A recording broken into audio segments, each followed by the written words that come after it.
Alrighty. But we are going to jump right into things with the actual date to start with. We are currently on the 2nd of Cyrelia in the year 2038. So, you awake in the morning of your graduation day after the last 2 grueling years of Argent Scout training. You have finally passed your exams and reached graduation. So what we're going to do is we're going to start off.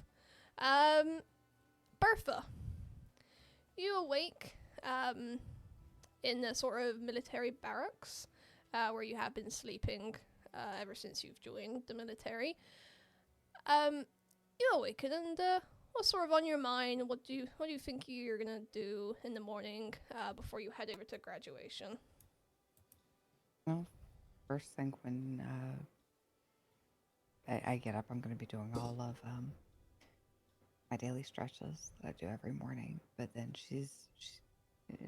it's exciting. We're graduating with two years of hard work with the program, and we're finally done. Exactly.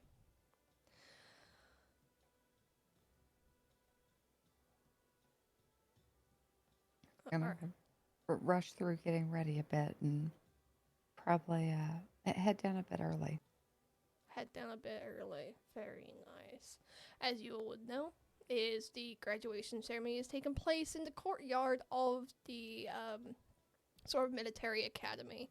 But yeah, so you sort of get ready and just head straight there, yeah?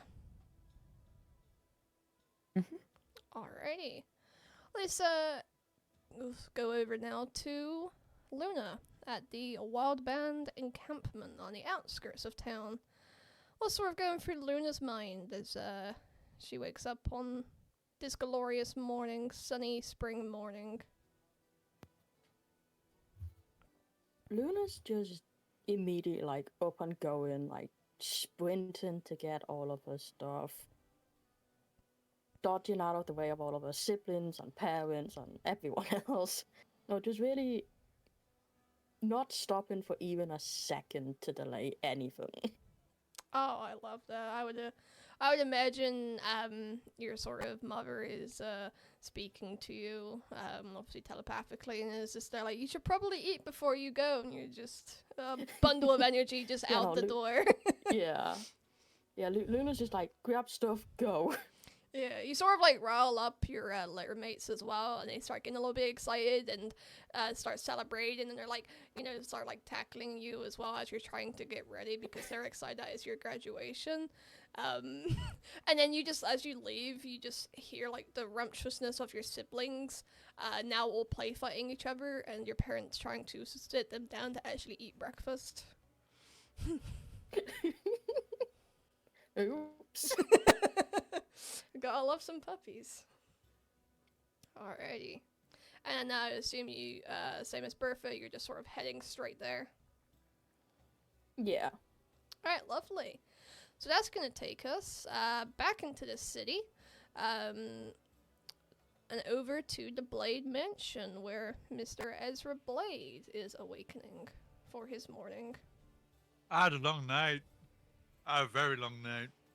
Yeah. A lot of devious activities went on for Mr. Ezra. So I'm just waking up, right? So I'm doing my whole brushing my hair, waving it out. I stand up just like Ezra does every morning, stark naked. And I put on my robe. And then I look at it, and then I remember the trauma that my dad put me through yesterday for wearing a robe. So I decide to actually get dressed today and put on my armor and my attire. Well, less than well done, I'd say. Never upset Papa, is what I think. And I step out into the corridor, and I am aiming to look for Lula, to see if Lula's around. See if your sister is around. You could try her room, or you could try for the dinner table, but as it is no longer Sunday, sort of you don't, your family, the Blade family, don't really tend to eat breakfast together. I'm gonna go to Amos's room first. Your little brother's room. Okay. Young Amos. It's only actually 2 doors down from your room, so it doesn't take you long to get there. Do you just enter, or do you knock on the door? I just walk in. I don't care about this kid's safety. Well, not safety, his privacy. Safety. Alrighty. You walk in, and your brother is just still very much asleep. He's sort of sprawled out across his, like, giant bed. His sheets are, like, fully off of him, and you can kind of tell that he is, you know, he takes after his big brother because he is also bollock naked. You know, I'm feeling nice today. I'm not going to grab his pillow and smother him with it. I will let him be, and I will leave. So you just enter, see your brother naked, and then Well, I look at him, see if he's asleep, and I'm like, you know what? I threw an apple at his head yesterday. I'll be nice. Okay. And then I head to Lula's room. Alrighty. Do you knock on the door, or do you just enter? I knock. Okay. I respect this sibling. Yes, who is it? Really? You have to ask? You could be anyone. I don't know who you are until you enter. Lula? State yourself. It's Ezra Blade. Open the door. Oh, it's unlocked. Enter. Oh, I walk in. She's just sort of like sat at her dresser in front of her mirror, brushing her hair through. Yes. Admiring yourself, I see. Taking care of myself. Something you might want to do a bit more of. She sort of points towards your hair, which is like, because you've just sort of quickly brushed it through, she's just sort of jabbing at your hair. Fine, I take her hairbrush, or whatever she's using to brush her hair. I was using that. It's my big day. Your Very time will well. come. Very well. Just because it's your big day. Where's mother and father? Have they left? Father left already, yes, to help, well, not, let's see, not to help set up the graduation, but to make sure everything is running smoothly for the graduation. Understood. Well, Unsure where mother is. Probably maybe sat outside enjoying the sun as she usually does. as I keep brushing my luscious hair in my good looks, I look in the mirror and I'm like, yes. Now that's Ezra Blade. Wouldn't you agree? They certainly are my big brother. That's for sure. Well, I will see you at the graduation, sister.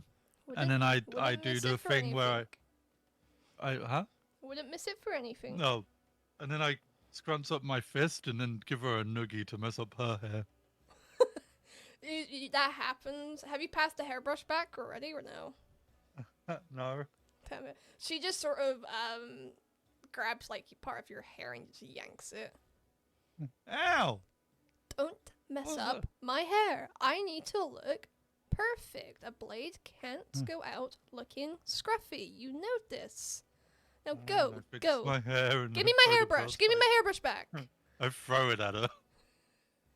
I don't have my dice out. Oh, frick, hang on. Where's my dice? Rookie move. I know. Hang on. Always stay ready. It's easier for me to roll on my desk than it is to switch screens and...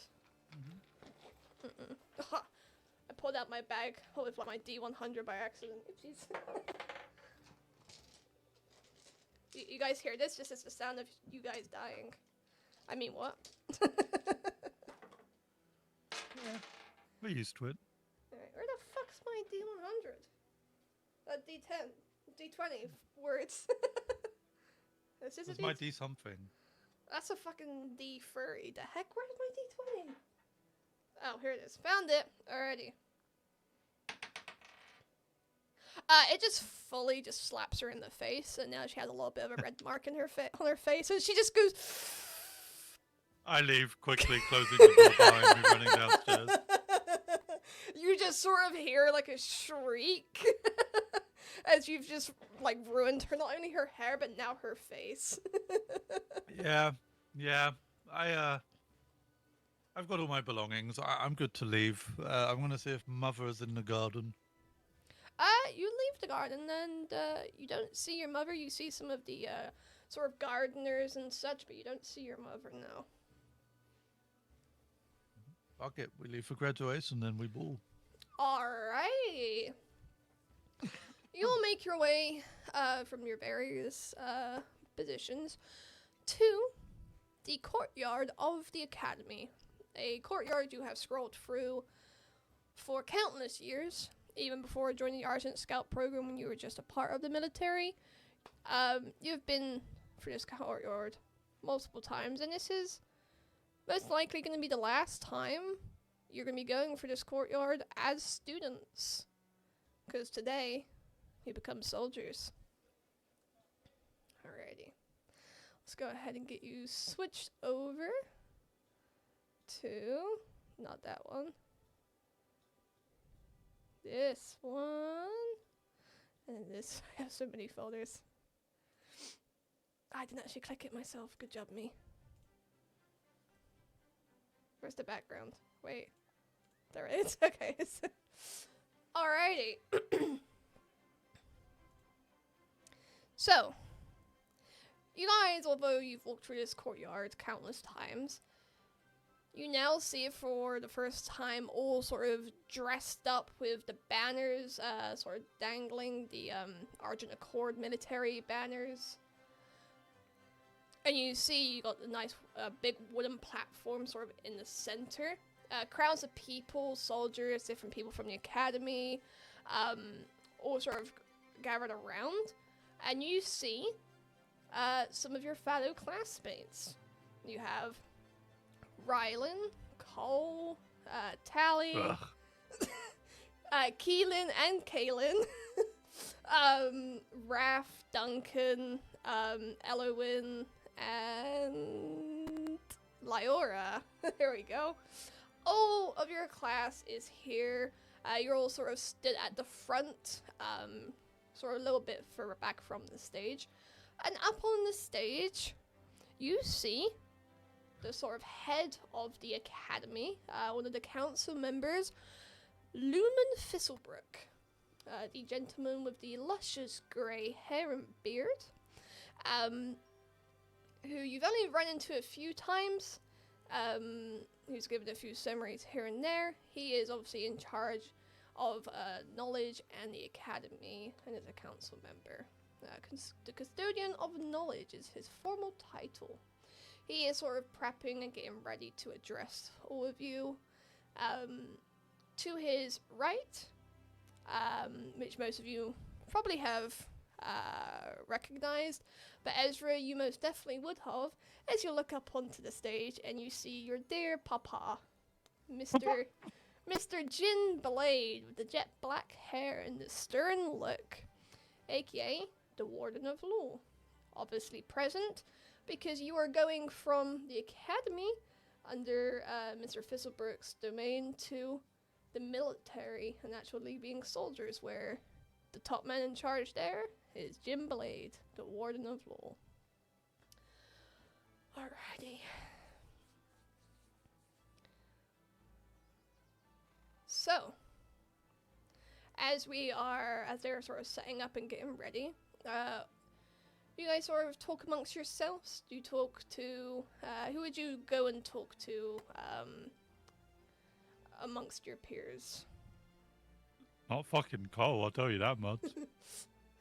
Cole just side-eyes you as he sees you walk over, and you're just like, I whooped his ass yesterday, so I want to hear it from him. I want to go pet that dog. You just beeline for Luna. Yeah, I want to go see Luna. Alrighty. Sort of what's Luna's reaction as Ezra just makes a beeline for you? Well, it depends. Is it very obvious that he's about to pet them? I'm just approaching you first. Well, then Just- they don't really have much of a reaction. They're kind of just sitting there watching everyone. Just have my like hand out. The second it looks like you're about to start petting them, they just stand up and their tail just fucking wags as fast as it Oh possibly yeah, can. I pet that dog. Ezra pets that dog. Mhm. Nice. I pet- Okay. I pet the dog. Sort of, other than the tail wagging, any other reaction from Luna? Luna just telepathically says to Ezra, "Hey, have a good morning." Good to see you again, friend. So a lot of people. Uh-huh. How are you feeling? And to that question, they don't say anything to him. They just start like doing the little tippy tappies. Oh, Uh, that's I'm good. adorable. I'm glad to see you here, Luna. And then I just start looking at my father. He is quite busy right now, so he's not really looking at any of Perfect. you. Yeah, What's Bertha doing? I was just about to Berth- say, Yeah. sorry, real quick. Bertha, as soon as you walk over, Tally walks over, to sort of say hi to you. Obviously, over these past few years, you have spent a few one-on-one sessions training with Tally. So, as you approach, she goes, Bertha, it's graduation day. Oh my god, I know. It's so exciting. It's finally here. Oh, I'm so excited to finally graduate and go out and do our job, but most importantly, you know what happens after graduation? Partying. We're all getting together to go for drinking if you want to come. Yeah, have you already grabbed Leora and Raph? Ah, yeah, I've already told them. They're already down. Yeah, they're coming. Oh yeah, count me in. Oh, I'll see you there then. And she sort of like pats you on the back, but a little bit like too hard, and then she realizes like, so your wings, and then she goes, sorry, and then just like turns to like go and speak to like some other people. So Bertha would be at this point also sort of scanning the crowd of all the everybody, the soldiers, everyone lined up to see if she can spot Harthan. You see Harfin towering over other people. He's sort of like, he's not near the front of the crowd, but he like doesn't need to be because he's like halfway back and he can see over the top of most people from how tall he is, being a Goliath. And as soon as he makes eye contact with you, he just puts his hand up and he starts doing like a massive wave. He doesn't shout because obviously you're quite far away and it's gonna be a bit disrespectful, but he does like the whole like thumbs up thing and like smiles like he's so proud of you right now. She'd wave and thumbs up back. Aw. And it would be at this moment,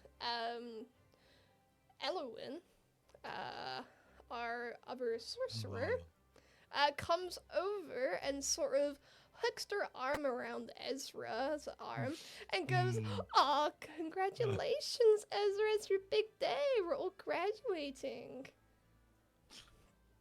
And they would be doing this on the hand that was being used to pet Luna.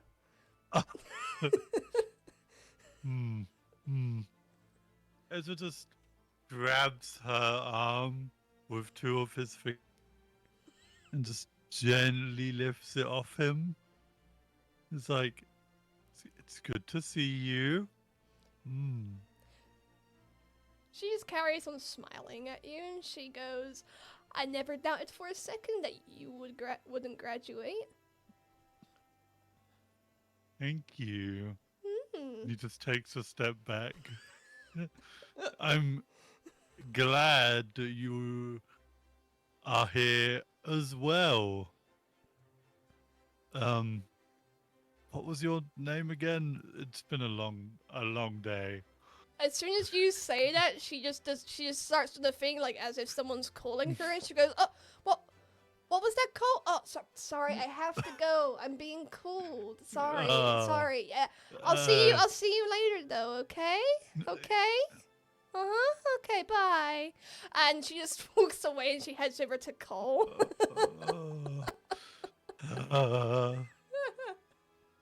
Ezra just goes and finds a quiet place to stand on his own. There's not much quiet places. You guys have sort of, you're all expected to stand at like the front row. Where's Tally? Tally is talking with Lyora and Raph and possibly Bertha. Bertha sort of made their way over there as well. That's too many people for Ezra. Ezra's just gonna stand at attention and just stand. He likes to stand. We like to stand here. Yeah, Ezra's just gonna stand. Alrighty. And Luna, what are you doing? Well, Luna was watching that mess. And they're a little confused, but they just look around to see if any of the classmates seem to be alone or anything like that. Not really alone. You sort of have Elwyn and Cole off to the side talking. A bigger group, we have Tally, Lyora, Raph, and Kaylin. That's the mouse. All sort of, and Bertha all talking amongst each other. We have Duncan and Rylan talking, and kind of Keelan on the side a little bit as well, but not really involved in the conversation. But everyone is sort of grouped up apart from Ezra, who is just sort of stood there at attention, waiting for the people on the stage to be ready.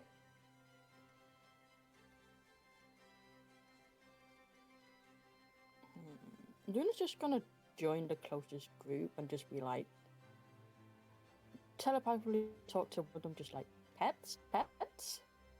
Because they've already been pet once now they just really want to be petted again. So the closest group would be the group Bertha's with, so Bertha, Tally, Lyora, Kaylin, and Raph. Bertha would absolutely be giving pets if she heard to give pets.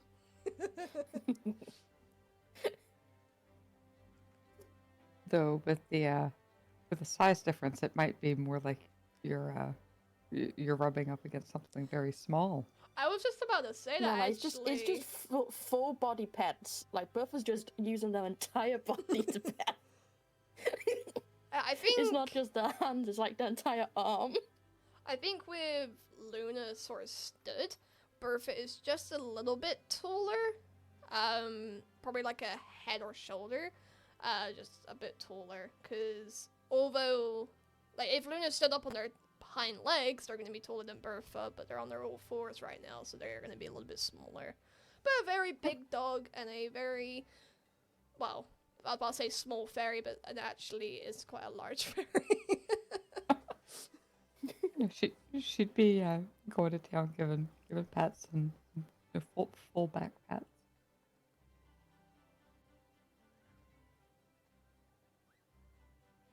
All the pets, okay. As you're sort of getting petted and stuff, and the conversations are underway, you just hear a "If I may have everybody's attention, please." As Lumen Fizzlebrick takes a step forward to address everyone, but directly to your class of Argent Scouts. Everyone sort of quiets down. He does like the typical like gestures of like the hands. Everyone sort of starts to stand to attention and look his way. Graduates, today marks the end of your training and the beginning of your service to Evlok. You have spent years honing your skills, sharpening your minds, and improving your mental. The Argent Scouts are more than just soldiers. They are seekers of truth, defenders of the realm and emissaries of peace. The Stillreach is vast and treacherous, and your duty is to safeguard not only the people, but the delicate balance of power within it. Remember this! Knowledge is as vital as skill, and wisdom as crucial as strength. May your journey be one of honor, vigilance, and unwavering resolve. You have proven yourself, and go forth and proven yourself further, but now, not under my guidance, but under the guidance of one council member Blade, the Warden of Law. And he sort of gestures to him, to Mr. Blade, Councilman Blade, and he takes a stand up on the stage. And before speaking, he sort of like looks at all of you one by one. He does look at Ezra as well, but just not very long. And just sort of looks at all of you before he starts. The road ahead will not be easy.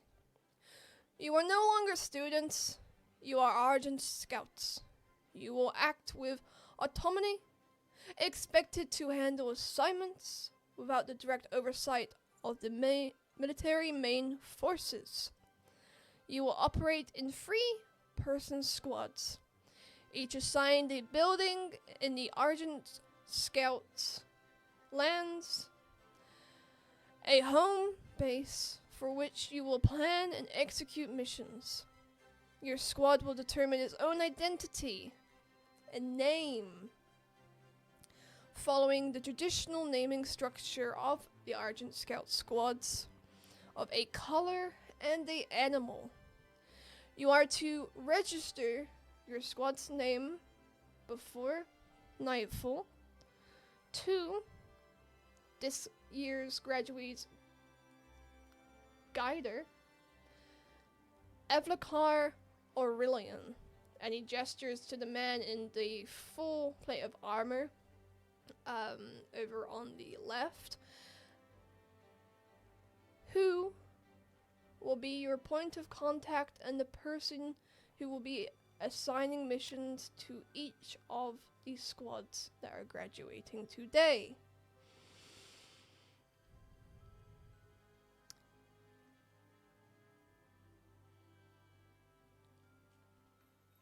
You all have graduated, and shortly we will be presenting you all with your emblems, and then we will be announcing the squads in which you will be assigned. He sort of gestures towards Evlok Aurelian to sort of step forth and speak. He sort of, Aurelian steps forward, looking a little bit nervous, a little bit less composed than the other two. He goes, "Hi, yes, as some of you have seen me from various combat training, I am Evlok Aurelian, and I will be in charge of all of you. So that includes disciplinary actions, missions assignments, reporting, and also putting people up for promotion recommendations if I see fit necessary for any acts of good work or outstanding work. You'll become more acquainted after the ceremony." And he sort of like bows his head.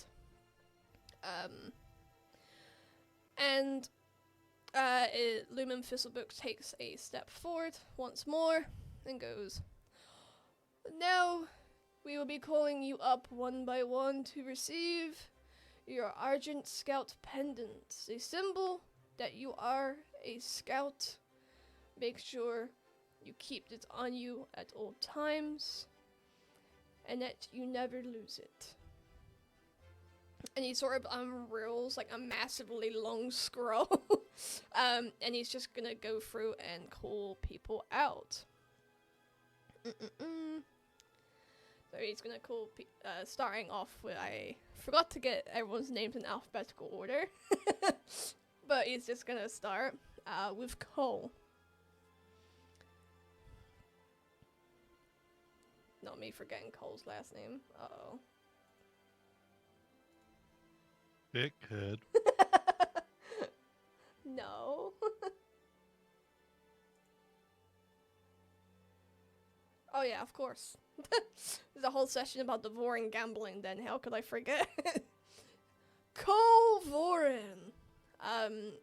Cole strides up, sort of hands in pockets, goes up and shakes both the council members' hands and receives his pendant. We're not gonna go through everyone sort of claps. And we're going to now just skip forward to Bertha Ranio. Bertha's gonna make her way up to the stage and walk across.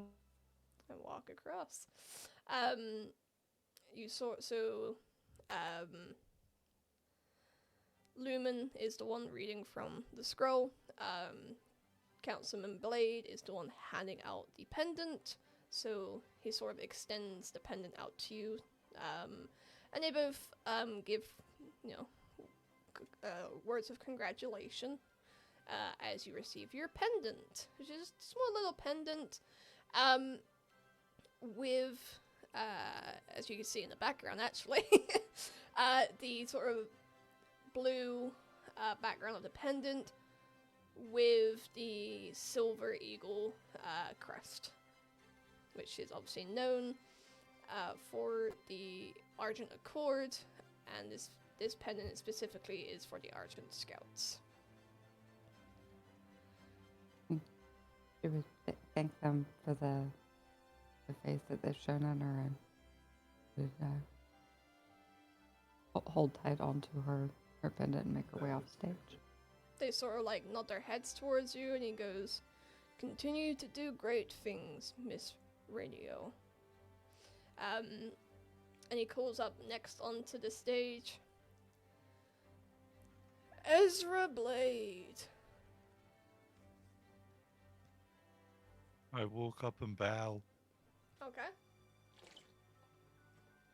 They both go, "Congratulations." And your father passes you your pendant. How does Daddy pass me the pendant? Just like how he's been passing it to everyone else. Okay. Oh my god.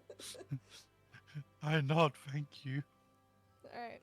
Any words to them, or? I won't let you down. And then bow again and walk off. As you walk off, you just hear your father go, "I know you won't." Ah. It just runs away a little quicker now. Luna Stagstalker.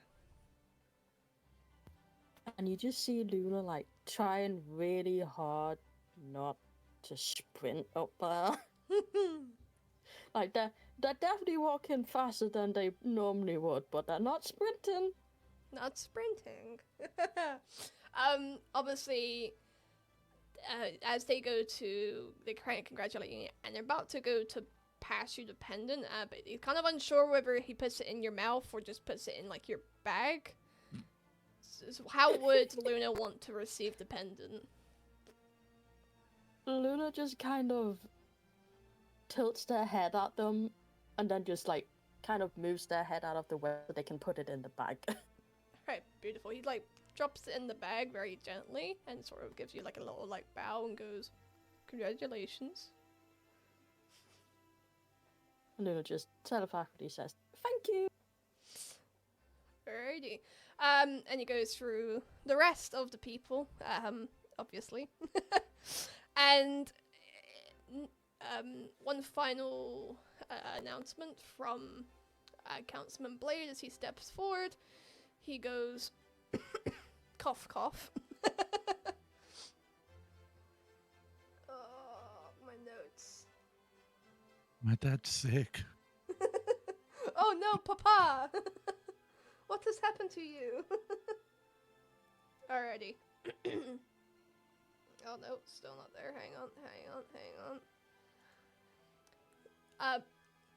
So Councilman Blade steps forward once more and goes, congratulations, all of you.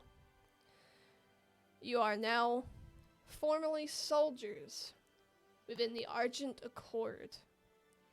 You will go on to do great things and serve Evlok.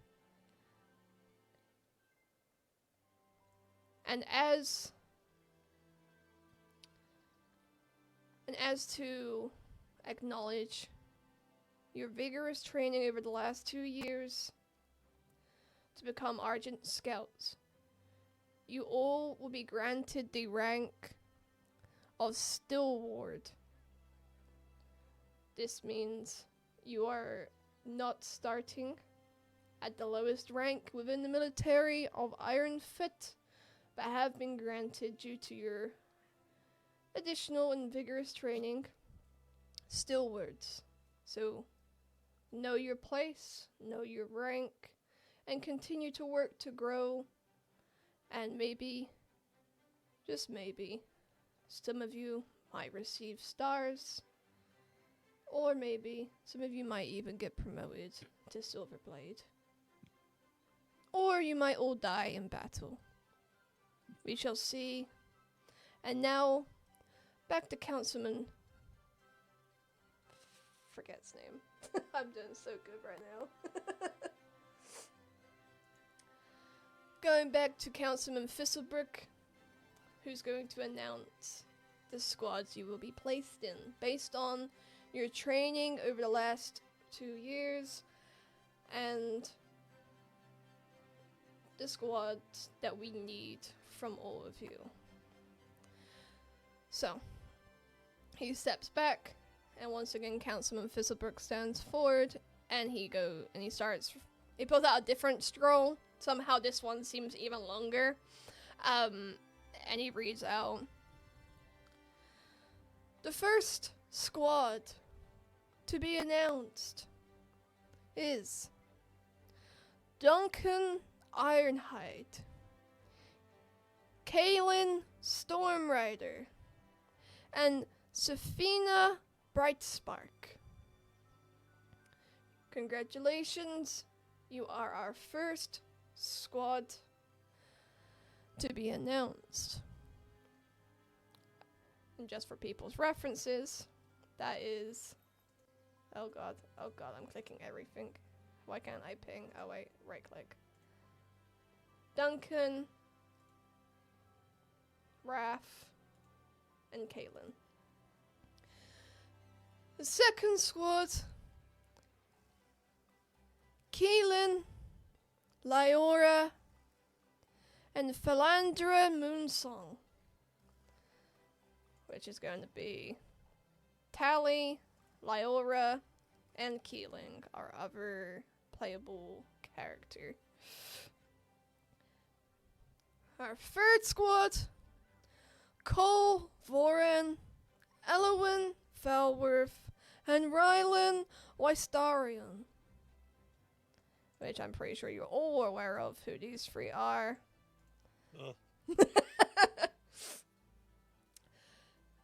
And last but not least, Bertha Ranio, Ezra Blade, and Luna Stagstalker. Congratulations! These are your squads going forth. Evlok Aurelian will inform you of the location of your squad houses and provide you with the keys to access them. You may go forth and talk amongst your squads, and make sure to submit your squad name to Evlok Aurelian before nightfall. Your missions will not start today. Today is a day of celebration, so go forth and do so. And do it proudly as Argent Scouts. Congratulations again, and you are all dismissed from my academy. Alright. You guys graduated! I have to be with Team Outcast. Hooray! What do you mean, Team Outcast? Yeah. Wait, are you saying that loud enough to be No. like No. oh. No. Company retract, company retract. Oh. Yeah. As So- it just stands. Just, yeah. You already were standing.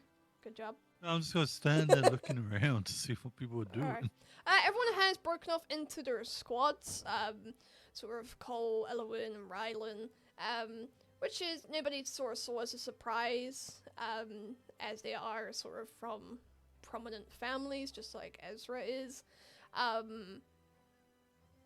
Very much people assume that Ezra might have been put in that squad as well. But yeah, 3 of the prominent names, just like, well, not as big as the Blade, but big names. Then we obviously have Tally, Loyora, and Keelan. Keelan, I need to ask him which one it is because I forget. Which is going to be known as the Tracking Squad. And they are all talking amongst each other. And then so is Duncan, Raph, and Keelan, which is sort of a all-rounded squad with a wizard, cleric, and fighter. And then we have your guys' squad with a barbarian, a fighter, and a sorcerer. So definitely a powerhouse squad is what I would call your guys' squad. So you guys are free to leave graduation, or you can talk here amongst yourselves. What would you do?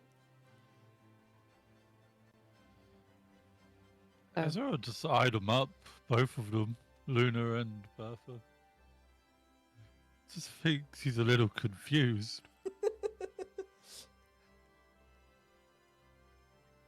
Well, Bertha'd look up at him and, you know, they did announce your name for this group, right? Like, I didn't mishear, did I? Oh, yeah, we're a team now. And he looks down at Luna. We're all a team. Okay. So they Ah. said He's got a an key. animal and a color. Yeah. Yeah. a color and then an animal. Look at Luna. How can you talk to both of us at the same time, or Luna just telepathically tells Ezra, nope. looks at Bertha? I think I found a problem. I thought Luna was just gonna bark them for a second, and I was about to laugh. Yeah, so I debated it. I debated it. Ezra looks at Bertha and is like, listen, how do we communicate as a unit? Kind of confused. With our intelligence? Ezra kind of thinks back to the day he had yesterday. Yeah, intelligence. Yeah, intelligence. It might be rough to start with, but if we work together for a bit, surely we can start to sort of know what each other's gonna do before we Surely have it to can say get. it. Surely it can only get better. Not saying that it's bad. We just need to learn each other. And as you guys are sort of talking about this, you just sort of see Tally, Lyora, and Keelan walk past, and Tally just sort of like waves at Bertha, like, I see you there. I'll see you there, right? We're going now. I'll Yes, see you there. yes. Yeah. Okay, be there soon. Oh hell yeah! And you guys just see like, Tally is still trying to act professional, but she very much has just had that switch of it's time to party. Wait, you know her? Ezra's brow raises. So how do you two know each other? Gosh, like 6 months ago now, we were doing some training exercises, and Tally absolutely laid somebody out. This awesome kickflip move. Oh. Yeah, Tally's great. Tally's amazing. You know, very, very, very good. I agree. That's just a little flustered. So Yeah, training. would you all make your way to the party, or? There's a party? Yeah. Yeah, there's some of us that are like gonna drink and stuff now that we've graduated. If y'all want to come. Luna, do you drink? We can get you some water if you don't. It's yeah, let's go. I you mean, know, even if you ain't can't no party partake, like I'm a Blade sure party. there's plenty of people to be around. Yeah, people. I love people. Doesn't say anything at all, but they just kind of start like walking, like kind of pushing them to go over. Yeah, you know what? Yeah, You guys are the last people here at the graduation in your class. yeah, let's go. Yeah, Ezra just twiddles his fingers and follows behind everyone. yeah. Bertha'd be, firmly making her way there now. Huh. So, you all arrive at the sort of biggest tavern in Velvet Row after about like a 10-minute walk to the Golden Goblet. You enter, you have like people from the graduation that are there, is sort of packed and bustling. And you have your classmates, now fellow soldiers, who are sat around the different tables, sort of in their squads, but also near each other as well, so enough to have conversations across the tables. So, you'll enter. What's the sort of first thing that you guys do? I've been here before. I'm just gonna go sit at the bar At the bar? alone. Yeah. Yeah. Yeah. I know where I feel comfortable. Bertha run over and join the group that Raph and Tally are with. Alrighty. As soon as you run over, Tally's already gotten you a drink, and she says put it down in front of a free stool, and she goes, drink. And you can already tell that she's already had 2 or 3 drinks, and she's only been here for 5 minutes. How big is this drink compared to the size of Bertha's head? It's a big tankard, so probably about the same size as your head, yeah. She'd look at it with some really big eyes, but then she'd just grab it with both hands and start taking a sip. She's been drinking some with Hearth, and she can probably handle it. I love that. And what would Luna be doing? That depends on what the answer to the question I just DM'd you is. Oh, my bad. We'll go to Ezra at the bar then. Ezra, what is the drink you would be ordering? Strongest ale possible. Alrighty, the bartender goes, okay. Coming right up, that will be 5 silver, and hands you this really luxurious bottle of ale, and puts it down in front Put of it you. on my tab. Okay. Ezra would just examine the room. He's been here before. Yeah, of course. Seeing if there's any gambling going on.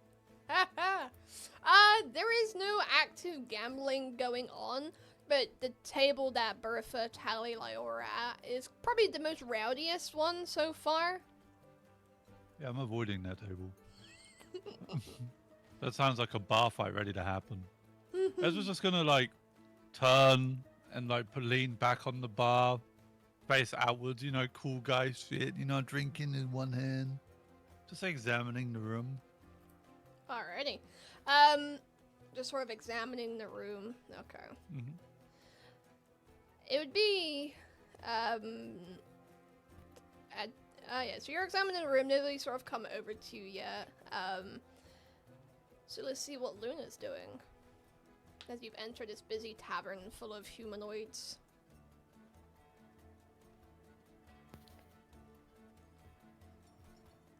Kind of goes up to the bar, and Luna's never really been drinking, and you know, their beast family's never really explained it all that well either. So they just like telepathically ask the bartender what they're supposed to be doing. The bartender, very surprised that you just spoken to his head, but just sort of goes over to like one of the barrel taps and just pours out like a thick, like not thick, but like a brown like liquid with like a white froth on top into like a bowl, not a dog's bowl, but like a food bowl, and it just goes here and just puts it down on the ground next to you. It says like compared to Ezra, who ordered the nicest ale, you've probably got like the cheapest ale available at this sort of fancy establishment. And he goes, that'll be, actually, don't worry. Because he's still just like a dog just ordered alcohol.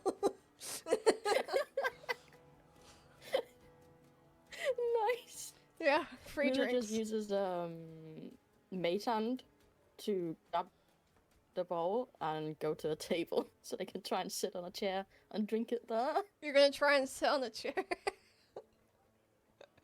Yeah, can I Like a booth Not chair or like a awful, like- stool? yeah, like a stall, not a booth. I don't think that would go well. Alright, so you're gonna try and sit on Like, this. like a stall. It's just open with like Tally and stuff, like the main group. Yeah. Alrighty.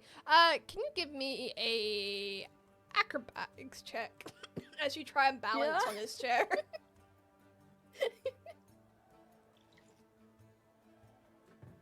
14. Not me realizing I've got the wrong... I've had the wrong thing up this whole time for the rolls. Oh no. I've had the old campaign up because it keeps opening up for some reason. Hang on.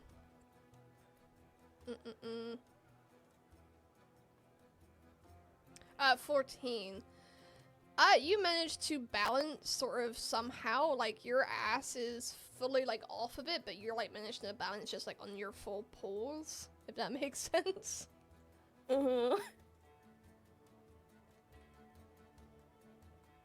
Oh god. I think I've just buggered everything up. Jesus Christ.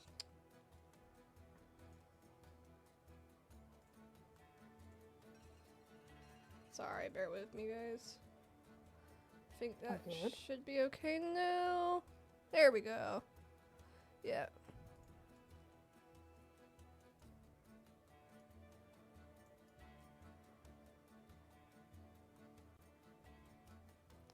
Alright, so you join the table with the others and with your fellow squad mate Bertha. Hey, Luna.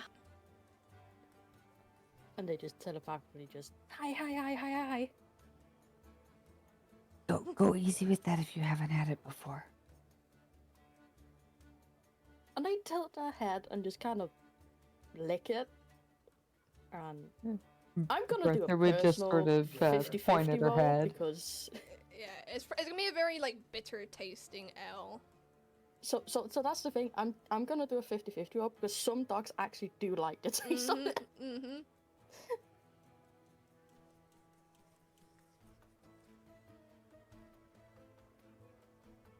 Luna does not like the taste. Okay. How would that look So to they everyone? lick it. They just lick it once, and you just see them like kind of like smacking their lips together, like they can't quite figure out what the fuck they just tasted. I love that. As you're like to the drink, you see Duncan come over, and he's like, seems like you didn't like the taste of that, huh? How about you enjoy the taste of this instead? And I would say Luna very much likes Duncan, because over the last 2 years of studying, Yeah. Luna has been Duncan's personal food taster, as Duncan is a cleric who loves to cook food.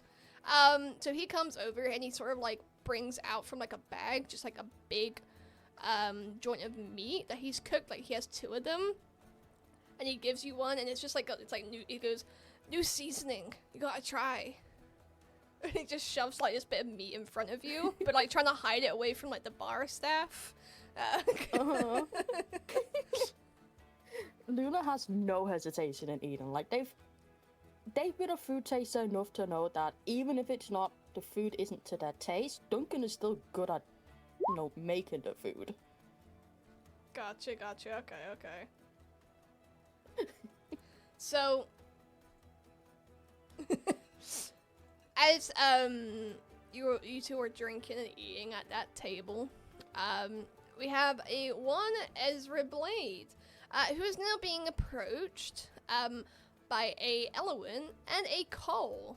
A Cole very much being dragged by Elowen, and you just hear her like trying to convince Cole to come over, like, "Come on, just come say hi to him. Come on." And eventually they are very much just right in front of you, and she goes, "Oh my god, Ezra, hi!" And Cole just goes, "Blade?" Oh. And he just like looks past you and just leans against the bar and just orders a drink. And Elowen's just like very, very, very close to your personal space. Yeah, I Like- turn around. I feel like I'm in an Ezra sandwich right now, and I do not like it. So I just down the drink I have, and I order another one. As you turn around, she sort of like leans to the bar up on her side, so she like leans and looks at your face, and she's holding like a glass of red wine, and she's like sipping it, and she goes, "Your dad looked really gentlemanly at graduation."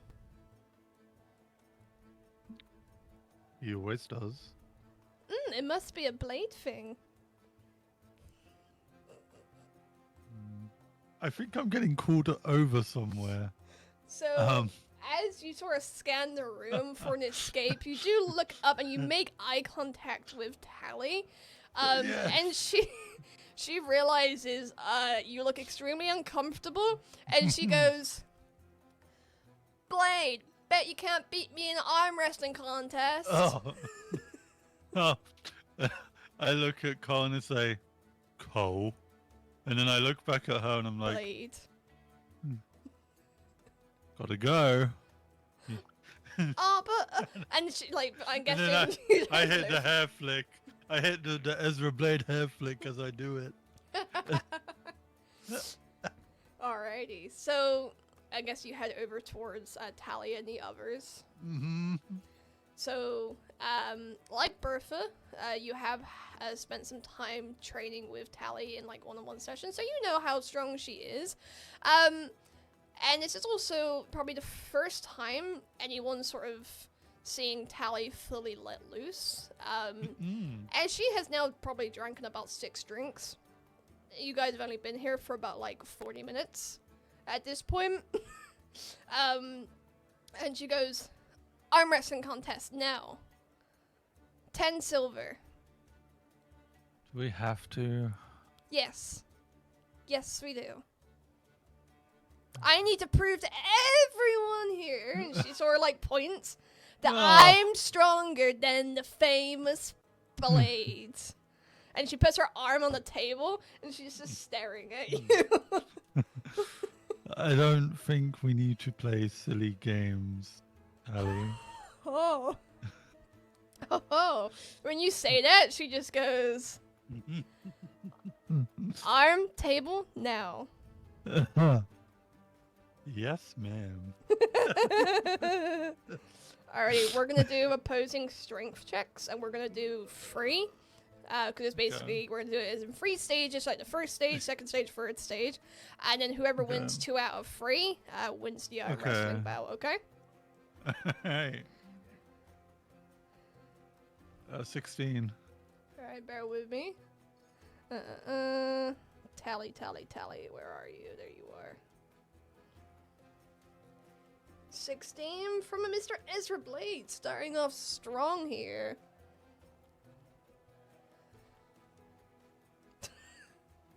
But not strong enough! As Tally just starts edging your arm backwards, and you're both now just like really flexing.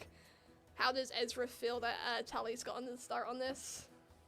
Weak, because he got a 10 in his next one.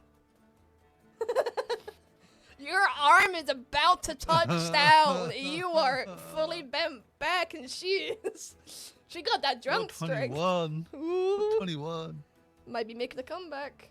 Come back time. Oh, yeah.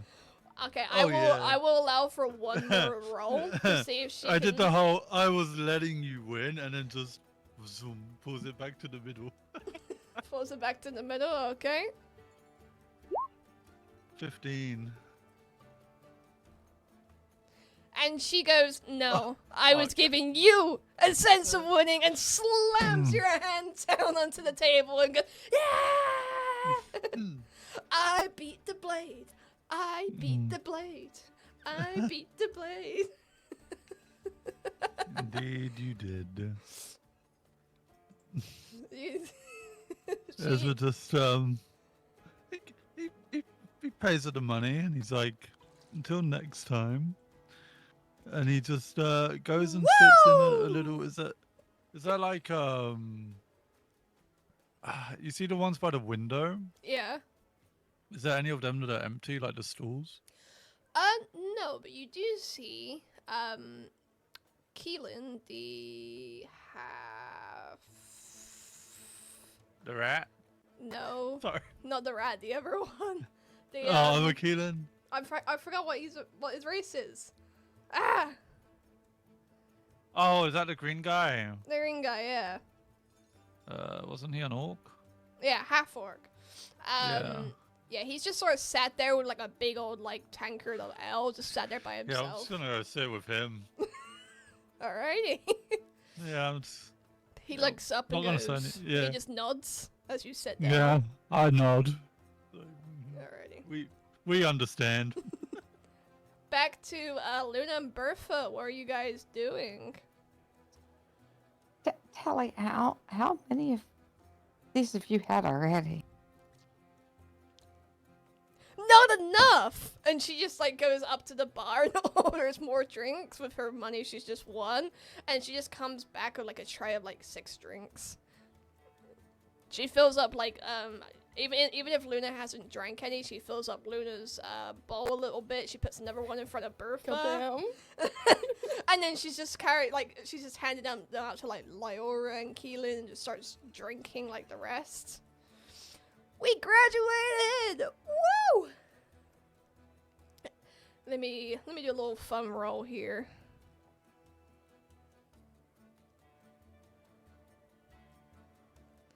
Let's do a little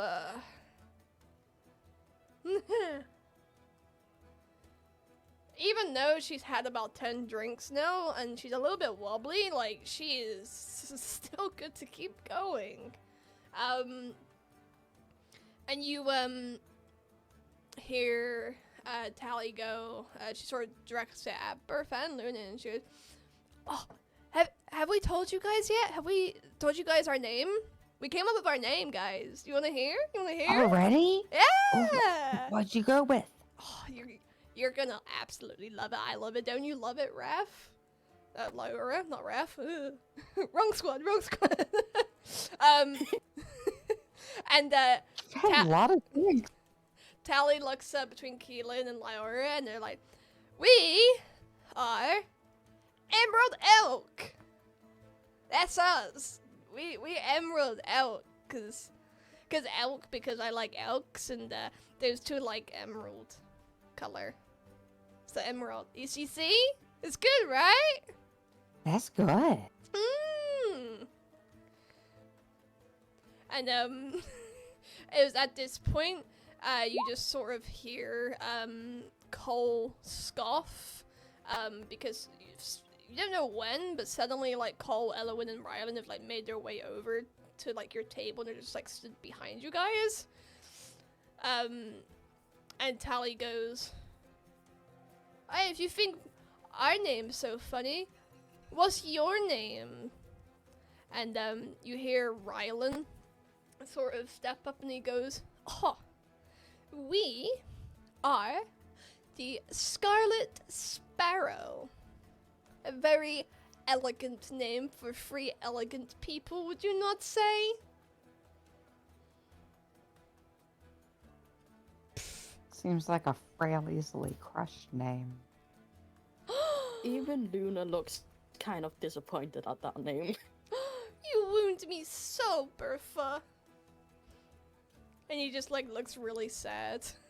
Sparrows are very tiny birds. Sorry. They're very elegant birds. Yes, but dainty. You know what? I'm going to go order another drink. Elowin, would you like to join me? And they sort of like go off towards the bar. Sort of left at your table is Raph and Duncan, and obviously Keelan's over with Ezra. Neither of them have sort of spoken up about what their name is. And obviously Keelan isn't gonna speak to Ezra about it either.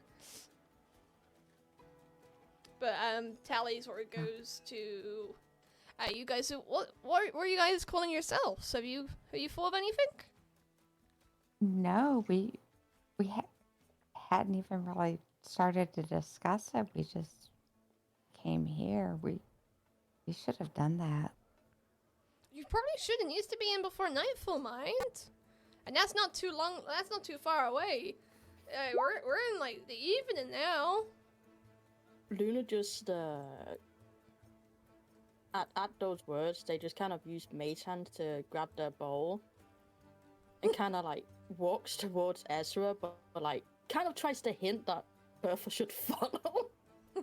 I see Luna get up, and I go ahead and, I'm carrying my mug with both my hands following behind. Can you go ahead and roll me a Constitution roll, please, or Constitutional saving throw, Bertha? Oh, saving throw? Sorry. Let me do that. I just did a check. Oh, we'll just take. Saving. I was gonna say we could have just taken your con one. That's fine. Yeah, we'll just. They're both trash anyways. We'll just use your con one. You have, I'm assuming, drank on the first tanker than you are on your second one.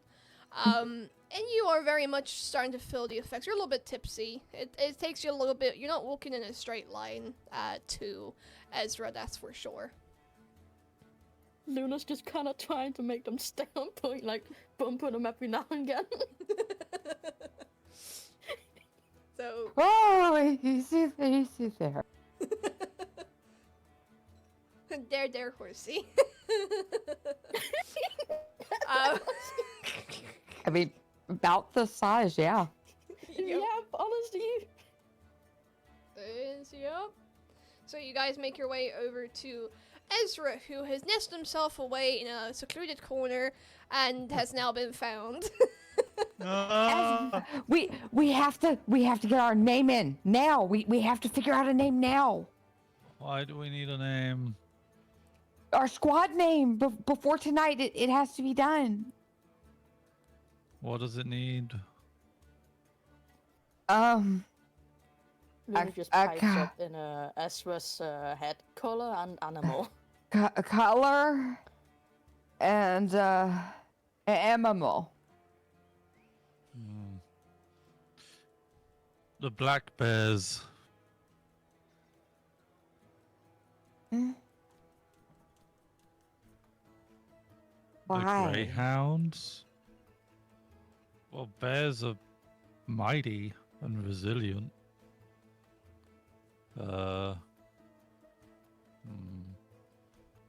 What about the gray sharks? And Luna just Blarney. immediately just says no in Ezra's to Okay. that one. Yeah. As you're struggling, like Keelan looks up because you're now also disturbing his peace, and he goes, Oh, yeah. "It's not that difficult. We're called the Blue Badgers." Oh, what about the red tigers?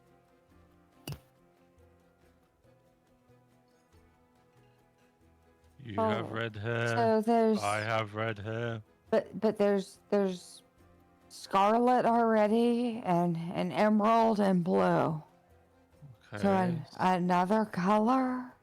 The ruby tigers. Oh. That's still red. We can't be Oh, red. There's a um, red team.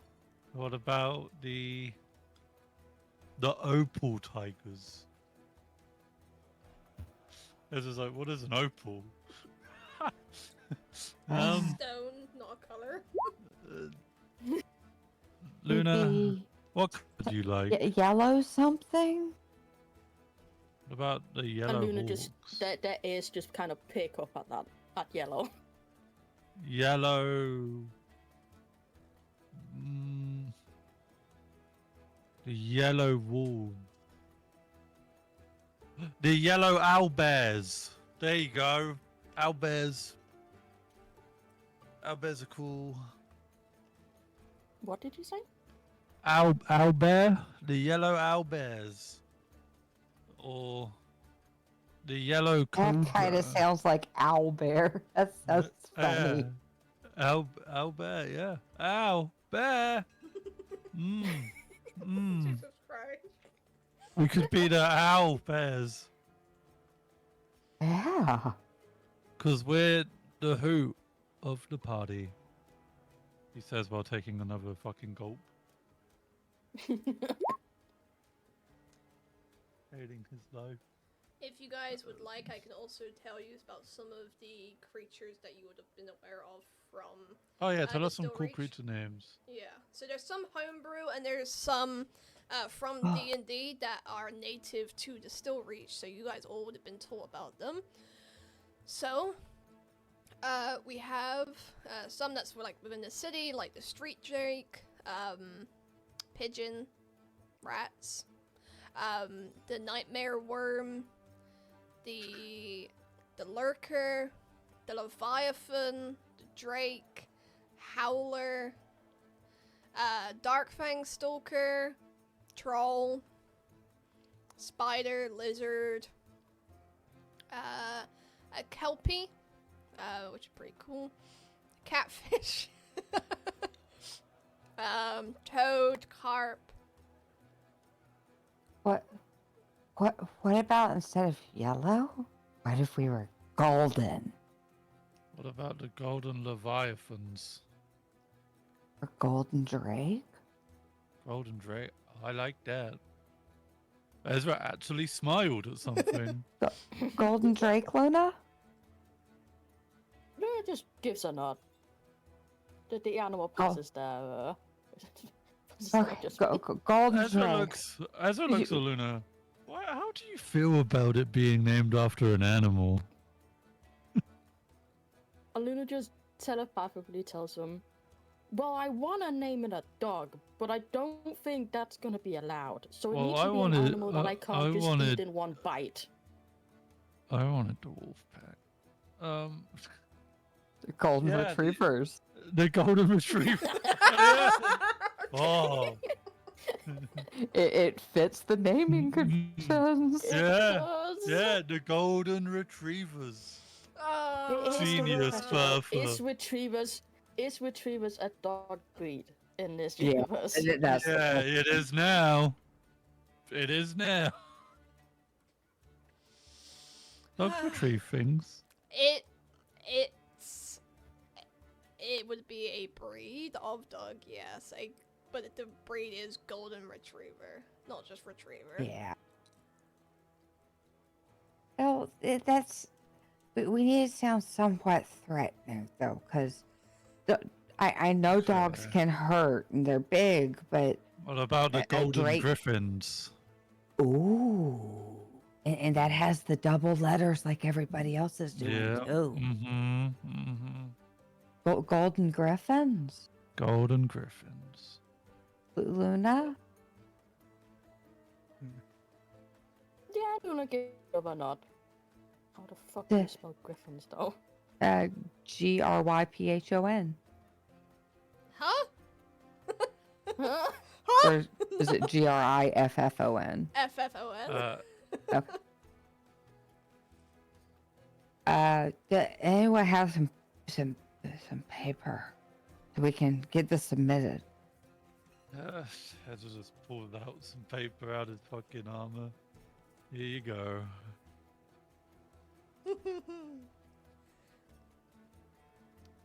And Keelan just sort of raises his tankard and is like, to the Golden Griffins, I To guess. the Golden Griffins. Is that the name that you guys are settled on, or? Yeah. Alrighty, you are now known as the Golden Griffins. And, that conversation probably took Well, you... we haven't done the thing, actually told the Oh, I person know. we have to tell it yet. I know, bear with me. You guys probably spent like an hour or so trying to come up with a name, so you're probably into the late evening now. And it's at this point you sort of... It's very packed in here, so you don't see new people enter. But you do see that you are being approached by Aurelian, Evlok Aurelian, still in his full armor. And he goes and approaches you guys. Apologies to break up the celebrations, but I need to speak with you three, pointing to Ezra, Luna, and Bertha, about an urgent matter. If you would mind following me outside, please. Yes. Ezra just yes, stands up. Ezra's fine. Ezra's not drunk at all. He just gets up. Bertha would have finished her second. Do I do the roll again? Oh, go on then. So it was just a straight con or a con save? We'll do a con. Yeah, we'll do a con save. You get up out your chair and you do not find your footing. Oh, that was a big strength. Yeah, you essentially just sort of fall off your chair, and land on the ground.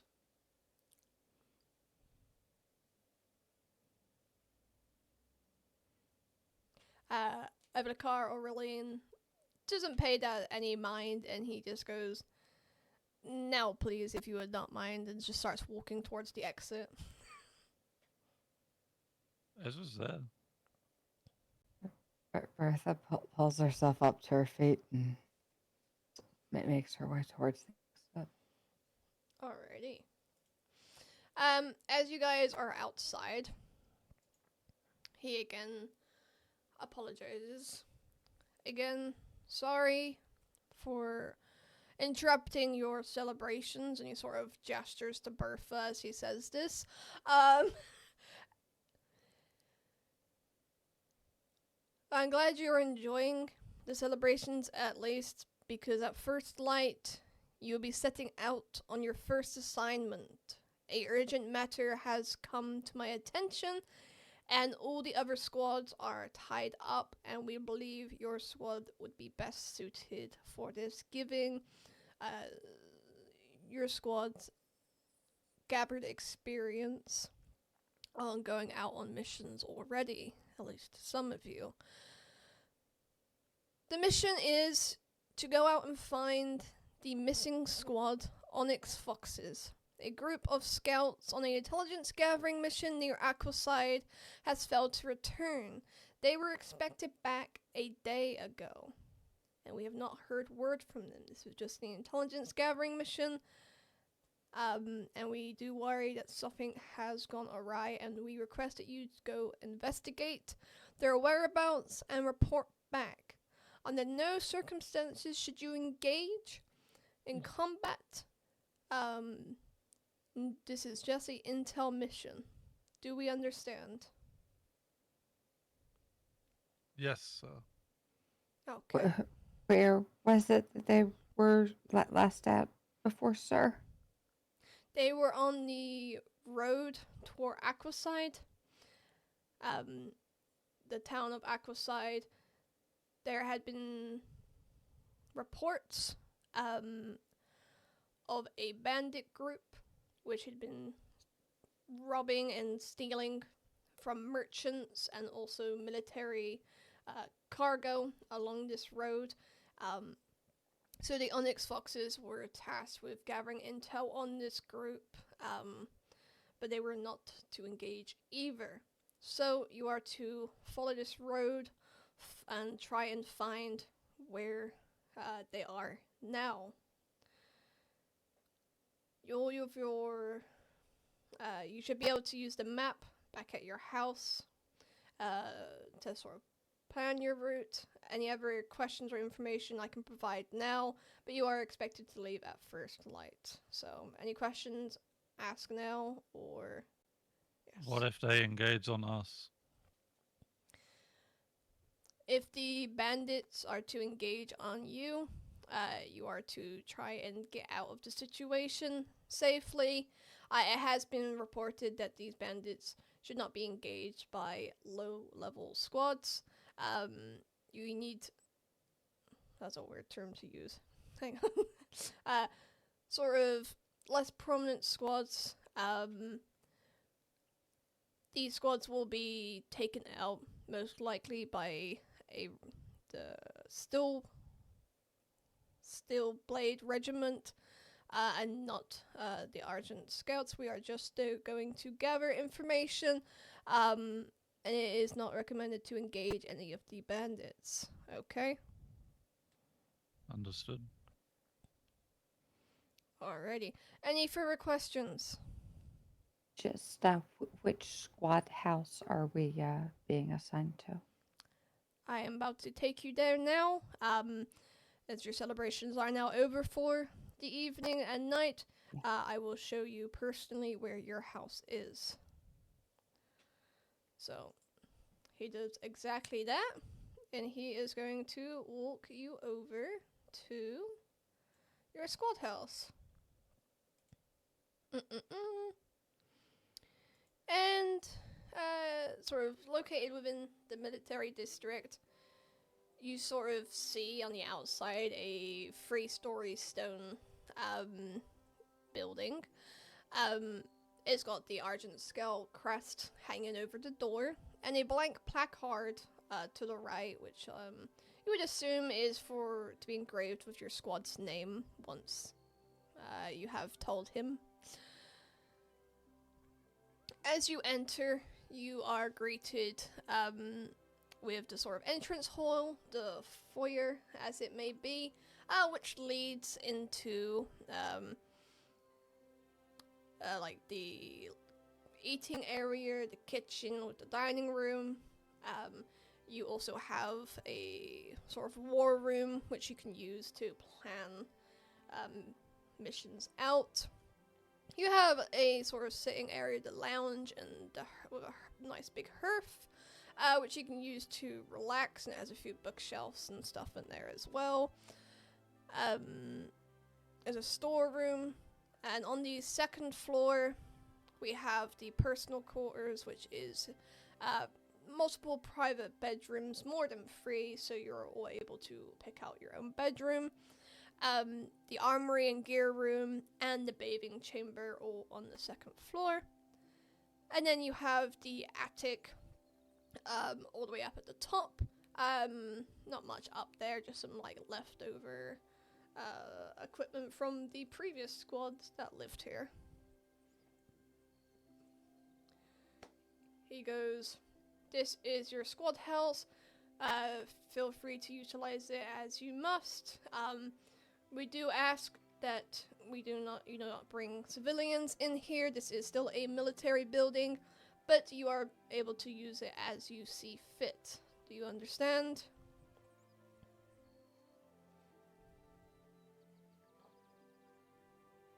Yes. Okay. Well, I will leave you to rest up And remember, first light, you are to venture off towards Aquaside.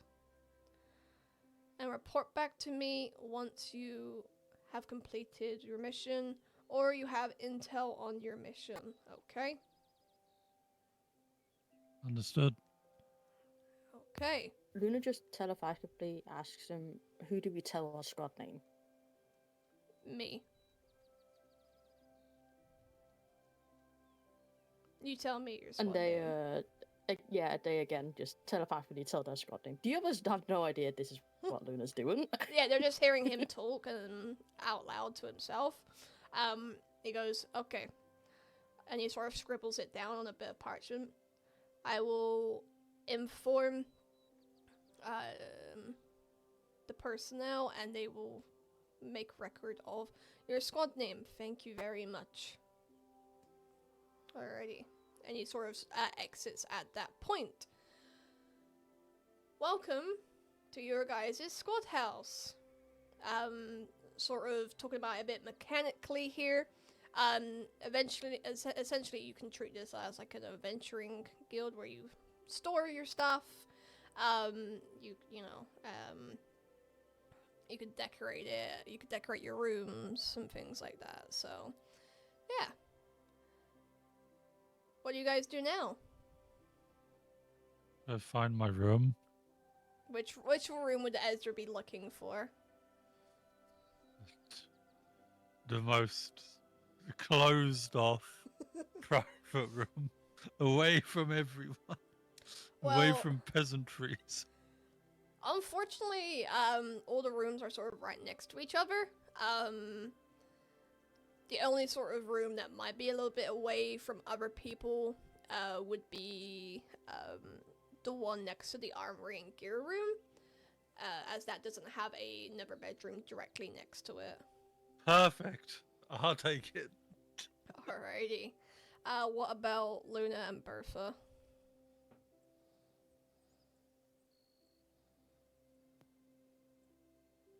Luna just kind of goes around to the different rooms and tries to find a room that reminds them the most of their own room at home, their little den.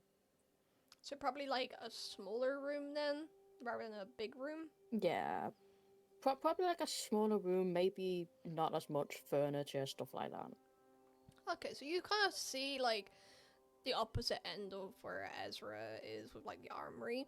The opposite end where most of the rooms are, there's also kind of like a smaller room up against in like the corner with like two big windows as well, with just like a bed, a wardrobe, and like a nice little rug in there, and that's about it.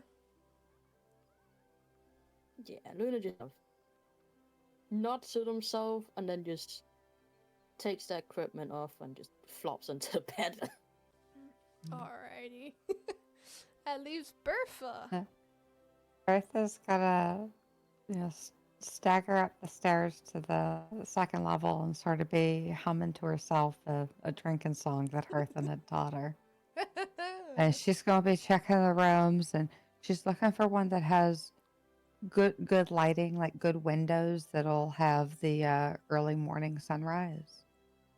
But beyond that, she's not picky, so she's just looking at all of the ones that are available. And she probably doubles back to some of them more than once, just because she's lit. So you would want one with a window facing towards the east. The front of the house faces south. So you sort of want one on the right side as you sort of go up, which coincidentally would mean it would be opposite Ezra's room. All right. So we're leaving Ezra to be alone by himself in the corner. Oh, so you essentially Bertha would be opposite Ezra's room, which is Ezra's room's next to the armory. And Okay. the on the other side as well, like the bath. On the other side of the armory is like the bathroom area, the bathhouse. And then on the opposite is like multiple rooms, and you've picked the one sort of like against the wall, like the corner. that's gonna get that morning sun, but it is opposite Ezra, and then fully on the other side of the corridor is on the other end is Luna's room. So I Good have job. some privacy. So we're all sort of spaced out then up there. yeah, very much so. Perfect. No like direct like rooms, but like the closest is your rooms being like directly opposite the corridor from each other. Hmm. Alrighty. Do you all just go to sleep?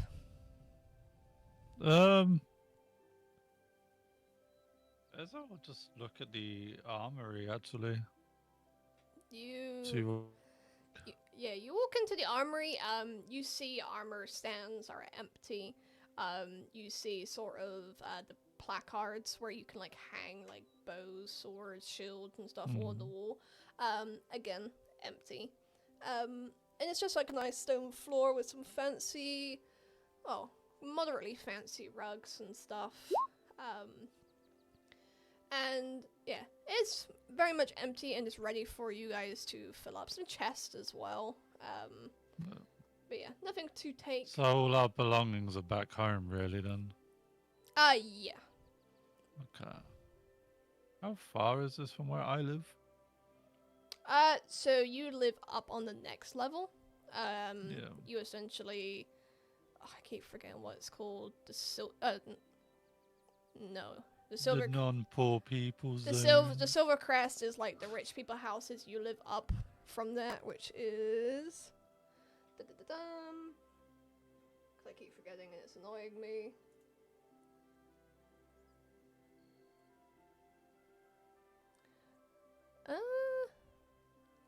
Would it be? Oh yeah. Oh no.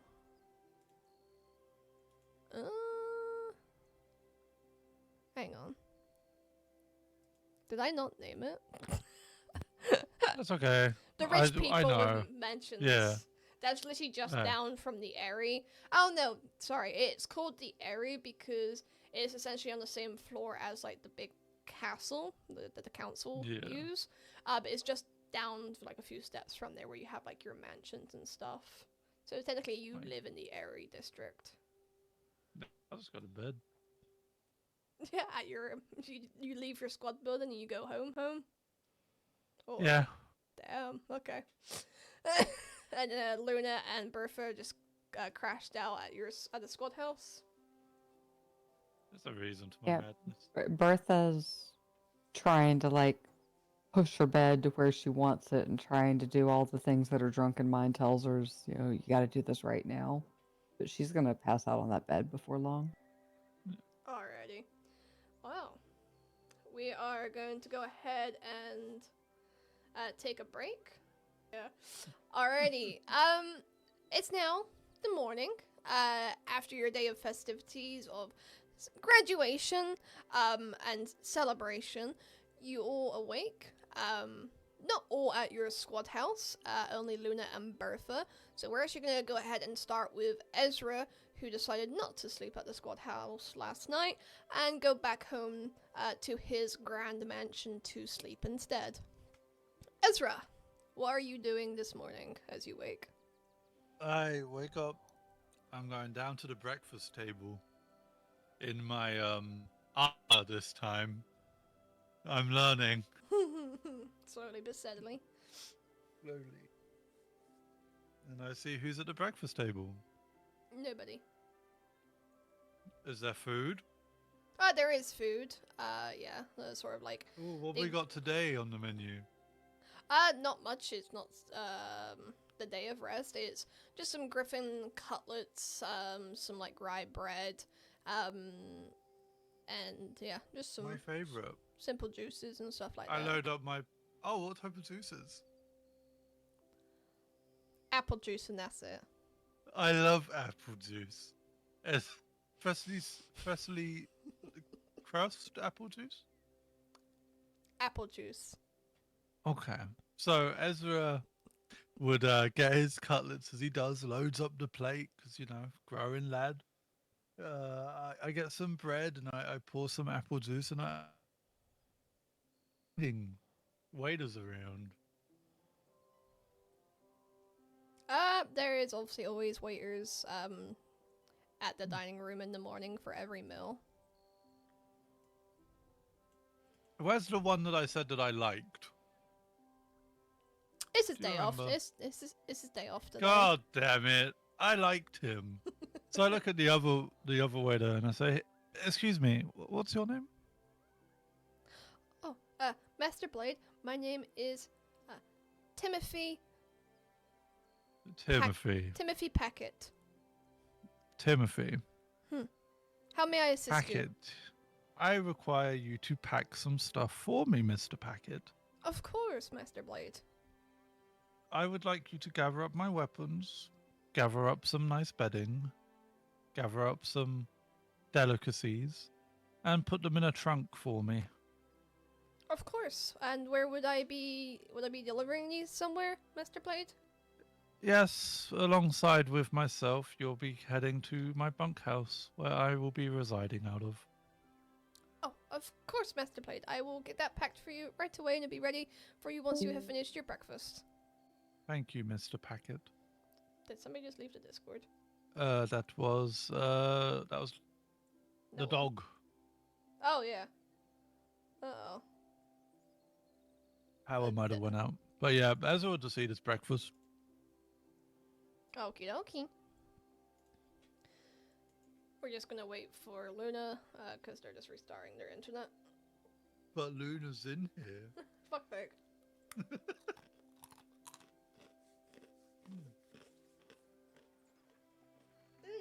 Pretzels. I'm glad you called the guy that's packing my things Packet. That's not even why I did it. I just saw a packet of tablets on my table. I'm so good at naming things. Corn and packet. Mwah. I miss corn. Yeah, you haven't gone to see them.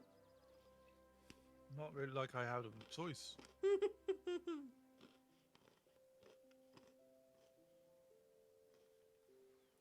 Just a misunderstood blade.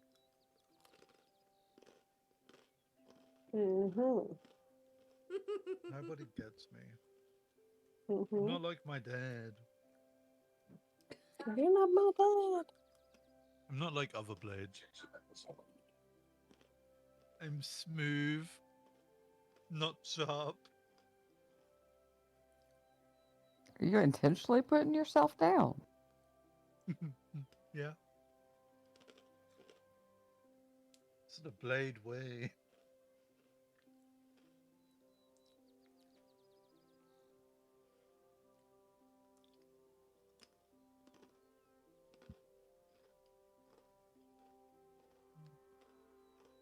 Listen, you don't know what it's like to be side-eyed at graduation, okay?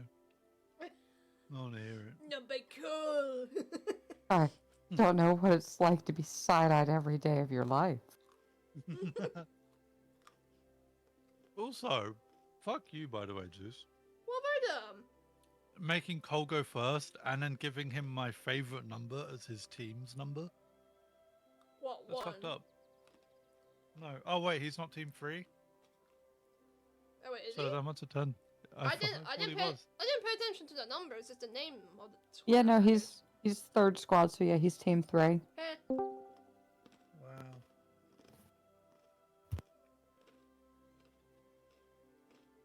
you back? Hi, Luna? welcome back.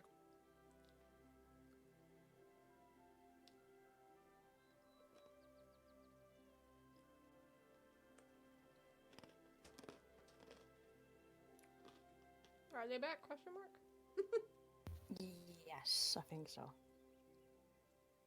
Okay. Well, I've finished my breakfast. Yeah. So,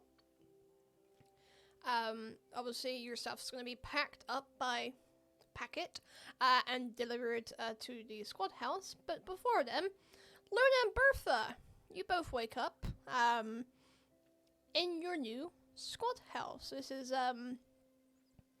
probably obviously an upgrade from what Bertha's used to, living in the barracks at the military academy.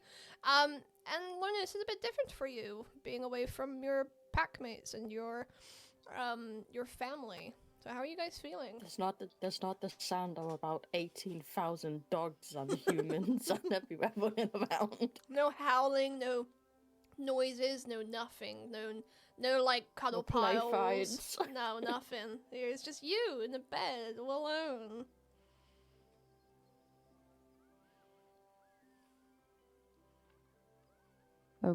Bertha's gonna be like scrunching her face up as the sun hits her face in the morning, because you know, a little sensitive from all the drink. Oh yeah, that's gonna be blaring right through into your eyes. Especially with where she drunkenly pushed the bed, the first light is just falling right across the pillow. I love that.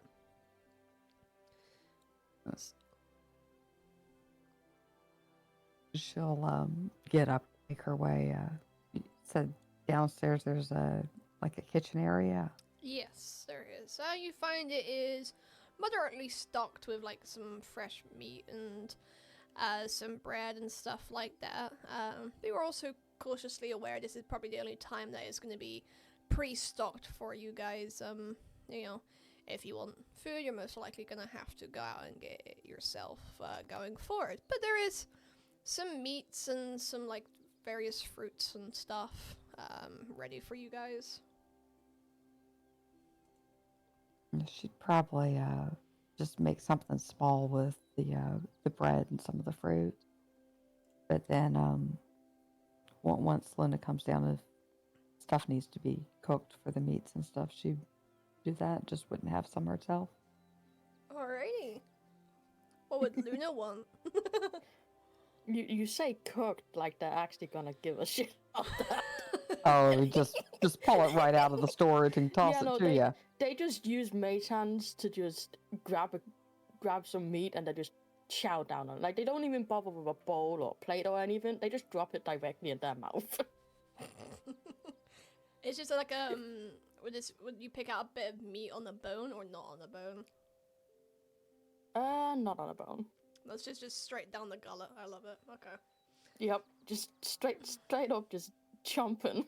Not kind of like when dogs chomp at water from a hose. It's kind of like that. Oh, I love just that. chomping. Okay.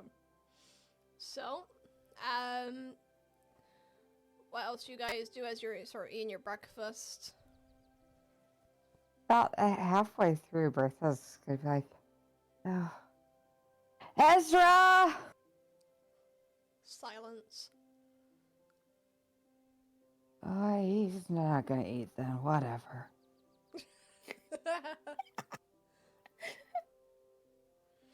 Luna kind of just finishes eating their food and then goes back upstairs to get all of their equipment. And they kind of like have a nosy into the room that they saw Ezra pick last night.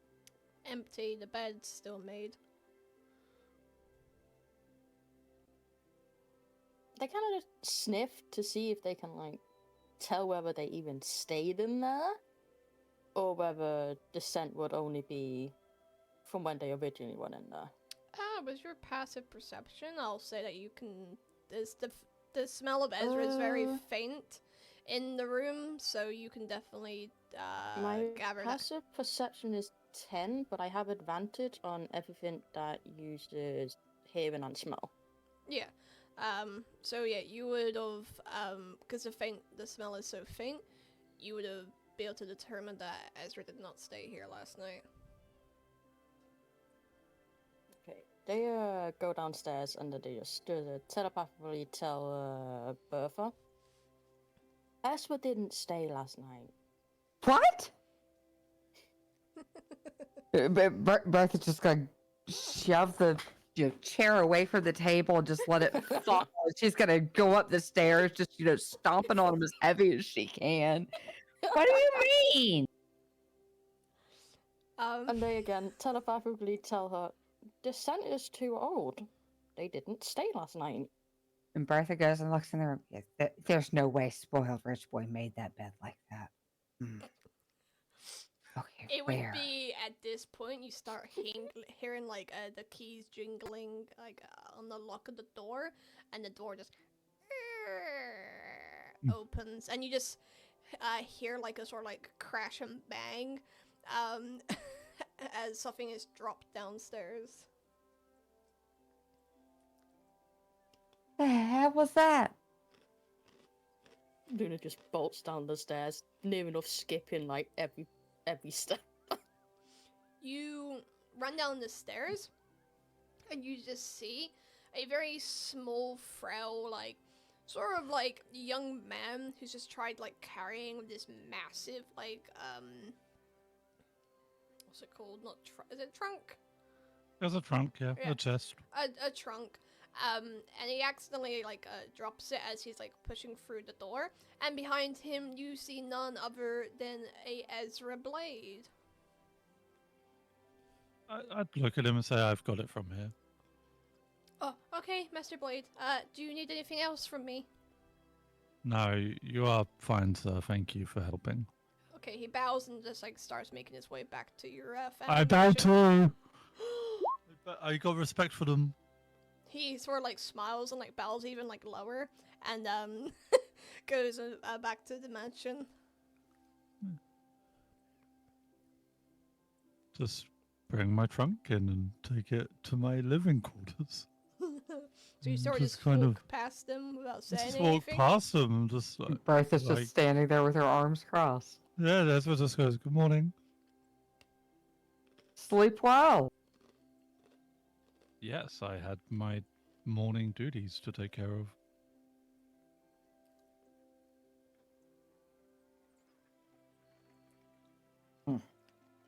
I have commitments, so I went home, grabbed my belongings, and came here.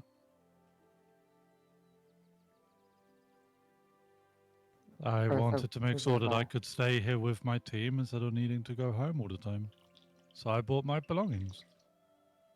I bought you guys some snacks. And That's Luna what I just, Luna just immediately fucking zoomed right up to Ezra, like, snacks? Yeah. Snacks? Yeah. Yeah. Just open the trunk and give him some of his snacks. There you go, friend. She looks really awkwardly saying that to you. And then he looks above her. You can take anything if you like. I just wanted to make it more comfortable for everyone.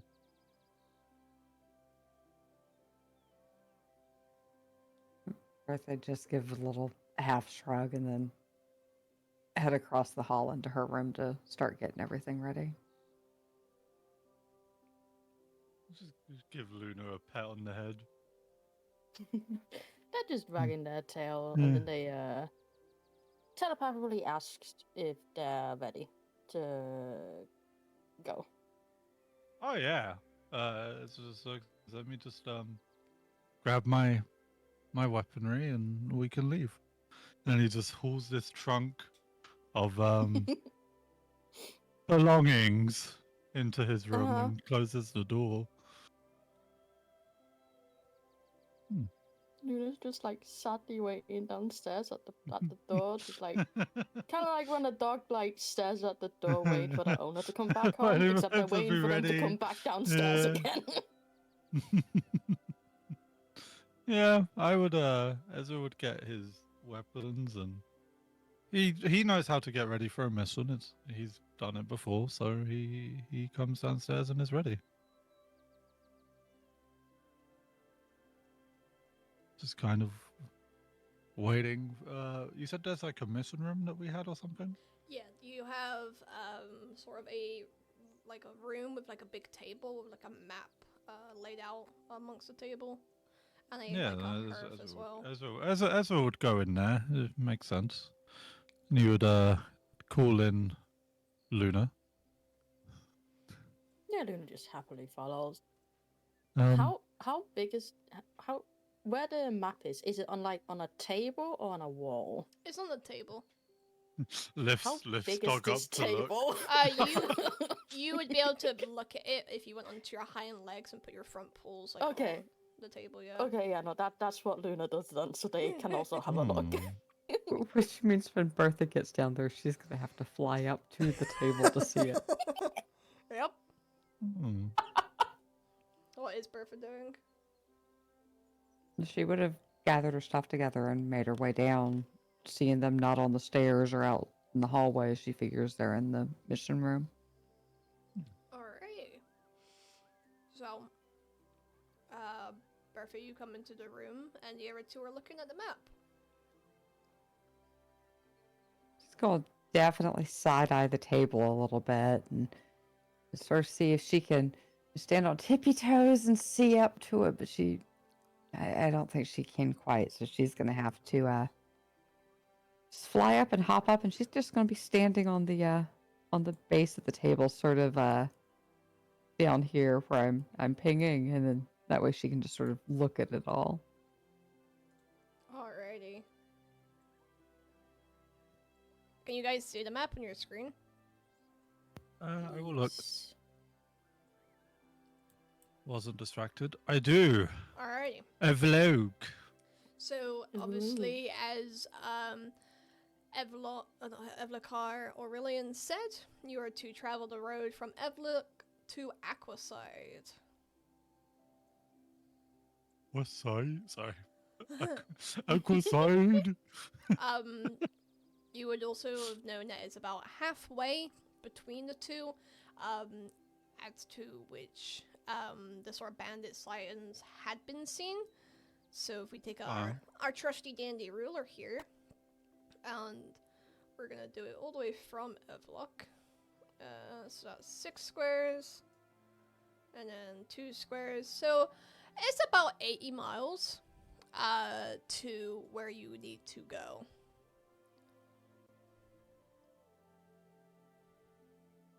Hey. Who's doing weird stuff on the screen? Stop it. Sorry. You I guys, saw something new and shiny. you guys gonna talk about the map or? Yeah, that's what it looks. Sorry, and he's like, I'm googling what miles are. So give me a second. Oh. kilometers. Yeah, I'm googling what it is in kilometers. Give me a second. It's like would be like Okay, yeah. 2 kilometers ish, I think. 80 miles is roughly 129-ish kilometers. Yes. So it's probably gonna take you most of the day to travel there, but you should, I believe you can do 80 miles in one day. Question mark. Yeah, of course. As long as Cool. we've got like horses or carts or something. Yeah. That'd be a bit much on foot. Would be a lot on foot. Yeah. So Just a little bit.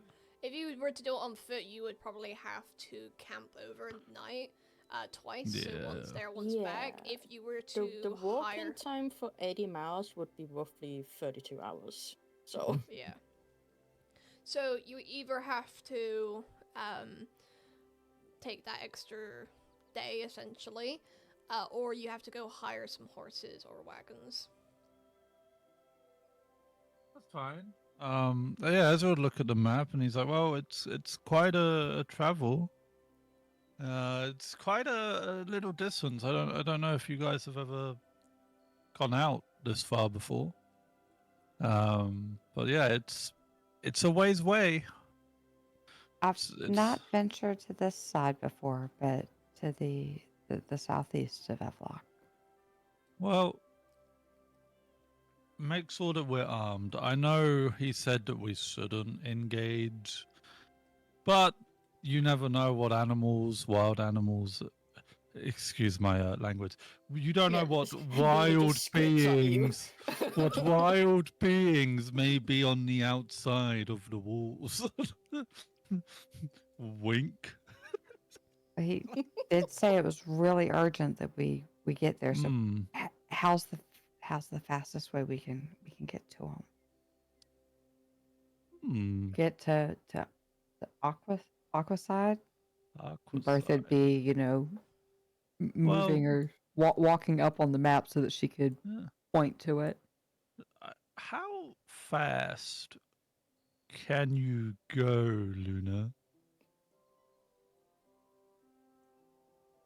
Have you I ever don't actually raced know a what- horse? I don't actually know. How So, fast for the are sake Taiwanese of, is? well, we're not gonna go off of actual real life statistics here.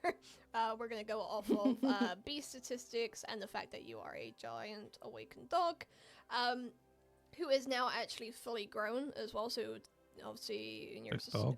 in your solo session, you did travel quite a distance, but you were still a puppy. Now you are Yeah, fully we traveled to, sized. like, Yeah, you are now fully sized. You would be able to keep up with a horse going at a decent pace without like having to fully sprint and tire yourself out. How many individuals Yeah, could so- you so- fit so on Luna- Luna? Luna just telepathically tells Ezra, "I can keep up with a horse as long as it doesn't run." Do you think you could carry me? They just kind of look at Ezra. I'm like, is it? And then they If just I was telepathically ever say, "Oh, injured, no, well, now, if I was well." ever injured, could It- you drag me out of somewhere? They just telepathically says, "I could probably drag, but it wouldn't be comfortable for either of us." Understood. I mean, we could travel by horse. Have any of you rode a horse before? Well, Bertha, have Just you gives rode a horse them a before? blank look. No, they're giant. Oh yeah. Ah. Luna, would Bertha fit Luna on your just tilts back? their head. They don't say anything to that. They just approach Bertha and try to like shimmy between their legs to see if they can carry them. Curious. Might only need one horse. So Bertha weighs like The small 10 child. kilos, 11 kilos, something like that. I feel like dogs could carry that. That would be like nothing to a dog. Yeah, that would be Luna nothing. would yeah. be able to carry it, but it would make Luna a little bit slower and tired. But we would Oh. get there. You would get there, yes. But Hmm. if we've got a horse anyways, for Yeah, you Ezra, just ride with me. Ezra kind of thinks back if there was horses in his we kept horses in the fields. Yep. I have a solution, but you both have to be respectful. We can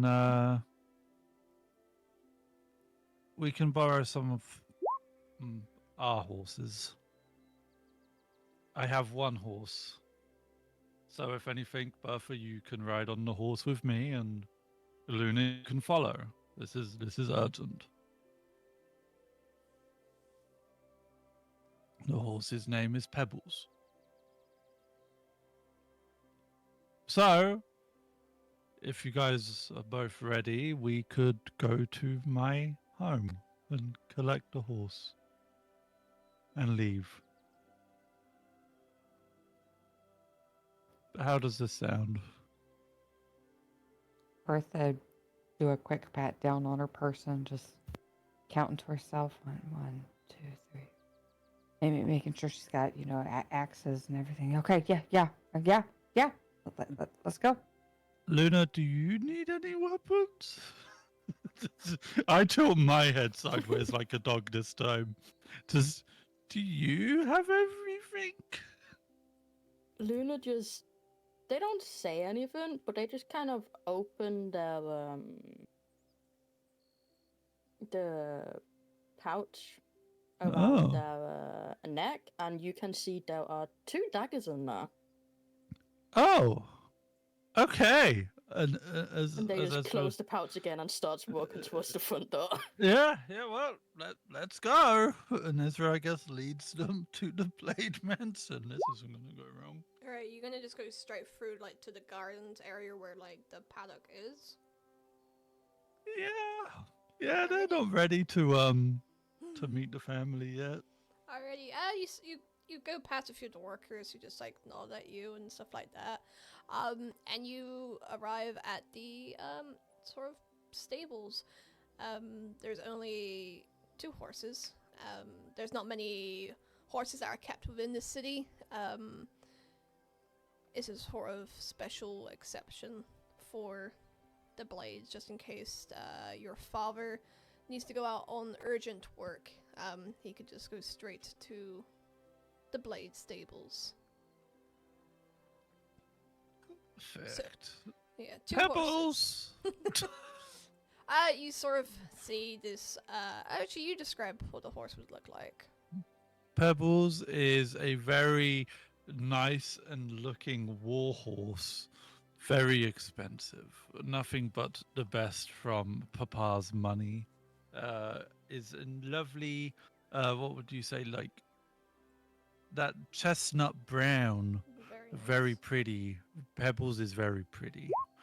And Pebbles is very aggressive female war horse. Okay.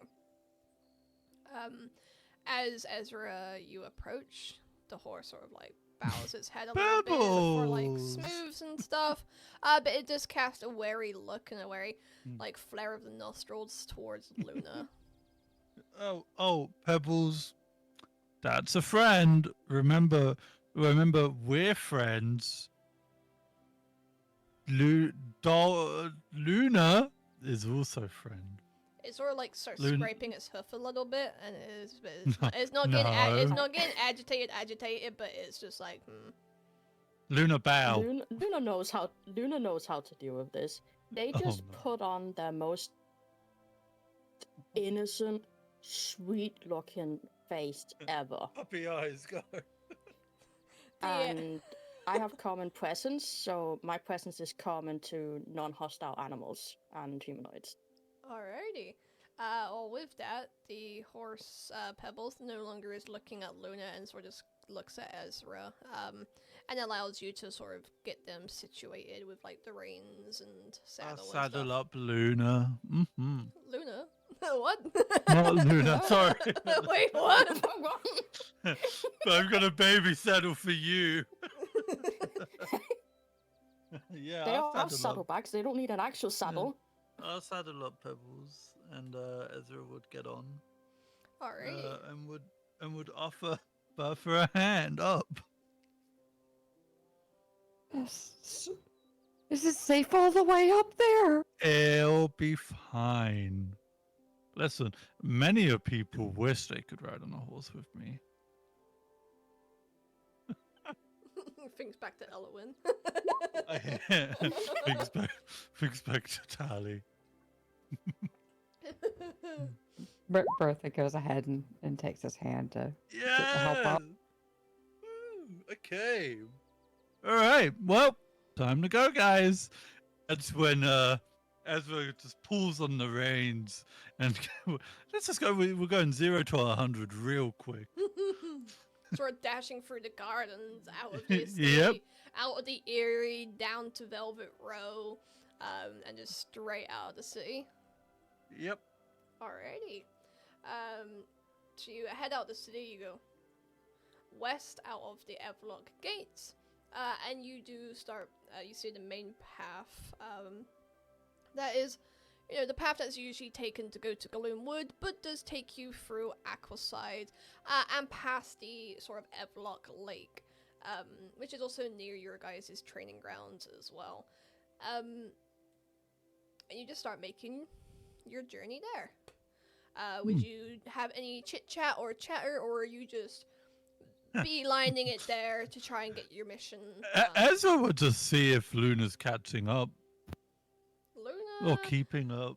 go ahead and roll me a athletics check, please. I want to see if Bertha's been sick yet. 9. You are like getting a bit out of breath trying to keep up with this horse. It's been a while since you've had to like fully like run, especially since you've been focusing more on your magic studies than sort of athletics over the last few years.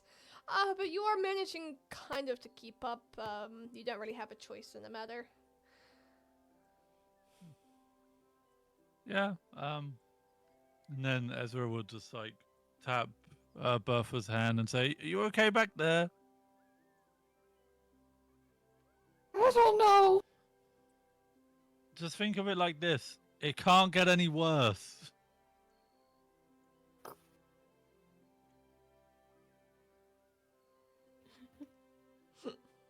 While, technically while it they could. Had that conversation. While they had that conversation, Luna's gotta make sure they sniff every now and again to see if they can spot the scent of any predators or prey or humans or whatever while they are walking. Perfect. Thank you for telling me. And yeah, how is Bertha feeling? I would just go ahead and roll me a Constitution. Roll just straight con. We're gonna see how much of the alcohol from last night affected you. Oh my god, is that the first nat 20 of the campaign? Yeah. Bertha feels dandy. Hell yeah! And this is see if you're Yes. hangover. Hell yeah, that's a good precedent for the campaign. Yeah, Bertha. Love that. Bertha, you are. It's like you didn't even have a lick of alcohol last night. But she still doesn't like being on this horse. Nay. Says the fairy with wings. Oh, it's too high. Yeah. Sorry. It's too high to depend on something else to keep you up there. It's a trust issue. Okay. Plus, Alright. this is a very large animal, and she hasn't like met it before. That is true. So, with Luna panting a little bit to keep up with the horse, Ezra on the reins, you know, I would say you're not like full on sprinting with the horse, but you are going at like a gallop pace. Yeah. And a small little Bertha behind Ezra, sort of holding on to the like back of the saddle and trying to like not think about being on the back of a giant horse. No, she's absolutely white knuckling the back of that saddle. Okay. Any other conversation bits? No. No. Okay. Is it much longer? I get there when Pebbles says we're there. So you are coming up to about halfway between Evlok and Aquaside. It is now definitely coming into like the later of the afternoon. And Luna, you sniffing the air as you go, and you pick up a faint smell of burning, not like active like burning like a fire, but like the remnants of a fire. It's quite strong, and it's just sort of northeast off the path, up ahead.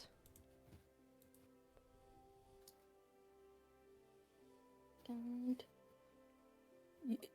the other two just suddenly just really hear like Oh god. like that.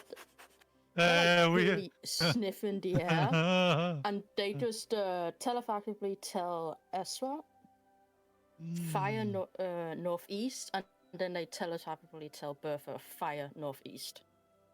Oh, well, we Pebbles Range are going to the northeast then. Alrighty. Uh. You guys, like, obviously you're in the plains around the Evlok. It is very much flat, but you have entered, like, a small sort of woodsy area. It's not very dense wood, but it's a small little woods area that's near the lake. So, sort of to the northeast of the path is a small woods, and then going through that is the lake. So, you are about here on the path, and now you're traveling off the path to about here. Okay? You start traveling through the woods and stuff, and at this point, Luna, would you be leading? Since Luna's the one who can smell it, yeah, Luna would be leading. Alrighty. Which means Luna's the first one to arrive at the aftermath of Hold on. something. You sort of come through the wood clearing, and there's nothing really left. There's just scorched bones, scorched wood, the ground, the trees. Everything is black, thick with ash. There's a few little fires still sparkling here and there, but other than that, there's nothing. You can count about 10 bodies in total, at least you think they are, from the lack of clothes and the burnt charredness of their skeletons. Are there any bodies that aren't completely burnt? Like, are there any that might possibly be alive if they get medical attention? Or are they all completely just burnt to bones? Do me an investigation check. With advantage, because I feel like you'd be able to hear anyone, like, attempting to breathe or speak.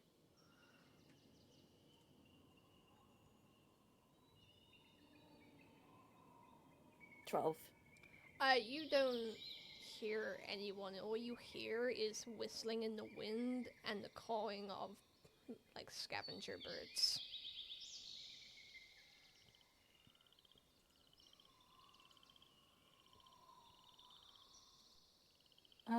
Luna just kind of stops and turns to the other two and just kind of waits for one of them to do anything or say anything. I'd dismount off the horse at this point, and I would offer Bertha a hand. Oh wait, I would go for Ezra would offer Bertha a hand and then be like, "Wait, you don't need my help, do you?" I can get down, but thank you. though. Okay. You're welcome. Yeah. Oh my What? lord. Oh. Bandits did this.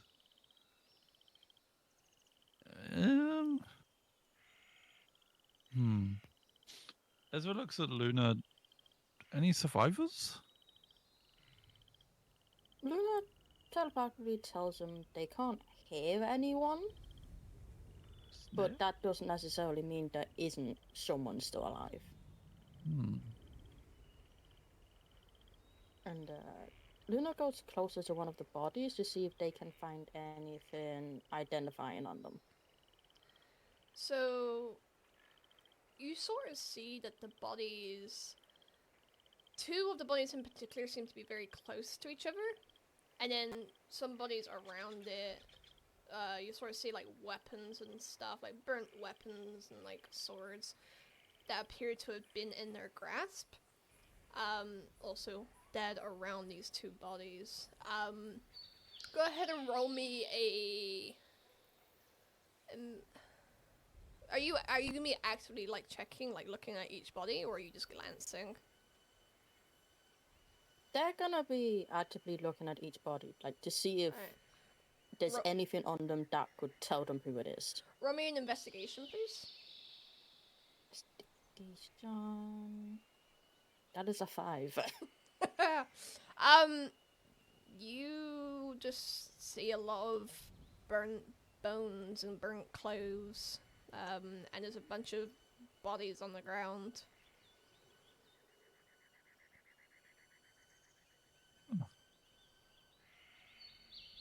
Luna turns to Ezra and says, I don't know who any of them are.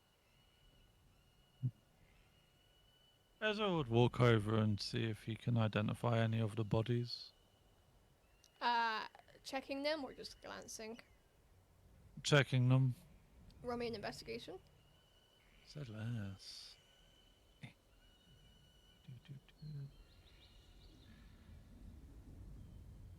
12. You notice that the two soldiers that, the two, bodies, the two skeletons, with some, like, armor and stuff remaining, that are sort of close to each other, that don't appear to be holding like any weapons.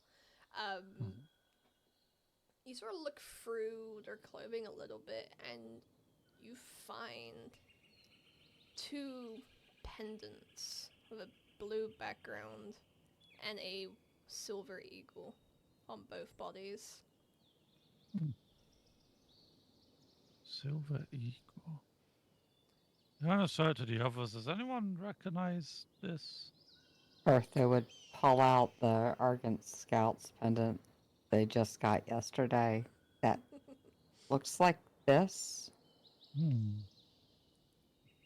Well, these are the people we're looking for then. Is this Luna pipes team? up in Ezra's head the second he says that, and says, "We're looking for Onyx Foxes." Onyx Fox. But so who did these?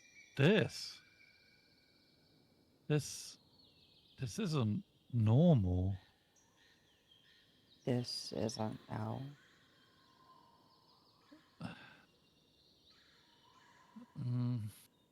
Just a bit of Check the- clarification. Everyone at the graduation received the same pendant yesterday. Yeah.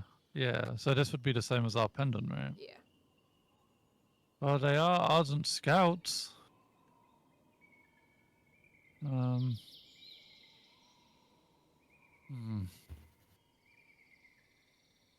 Gonna look through the bodies further to see if there's any remaining clue of information, paperwork, anything.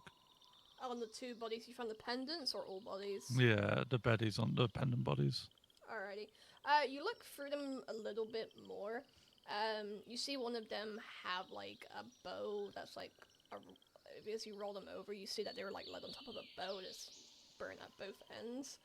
Yeah. But you don't really see much else. Everything is just sort of incinerated. There's not much left. Just a few scraps of metal on their body and then bones. Could Luna try to see if they can scent where the 3rd person is? Because Scots are sent out in threes, and there's only 2 bodies close to each other. So they want to see if they can find the missing person. Good idea. Go ahead and roll me another investigation. Why is it an investigation every time? What else would it be? You're actively investigating to search for something. Well, it could also be perception, because I'm using my senses to find something that's easy to miss. Like, I'm trying to find a scent, not necessarily a thing. So, I like to use investigation when you're actively trying to track or look for something. Perception is what I like to use if you want to just observe something that might be happening in a moment or around you. Okay. Oh, second Not that's 2021. Oh my! Alrighty, so you don't I'm assuming like you're trying to pick up on like the sort of smell maybe from like the pendant. Yeah.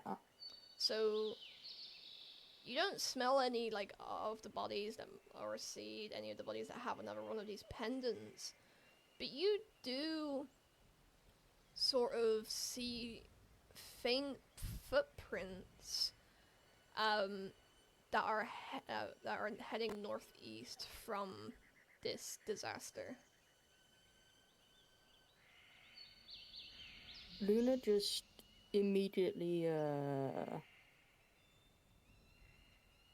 barks to get the other 2's attention and kind of sniffs the footprints to show where they are. I'd follow you. I'd follow you. Bertha, come over and follow. Alright, so you're now just following the footprints? Yep. Alrighty. As you are traveling, sort of, it's getting a little bit less burnt as you are traveling further away, but it was a very large area of just ash and ruin. But you make your way into actual green woods. And then you make your way to a clearing by the edge of the lake. The sort of trees have... you come through the tree line, nice grassy plains. And as you look around the lake, you think you see an entrance to a cave. And it'd be, God, at we're dying. this point, you can't really make out the footprints anymore because it's now just sort of on grass.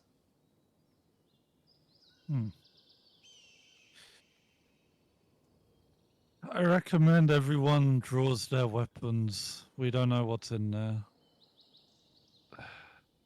I know they said don't engage, but we don't know what happened. And these are our brothers in arms. We can't leave them like this.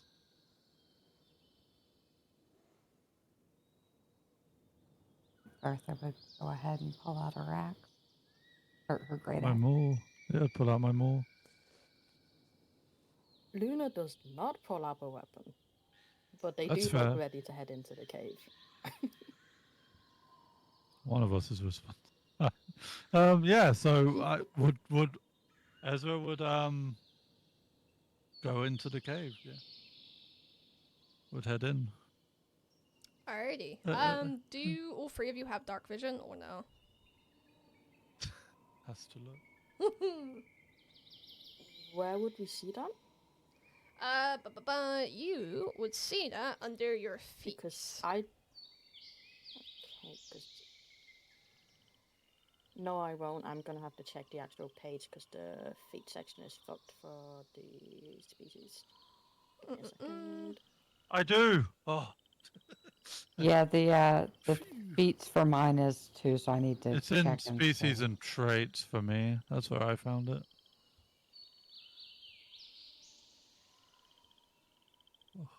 It looks like Luna does not have dark vision. Yeah, not from what it says. There. Bertha might do, being a fairy. Let me check.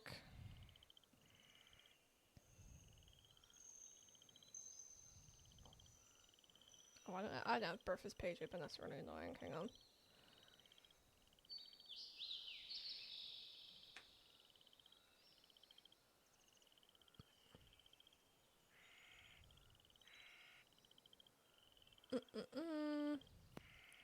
Viewing.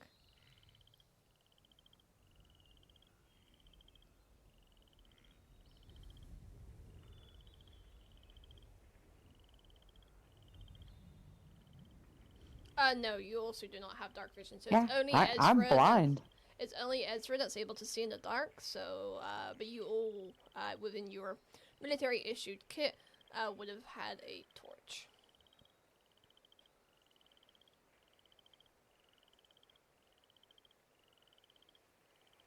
I'm not using a Does torch. Bertha pull out a torch? Could it be like the special ones that just strap around your head?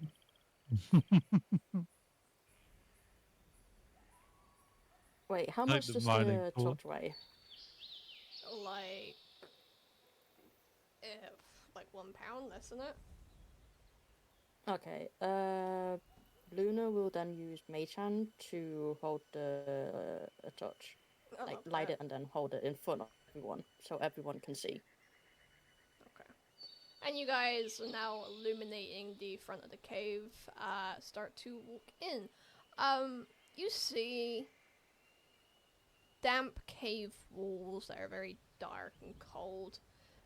You see it doesn't appear to be very deep. You sort of, your footsteps echo, but the echo is very short and not long. And as you get further, you see something in the corner. You're not too sure what from this distance. Hello? That What wasn't very, is very that? smart. Do I have a pebble? You could probably find a loose rock. Can or I pebble on find the a ground. loose rock and just throw it towards them? Sure. Roll me What I'm doing. a athletics check. Perfect. Are you trying to I'm hit about them to- or just do it near them? No, just get their attention. 9. You accidentally hit the creature directly. Oh. Yeah. You have just fully hit this creature with a rock with no explanation. Hello? It made a weird noise. Does anyone know what that is? I have an idea. Hey, look at Question. Luna. Yeah, come on. Is the reason we can't see them is because it's too dark in the corner, or because we're simply not close enough for our vision to actually be able to see it? It's very dark. Like you haven't brought the light source close enough. I have dark vision. Okay, Luna then Oh yeah, I forgot. moves Yeah, the mage I hand would that's see. holding Yeah. the You- shirt as- closer. Ezra would see what appears to be a humanoid, sort of Oh. crouching in the He corner. just pelted it with a rock. Let's throw a rock at a human. Fucking human. A humanoid. I just look back. I think that looks like a person.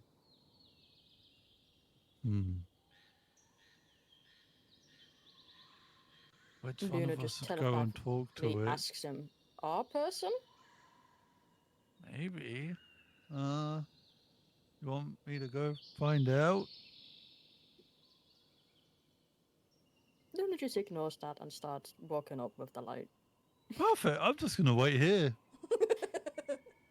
Bertha's squinting through the darkness, trying to see what's going on. Yeah. Alright, Luna, Value my life. you approach this person that appears to be crouched in the corner. What do you do as you get closer? Or what did they do as you get closer?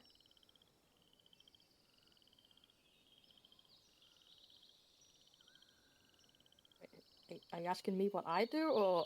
Both.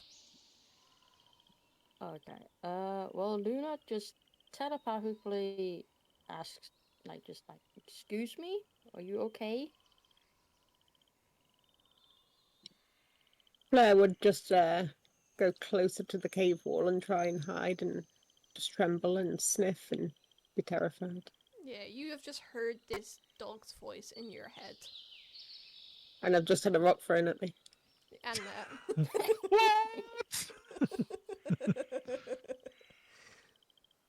So literally you've just seen them sort of recoil further into the wall.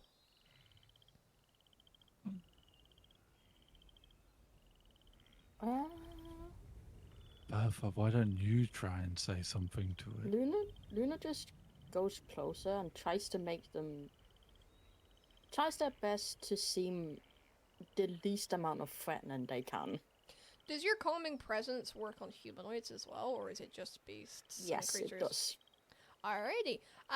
As you get closer, this sort of person in the corner starts to experience like your presence, and it's a very calming presence, and it just starts to relax them a little bit. Bertha's gonna, cup her two hands in front of her mouth like a little pretend megaphone. And, hello, is anybody there? Can you hear me? I can hear you. Are you okay? No. Can I walk closer?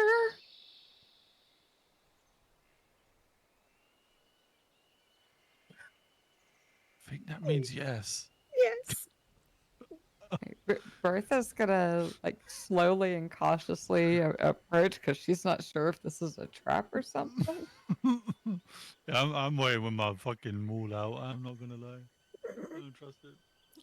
While I'm this close, would I be able to sniff and see if I can find, whether their scent would have belonged back at the Scots place or not? With your passive perception, you instantly pick up on the scent of ash from their clothes and their hair, and you can definitely put two and two together that they were at whatever happened to those people.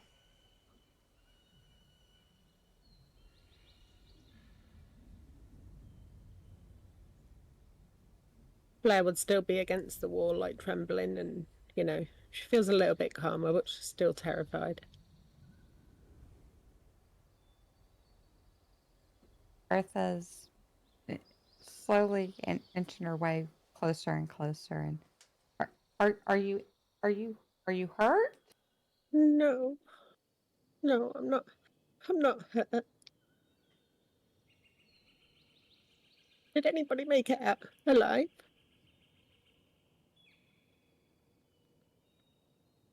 Yeah, Yeah. yeah, yeah. Right? Ezra's gonna walk outside the cave and stand guard. Ezra knows better than this. Alrighty, as the sort of light has gotten closer to Flare, Flare, can you please introduce your character and what they look like? Yeah, my character is an elf bard. She is tall. She's stunningly beautiful. She has ivory skin. She has flowing red hair. And she's very, she's a high elf, so she's very well-to-do. Alrighty. Another one. And yeah, that just reminded me as well. I totally forgot to do something very important at the start of the session, so I'm going to make note of the time here, and I'm gonna ask Ezra, Luna, and Bertha to introduce your characters and describe them. And I'm just gonna do a little chop and chop here.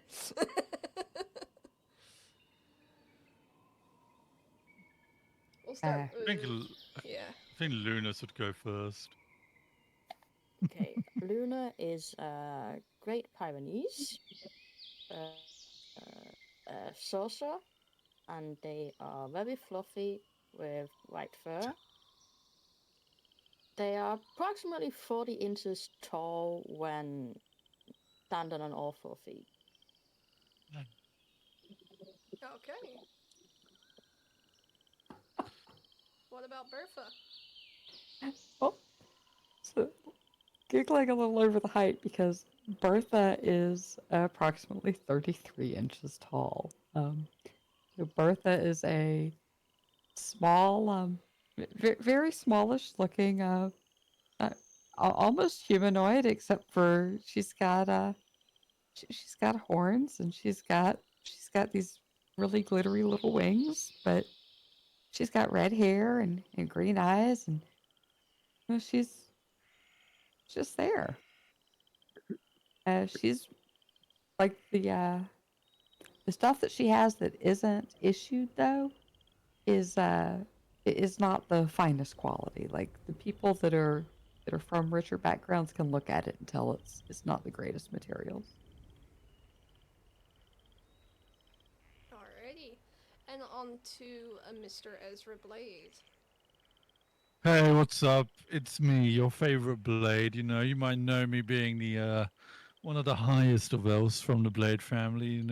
Most notoriously known for being the son of the Tin Blade, the Warden of Law. Just so you know, that is Tin Blade, the Warden of Law. I'm a very quiet individual. I'm not someone who talks to many people. I like to spend my time focusing. I'm not much of a party person, as you noticed from earlier.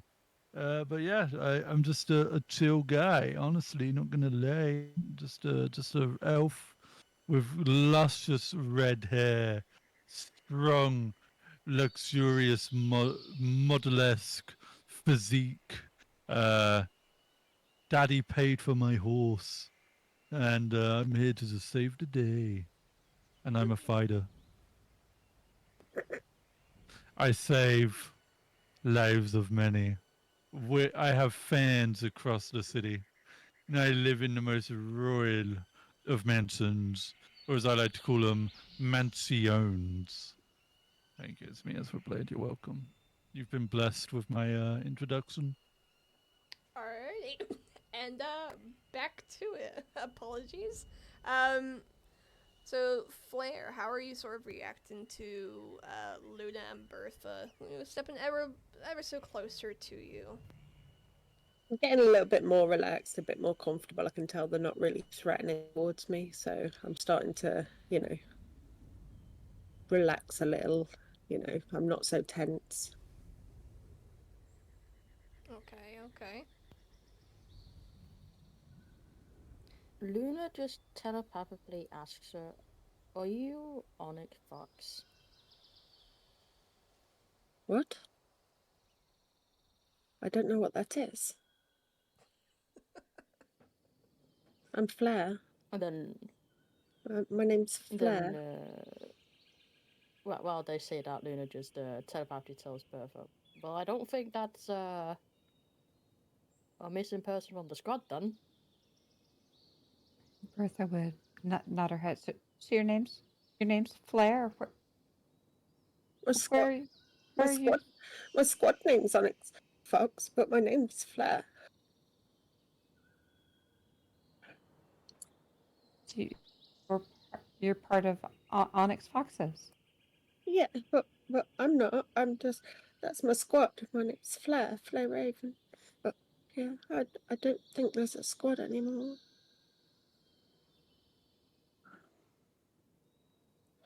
Okay. Has the Oh. dragon gone? Is the what? Has the dragon gone? Guys? Ezra? Luna? Ezra would come inside the cave after hearing the shouting. What sort of commotion? Dragon? What's a dragon? It was a big beast.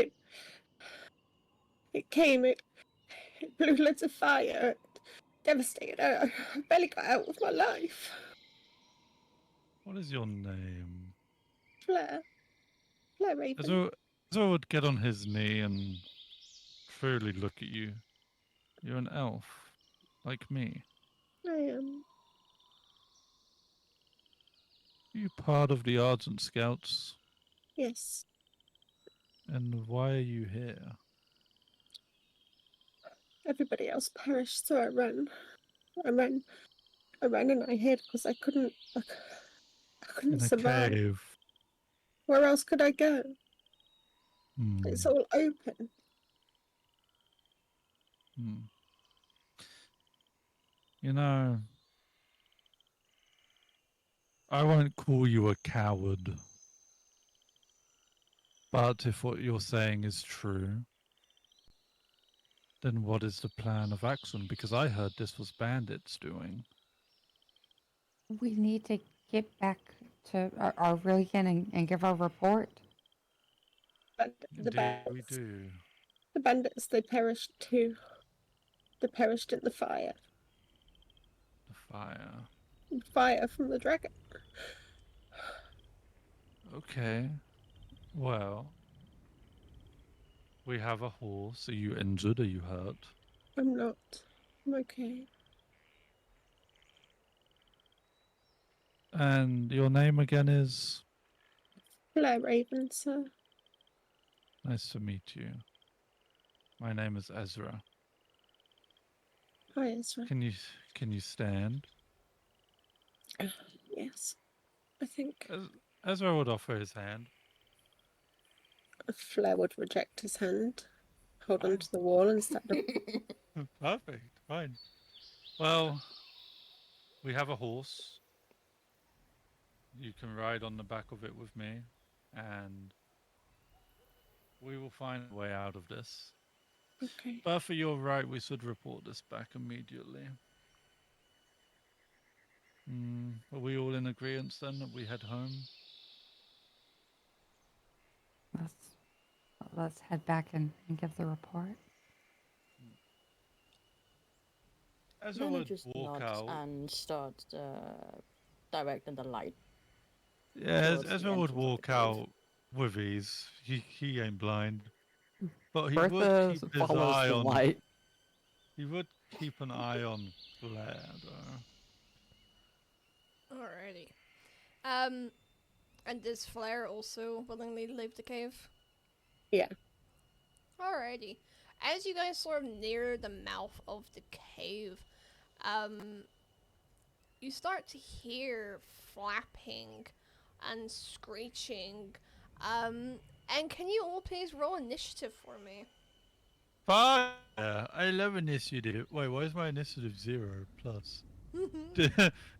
Huh? Where is Oh. my initiative? Next to your armor class, Oh, see yeah. all your skills. Yeah, there you go. Alright, well, I got a 9. Nice. Well, Flair got good. Alrighty, can you all put your characters on sort of like how you would have like left the cave? Yeah, I got you. You might need to walk,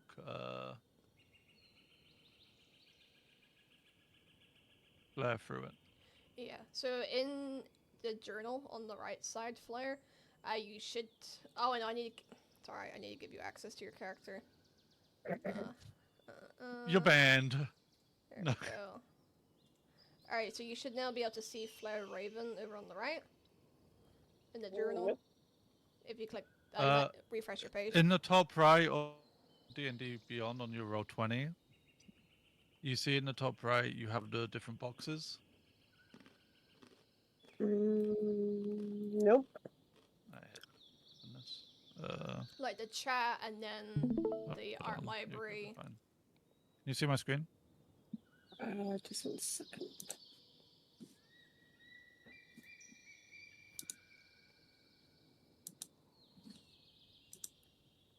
I can't move my character onto the thing Yes. either, but that's I can't because either. I have the issue with the website. So do you see this box here? That's not on D&D, that's on Roll20. Yeah, that's what I said, Roll20. Oh, I thought you said D&D. Can you move your No. characters if I put them on the thing? Okay. And then that, and then you would just click it and then drag it on like that. Can you guys move your characters now? I can't move Bertha on there. Okay, give me a sec. No. You guys have to select one, because Thank I you. realised I didn't. Thanks for that. Oh, you're good. Okay, I can move Bertha There you now. go. Alright, so move them into the position of where they would be. Yeah, I'd be here. Yeah. Fuck is that? An ostrich? Ah, you're about to find out. So,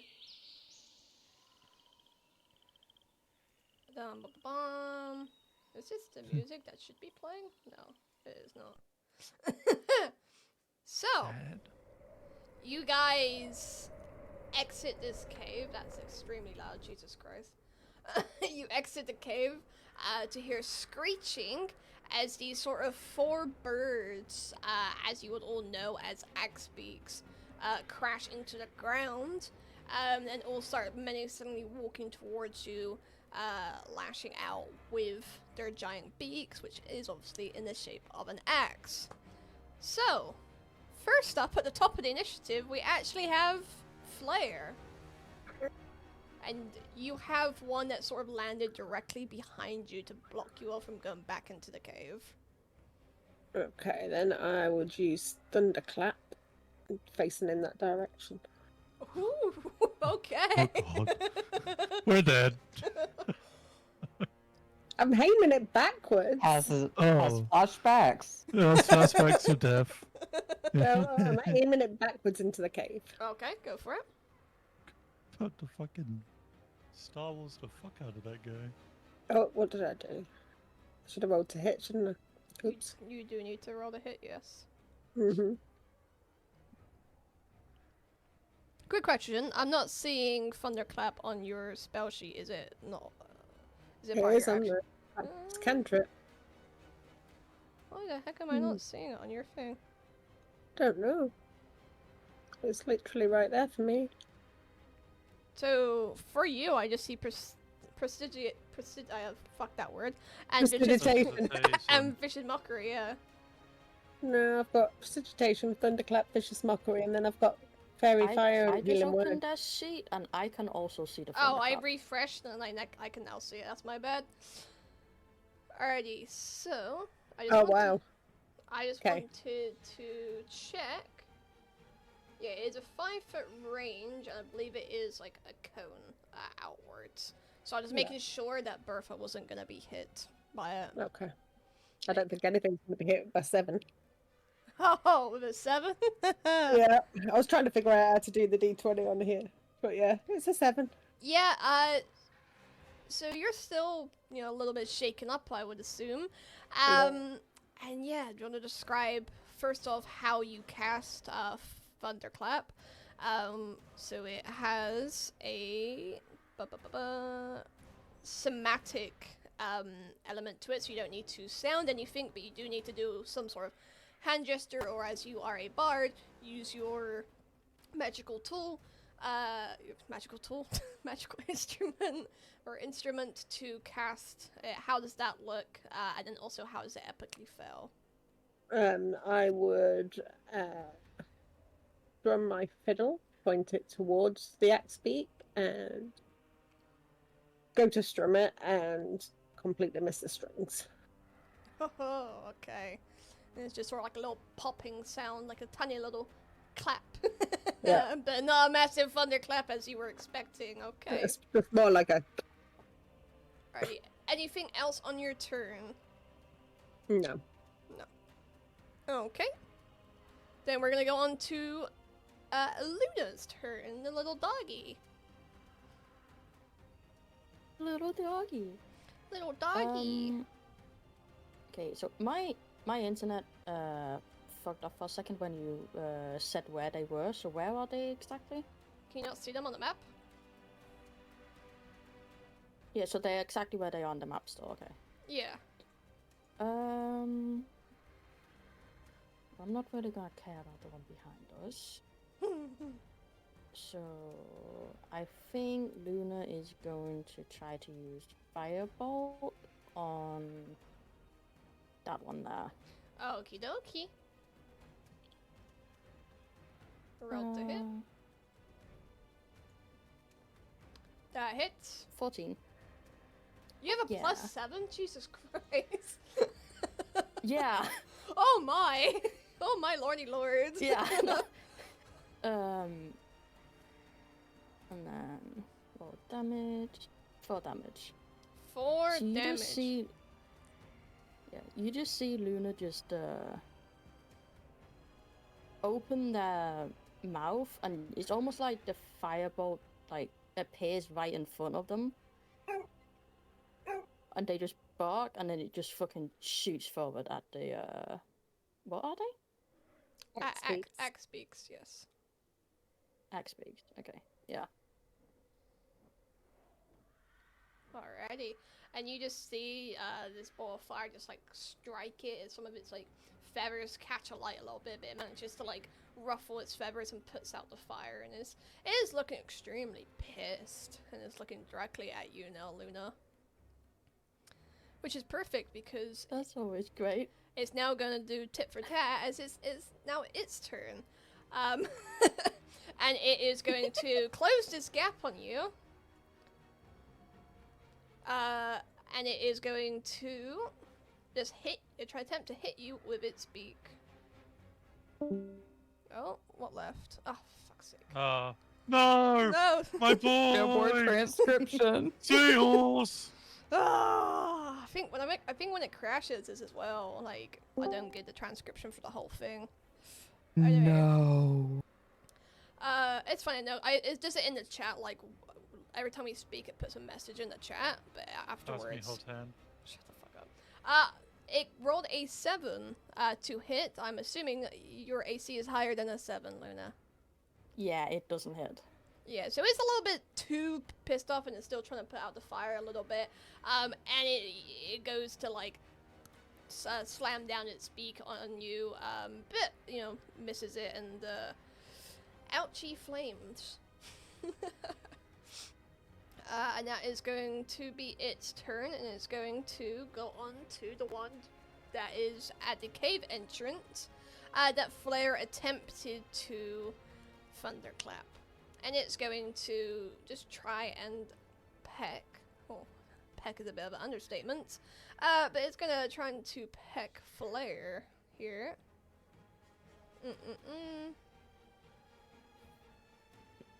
For a 9, I'm rolling so great for my first fight in this campaign. Does a 9 hit? Nope. I've got 12. Alright, do you want to describe how you avoid being hit? Yep, I see it coming in and I dodge out the way. Lovely. Alrighty. And now we're gonna head on over to one Mr. Ezra Blade. Hello, that's me.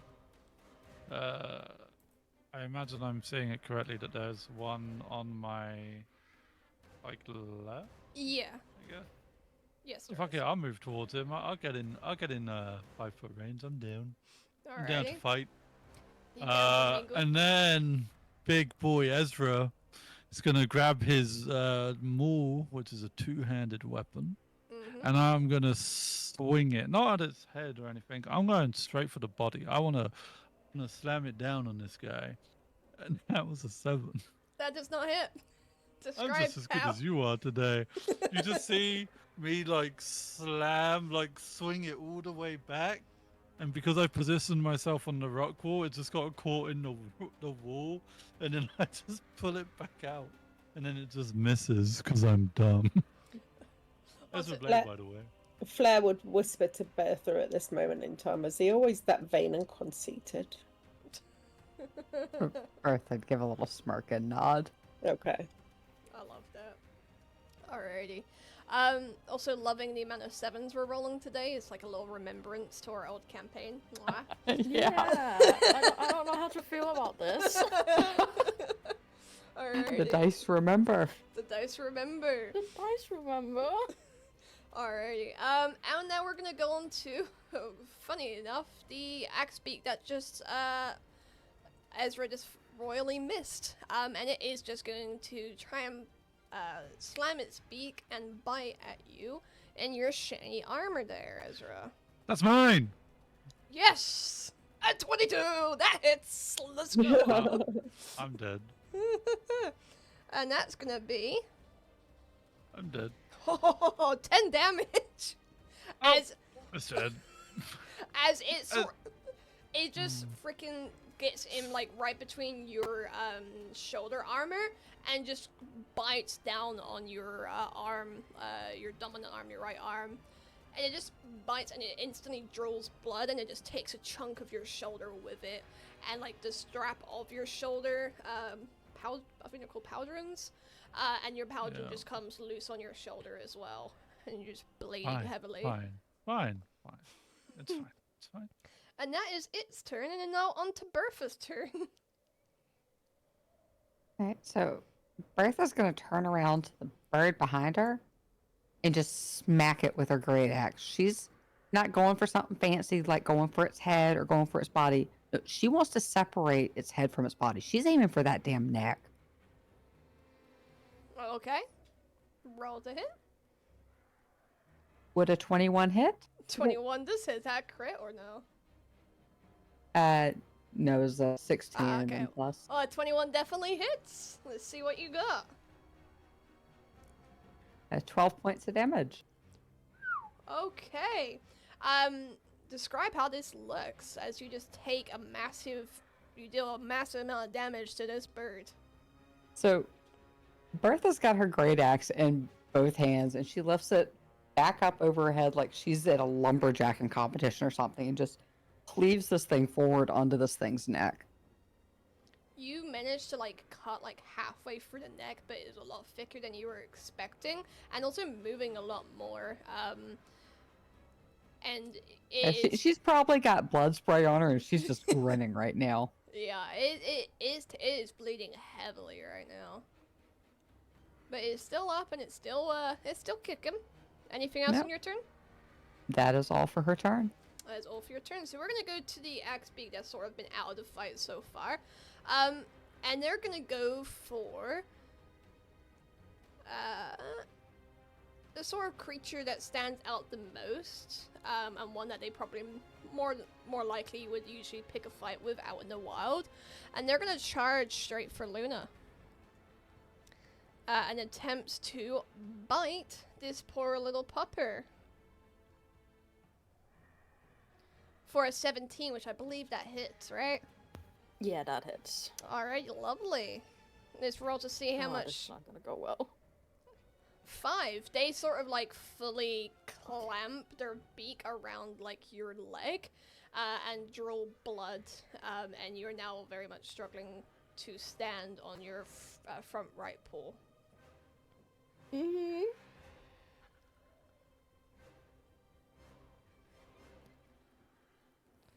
Alrighty, we're back to the top of the round with Flare. Okay, Flare would cast Healing Word on Ezra. Okay, Well, how would that look? I'm fine. So healing word is verbal, so you only need to speak something to cast it on him. Okay. Hey. She would speak in Elvish, some kind of. Or as you're a bard, more likely you would sing a little tune. She Yes, probably you would, could be. but. It's a very silent tune. It's almost inaudible. So she cups around her mouth and she just, this sound emits. Only her and Ezra can hear it. He can barely hear it. Alright. So- It's like, what'd you say? Alright. And then roll for your healing.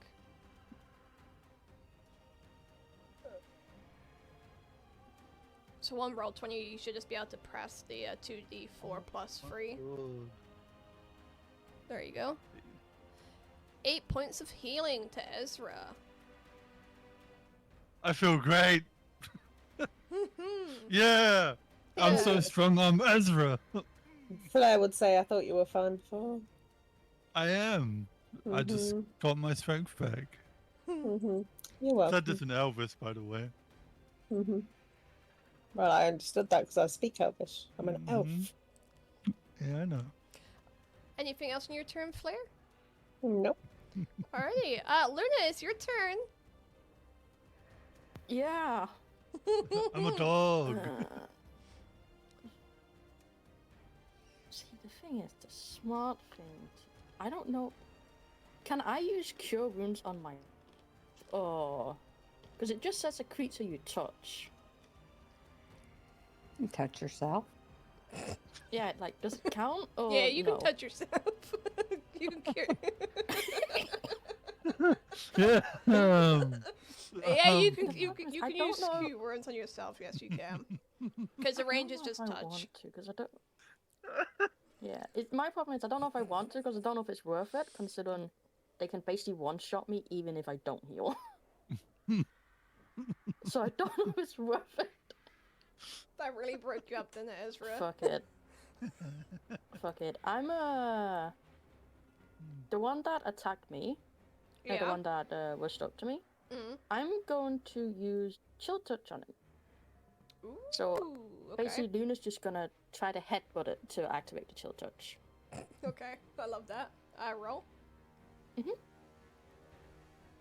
That hits. That is 18. Yay. Your +7 is actually nutty for a level 1. What the heck? 4 damage.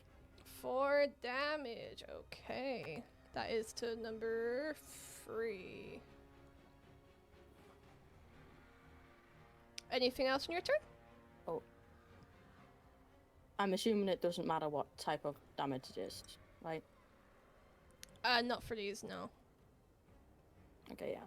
Yeah, they have no resistances or anything like that, so.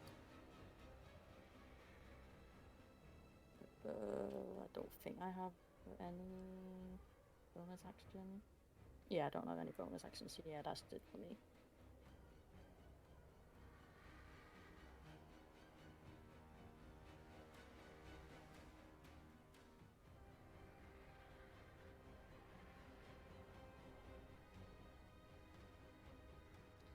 Alrighty, so nothing else on your turn. Then we are going to go on to the one that first tried to bite you.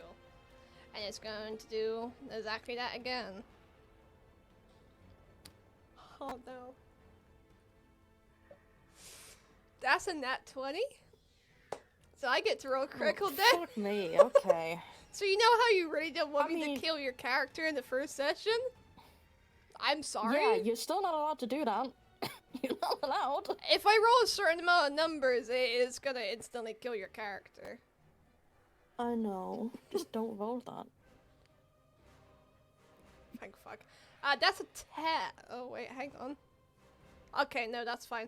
I thought you had 5 HP total. Then I was about to be like, oh my god, that's so close to nearly No. one-shotting you. That's 10 damage in total, so that definitely knocks you down to your, I was about to say it's feet, but your words. It sort of, rather than going for the same wound as the other one created, this time it just goes straight for your throat. And it bites down hard. You probably let out a little squeal and then drop to the ground. Just in a pool of your blood pulling from your neck.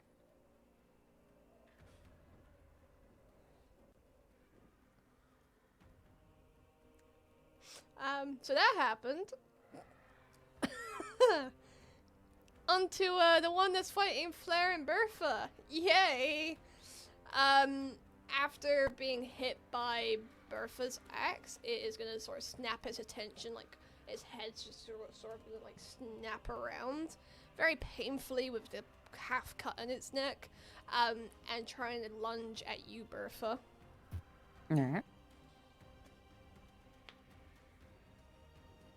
That hits. What was the roll?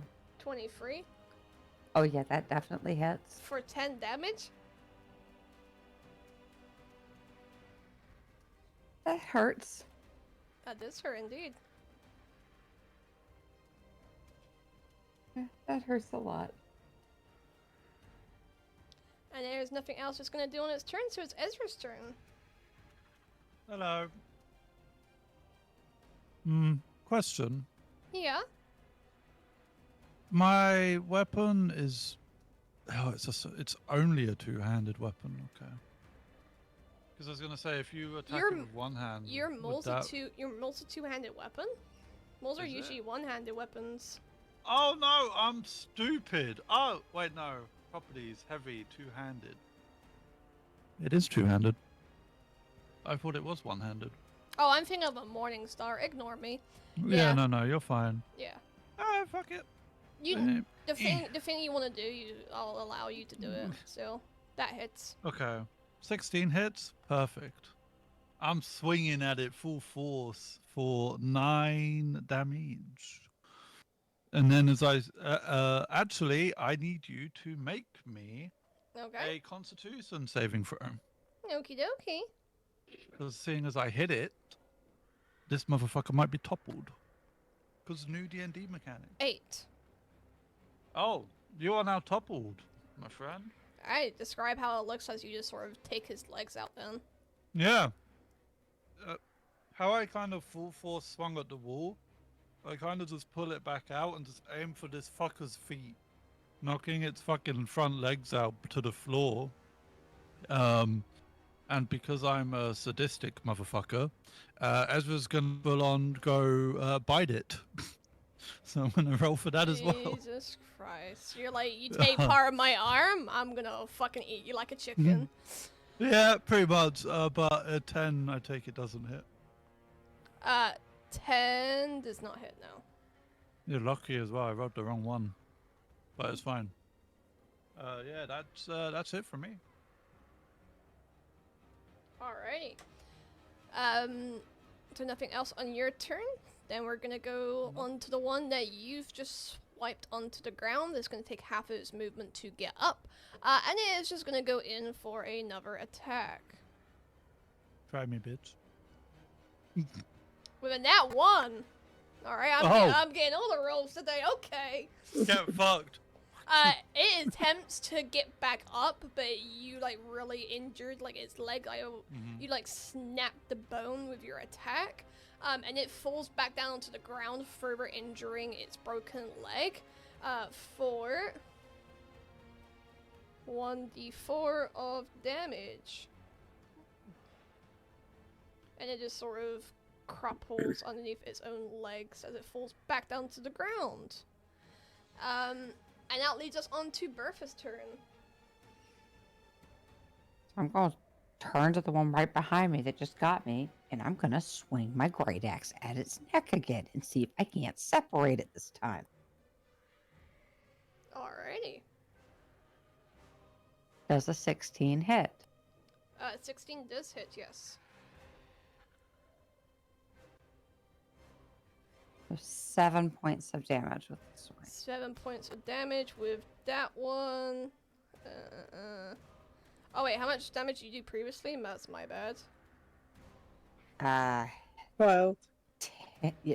12. 12 and then 12. plus 7, so that makes 19 in total. Describe your kill. Chop its fucking head off. Beautiful. You chop his head clean off, and it just splats. His head sort of drops first, and then the lower half sort of stands for a little bit more, until eventually just tilts over and falls. And I just turn back around and face the 3 that are in front of me now. Alrighty. Anything else on your turn? Any movement, bonus actions? No, that's it. Alrighty. So we have a Luna down on the ground. So this little birdie is gonna go straight up for the one that just killed its friend. And it's gonna go right up to Bertha and attempt to hit. For a 10, which I do not believe meets your AC. Does not hit. So Bertha's going to backstep when this bird comes near her, and it's just going to swish. Or swoosh. Just instantly dodges it. I love it. Which leads us to the top of the round with Flare. Okay, so let me just have a quick look. So I would try Thunderclap again on the one that's diagonal from me, using my fiddle. If you were to do Thunderclap at the one diagonal, you would hit Ezra as well, because it's a 15-foot cone. That's alright. Just to help visualize it a little bit more, does actually get the... Where's the shapes? I thought it was a 5 foot. Is that, I thought it was 15. Hang on, am I getting it wrong? It is a 5 foot, ignore me. Yep, so directly in front. Wait, if it's 5 foot, then is it a it might not be a cone, it might be a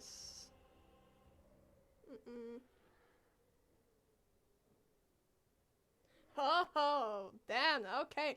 No, it's a circle. It's a 5 foot circle emanating around you.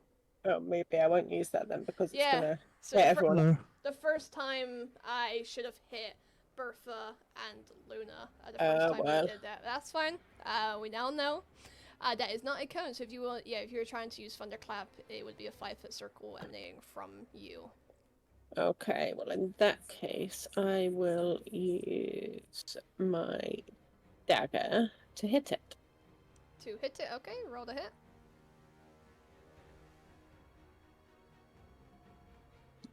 That hits. For 5 damage, okay. Do you want to describe how it looks as you sort of like reach for your dagger and then attack? I grab it out of a sheath near my belt and just wipe it across his neck. Ooh, okay. It sort of like recoils back a little bit as you've just slashed at his neck. Anything else on your turn? Yeah, I'd use my bonus action healing word on Bertha. Do I need to roll a d20 for that?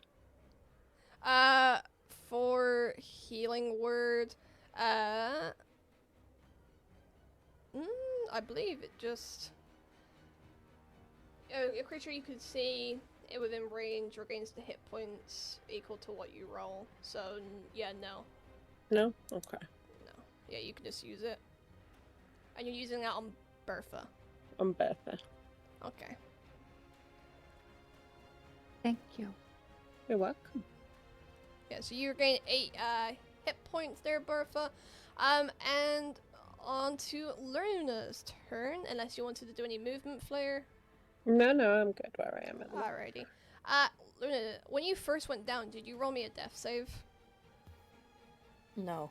can you go ahead and roll me the death save from when you first went down, please? I don't know how to do that.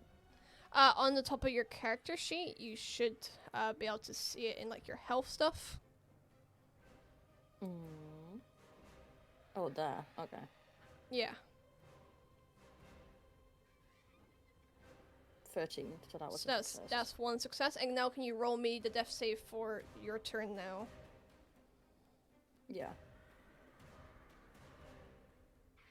That's That's a one failure. fail. Alrighty. You're gonna sort of describe sort of like how you're feeling. We also oh wait.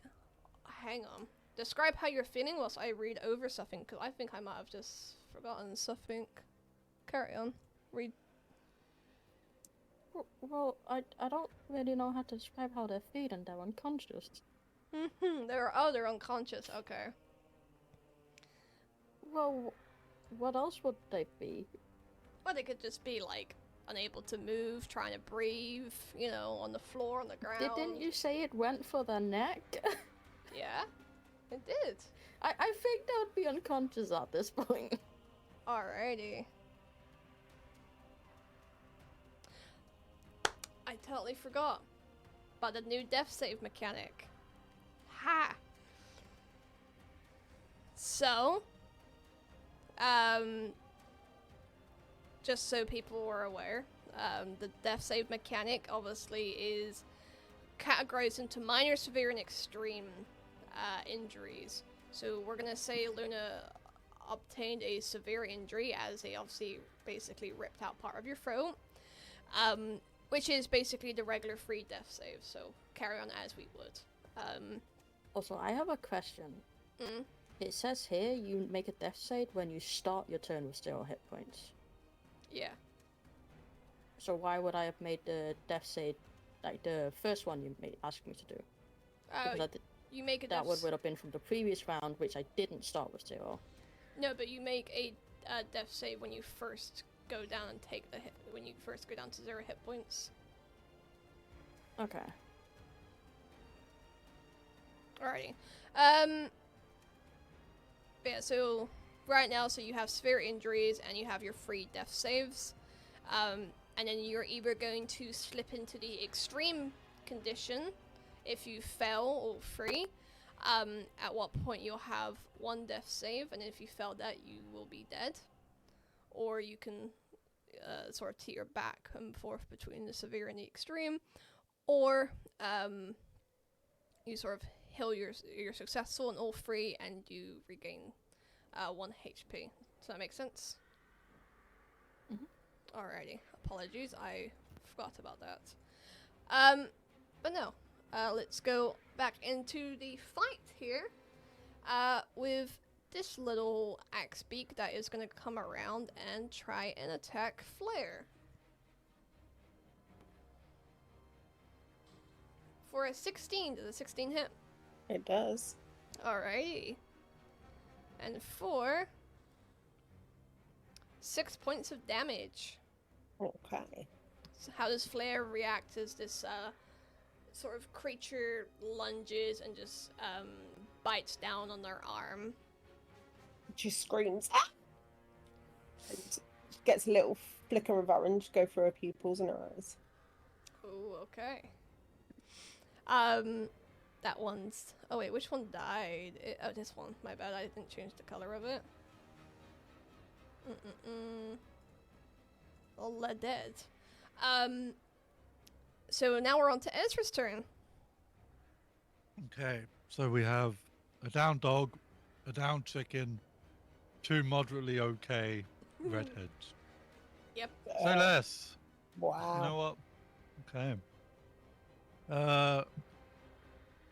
Ezra will swing his maul to hit the one that he's crippled. For 22, not natural. And he is going to slam his fucking hammer, his maul into its head. You actually have advantage to hit because it's prone. So Well, you can roll I'm again. gonna fuck it. I'm rolling it again to see if I get the natural. Oh, I was so close. I got a 19. I'm still aiming for its head at this point. Alrighty, roll for damage. Okay. 14.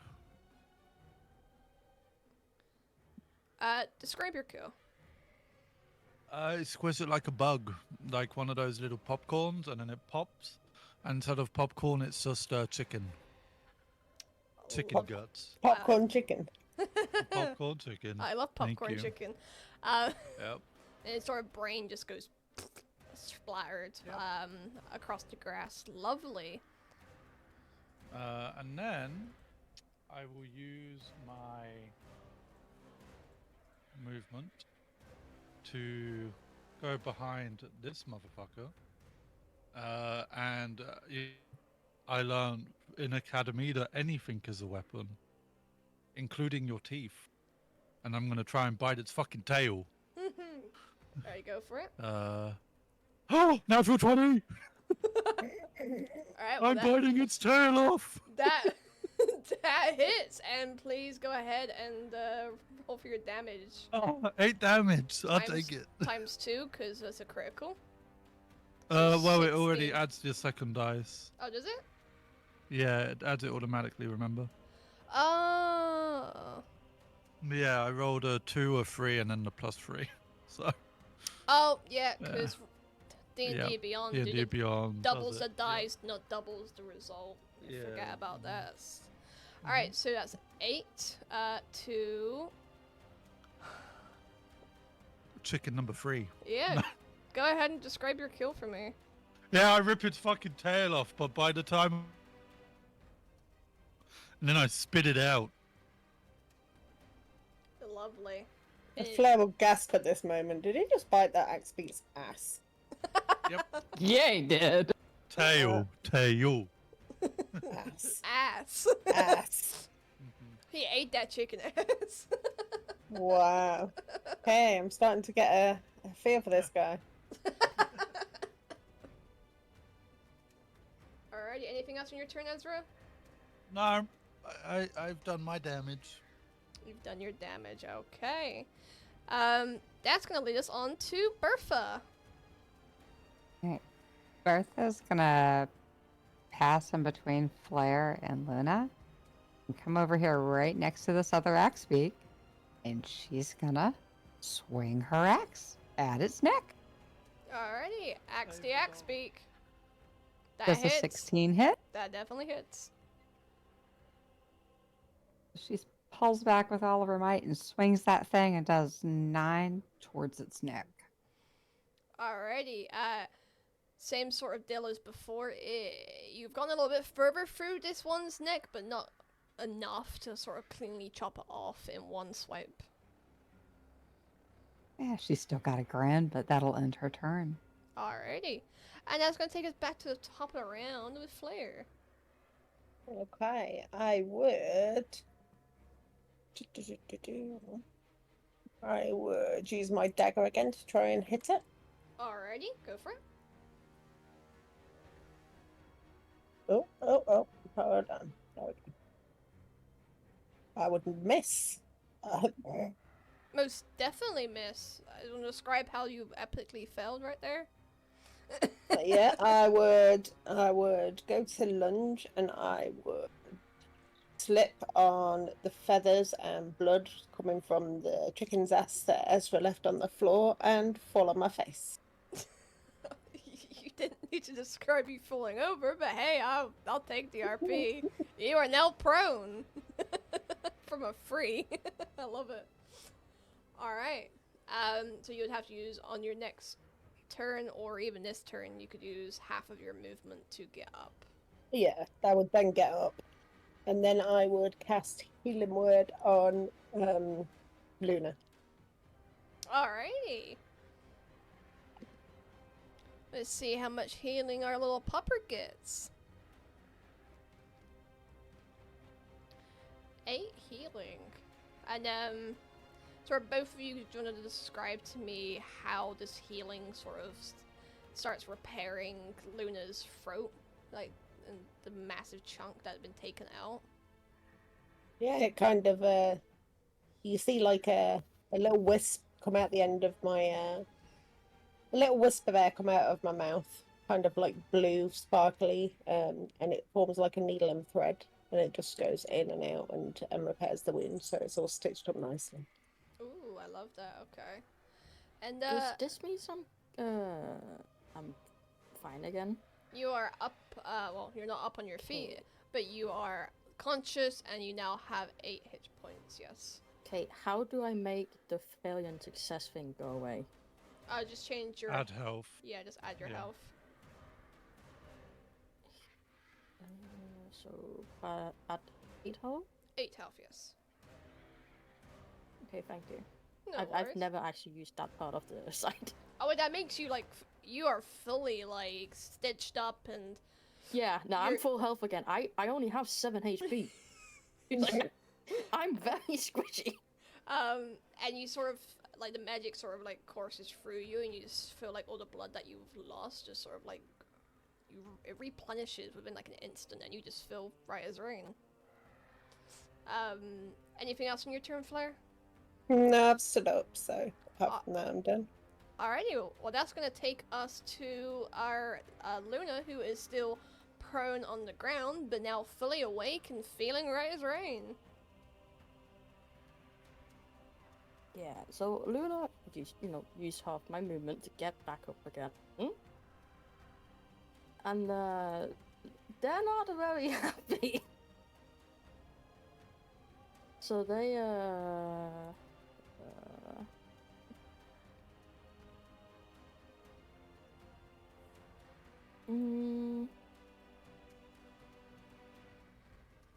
they use chill touch. Okay. Tries to headbutt the remaining axe beat. That hits. It's a 13 hit. Yep, that hits.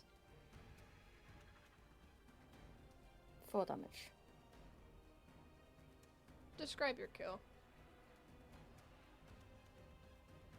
I actually would need to. So it does necrotic damage, so what would that look like? Would it just look like it's slowly rotting, or? That, yeah, and the necrotic magic usually looks like a very greenish, bluish aura as well, when and like a little bit of black as well. Just imagine Suddenly gang. see from the point where Luna hits it with her head, you just see like the green start to grow all over, and it just starts looking rotten and dead immediately. And it sort of stands there for a second, and it suddenly just like crumples to the ground as its like muscles just are it's like eaten and decomposing, and it just collapses in on itself, on its decomposing flesh and bones. Alrighty. You guys just defeated all these X-Beaks. Congratulations. How are we feeling? Surprised. Relieved. Bertha's clapped her hands together. She's excited that we got this done. Looks around and gives a nod at the team, like, "Yeah, this will do." Blair's kind of hoping that she's earned their trust, seeing as she's healed all 3 of them, or at least she's starting to. I don't know that you healed me. I didn't hear you. Yeah, didn't. would Luna know that Flair's the Huh? one who healed them? Like, would they have seen like the last bit of healing? You were Oh. unconscious. You just known you've been healed. Okay. Ezra, you would have kind of seen that the magic sort of like wisp, as Flair described, sort of comes like from behind and like over your shoulder to then like repair your shoulder. So you would know that the magic came from that vicinity, and you've also, although you've never gone to a magic class, you have trained for the last 2 years with Bertha and Luna, and you do know sort of what their capabilities are. Yeah. Although Ezra doesn't see anything but himself, so. That's a lie.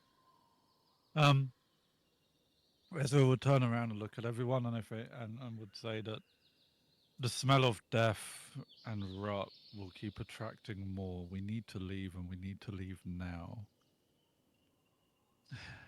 Is everybody well enough to move?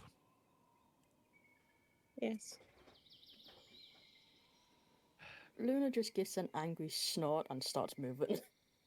You would hear Ezra whistle to see if Pebbles would come. The horse is very well trained, and it does come over once Pebbles there's is no my threats. friend. Yeah, once there's no Ah. threat, it does follow you. All right. Well, we should head home. Report our findings. And Ezra would get on the horse and offer his hand up to Flair. If Flair she would would take reject it. his hand again and Okay, climb up on the horse herself. that's fine. And he would offer his hand up to Bertha to see if she wants to also ride on the back, because they are small enough to ride all three. And Flair would offer her hand. I Bertha, take both would. hands. I would Oh, there you go. actually say the horse can That's only gonna hold. overburden. Yeah, the It's horse. overburdening the horse. Yeah, it can only What? hold two people because you are two fully grown elves. Even though Bertha is Looks small. like Bertha's gonna ride on the puppy. Luna, do you feel strong enough to help carry Bertha? Luna doesn't respond. You just see them kind of like, again, snort angry, and they just go straight to Bertha and try to get them on their back. Oh, just runs under them, flips their head up, and then they're on Yeah, the back. like that. Yeah, They're not in a mhm. mood to communicate. They're just Yeah. fucking going, and Bertha's gonna have to hold on. And you have to take into account when you're thinking of this that Luna stood on all fours is taller than Bertha. Yeah, I forget yeah, no, that. they're gonna like. So you she, know, you if know she when goes dogs, in, if she goes and like try puts her to head play down with under the someone? legs and does that, she's Yeah, gonna send yeah. Bertha like just tumbling onto her back, and Bertha's just gonna be like holding on. Yeah, no, there's a lot of fur. Bertha can hold on to that. There's also the Yeah, saddlebags their in the life. back as well. Like Luna's hind Yeah. legs, there's the saddlebags that like would help you to like not slip off as well. Okay, Yeah. so I don't have to, because I don't want to pull the fur, because that wouldn't be, You know, can hold on polite. to the collar as well if need be. Yeah. Well, Ezra would start galloping faster because it's But- urgent. Would the horse not? Oh, okay. Comedian. And with the horse with both of y'all, it's probably gonna need to go a little slower, and that way Yeah. it'll work anyway, since Luna can't go full speed with me on her Yep. back. You guys, you arrived in the evening, and after searching, then obviously following the tracks, finding Flair fighting, it is now in the late evening, and it is sort of dusk's the one in the evening, right? Is starting to settle, and you're starting to see like the golden haze across the Evlok plains.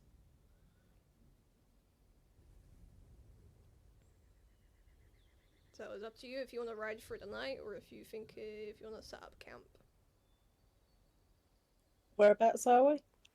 You, right now, are here. So this is where like they found you. Okay. This here was the site of the incident. And then this is where you most likely would be rejoining the road back up to. Okay. All right, so as we're getting back to the road, it's hitting dusk. Yeah. Night is falling as you get back to the road. Okay. So it's getting to night, but do dragons go out at night? I don't know. If there is a dragon, Of course, there's a dragon. What else could cause that devastation? I don't know. Funny, I don't it's- think. Seems to I me you don't- know everything, Mr. Blade. Blair, I'm here for my mission. My mission only. I'm here to make sure that everybody is safe. And I maybe don't listen. think. I listen. I listen plenty. Now, I think you should listen, because clearly you're hurting. The same way a lot of us are probably hurting after a battle. Maybe we should take camp, recover our strength so that we can travel at full speed in the morning. What does everybody think of this? Fine. I feel too exposed out here on the road. Then we go into the woods. We go into the woods. We set a boundary. I can keep watch. Which means you'll be tired tomorrow when we're trying to push full speed to town. Well, yeah, but all I need to do is make sure the horse gets there. That's horse as will long as follow we the- don't run into anything. If we run into something, we need everyone as best as they can. Then after a few hours, we can switch out. I will take the second shift. I think Luna should take the second shift. Fine. Then we will go into the woods. We will find a place that you will feel comfortable with, and we will set up camp. Are we all in agreement?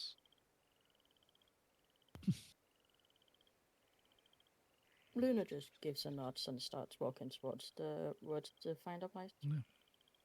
Bertha's Would- still on the back, so she's Yeah, just going would wherever follow- Luna's going. would follow Luna to try and find like a small clearing in the woods. Blairwood. A small clearing, but Luna's also tried to see if they can smell any both prey and predators in the area so we can Yeah. avoid them. Blair would snort exasperatedly across her arms and stomp towards the wood. You and Pebbles have something in common. We're both got a pain in the ass. Mm. Mm. You're both as dramatic as another. Pebbles just sort of goes and like shakes their head as you say that in like defiance. I know, girl, you did good today. And just sort of like just carries on like trotting and like nods its head. Yeah. Alright, so you guys are gonna set up camp. Is that a campfire? You know, get your bedrolls out, the whole shebang. Ezra would go look for firewood, leave the others to discuss or make up the camp. Alrighty, as you're sort of going through to find firewood, just roll me a perception check, and we'll see what the other guys are talking about in the absence of Ezra. 9. Okay, so do we have a fire already started, or is it not started till he gets back with the wood? It's not started yet. No, you're waiting for him to get the wood. I have a question. Would Luna even use a bedroll? Because No, dogs but- are just as comfortable on the ground as they are on a bed. Yeah, but they like a cushion, don't they? Yeah, if you wanted like a blanket or something, I would say that you, because in your inventory you do have a bedroll, whether that's an actual bedroll or a blanket. Yeah. I'll leave up to you. You have one or the other. Yeah, I'll say it's just a blanket. Alrighty.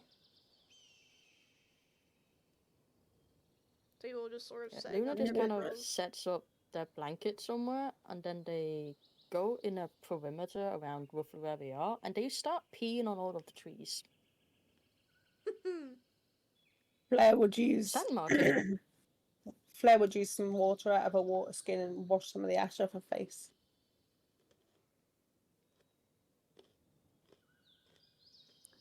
Bertha's gonna sit down, lean back up against one of the trays. She's gonna sort of be thinking for a second and say, what is coming? And she's gonna cast Druidcraft to try and predict what the weather will be for the next 24 hours at the location to see if she needs to have cover when she sleeps. Mm-mm-mm.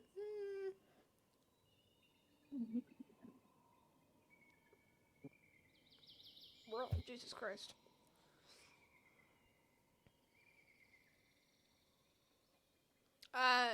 You start feeling a pickup in the wind. Obviously, the plains around Evlok are very much known to have very strong gales blow throughout them, and you start feeling all telltale signs of a gale that will be picking up, and you'll be experiencing very strong winds. Bertha will nod to herself and just lean back against the tree and watch as everyone else is doing stuff around the camp.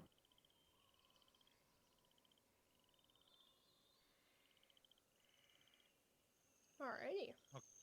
I'll come back whenever you want me to. Yeah, so Ezra, you managed to. These trees are very sort of tall. The branches are quite like high up on them. So you just sort of pick up some like twigs and like one small log from the ground, but nothing too crazy. And then Luna would Good light it with precipitation. Precipitation. Damn, Precipitation. I didn't know Luna had that spell. That's Not wild. Luna. Oh my God, Flair. It happened. I knew I it would could happen. probably light it, just not with that spell. Luna headspots it with chill touch. So Fuck! I like how all three of us could light a campfire then. Well, I knew it'd happen one day. Alright. mm. So the campfire's lit. You'll have your bedrolls or blankets. Are we all just heading to sleep? Are we eating? Does at Flair all? have a bedroll? Flair does have a bedroll. She does not want to sleep in yours. Not what I was saying. I know what you had because you were burnt by a dragon. I do have a bedroll. And Ezra would look. I've had a wash now as well, so you can actually see me properly. Ezra would look at Flair and say, "Do you need any rations or food?" No, thank you. Okay. Well, you don't seem much of a talker, and I apologize for throwing a rock at you if that means anything. Wasn't Okay. actually aiming for you, I tripped. Okay, so you're skillless. Okay. Skillless? Mm. Didn't I take down 2 of those beasts? Yeah. And didn't you trip over one of the ones that I killed? Yeah, I only tripped because you bit its ass. Tail. Ass. Tail. Good night, Ezra. Good night, Flair. And then Ezra would go on guard, and instead of sitting still, he would just patrol the perimeter. Alright, so And you he guys. would say good night to Bertha and Luna. Good night. So are you guys eating at all, or attempting to eat? I take my rations with me. Do you pack rations? Yeah, Yeah. You sure I about did. that? Okay. I did. What about Luna I and packed Bertha? everything in my. Luna and Bertha, did you pick up any rations this morning from your squad house? Bertha would just have like, dry biscuits, or what would y'all call them? Dried scones? Crackers? Yeah, Oh, biscuits, crackers, like Crackers. really thick crackers. Yeah, I Okay. bought my. She'd have a packet of those that would have like 2 of them. So she would open it up and seeing Luna without anything, she'd hold it up to see if Luna would want it. But they're really dry like cardboard. I mean, Luna's a dog. Food is food. Food is food. is food. Just food is food. Alrighty. So Yeah, So Bertha and Luna are having a very small meal. Ezra is eating his rations, and Flair, are you going without? Yep, she's refusing because she's being stubborn. She doesn't want help from Ezra. Alrighty. So, just a sort of thing out of character going forward, when you are going out of the city for, journeys that may take you more than one day, make sure you pack accordingly. I'm being a little bit easy on you guys for this one. Because Ezra did say he packed everything, which is very... He packed everything in his trunk, but he didn't actually say from the trunk he took on this quest. Well, I took my armor and my belongings. Yeah, I know. Mhm. But the So- military did not provide any standard rations. The food and stuff you take with you is for you guys to sort out yourselves, or to get whilst you're out on the road, whoever is hunting or buying. Yeah, we could have chopped up the X beaks and put them on the fire. Good of them. I mean, I don't know if you would have wanted to touch the one with necrotic damage, but maybe the other ones. Hmm. One of them was already in pieces. Ezra bit his ass off. I need I a... hear jealousy.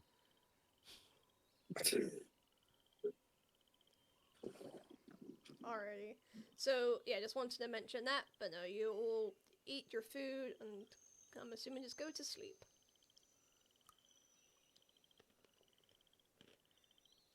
Flare goes to sleep, but she's very restless, tossing and turning all night. Alrighty. Ezra would actually watch over Flare, What for? and he would, because he doesn't trust her. Oh, okay. And he's staying on watch. So he Any- wants to make sure nothing happens. So you're making sure she doesn't do anything during the night. Yep. Okay.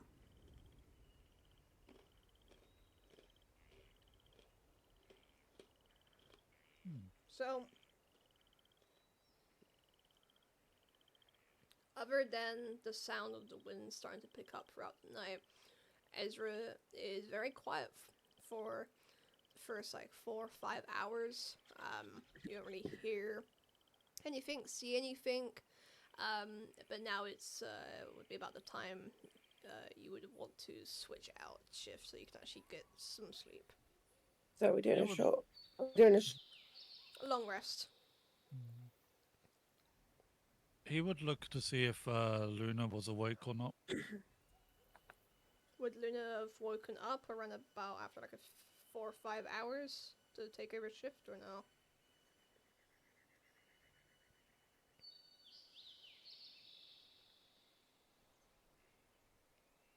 Sounds like she's still asleep. I mean, Ezra, she had a In a really boat. rough day. yeah. No, Ezra's not expecting her to wake up. Ezra I went mean, into I it. think they would, because dogs don't actually tend to sleep for a long time in one go. Nope.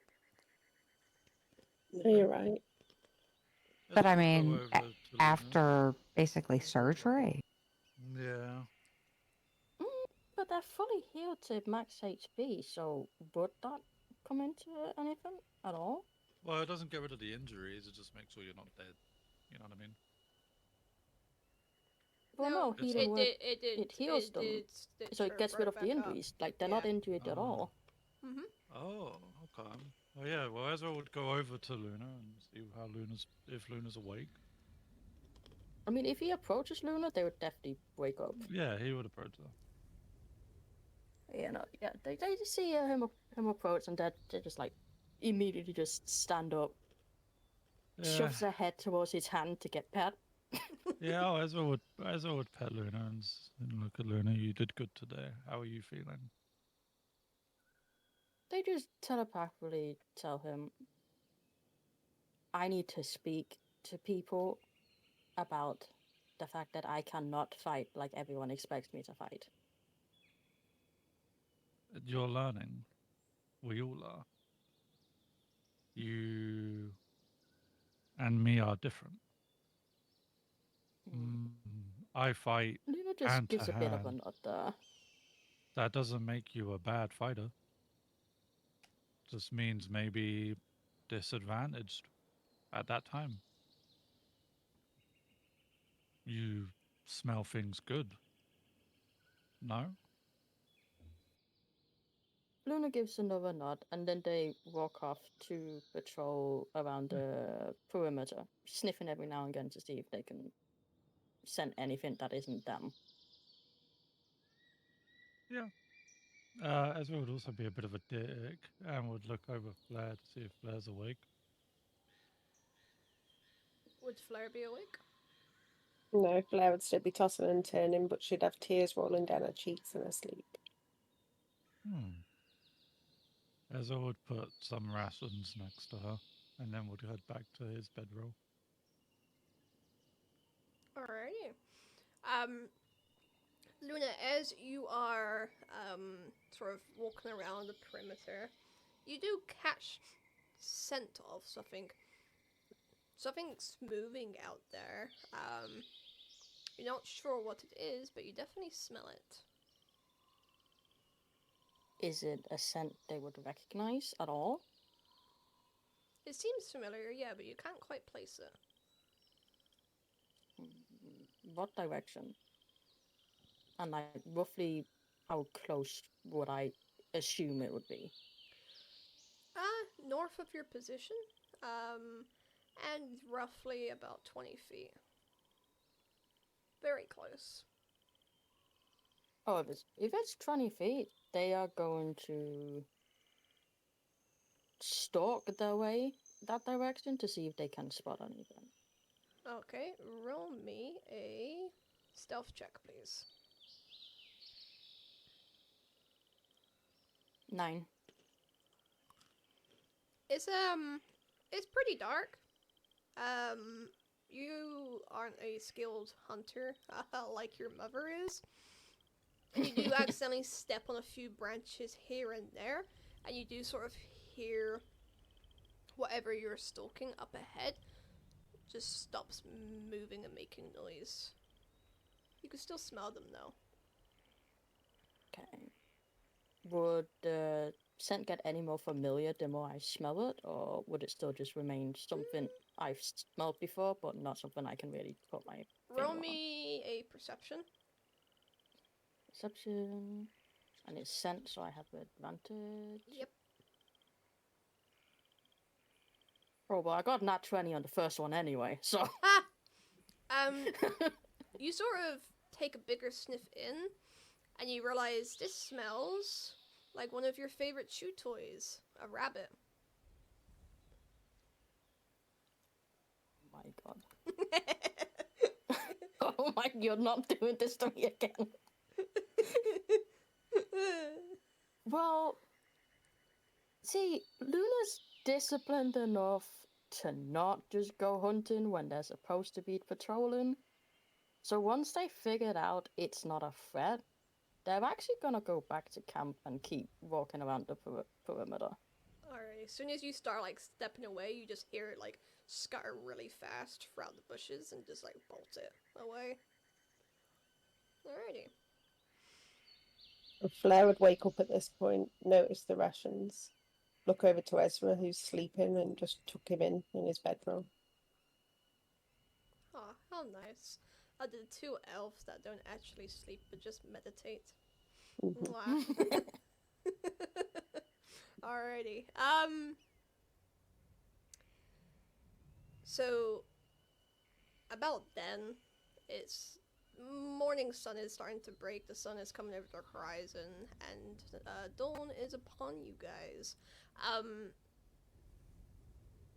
Obviously, Luna's obviously already awake. Flair is awakened as well because elves only meditate for like 4 or 5 hours anyway.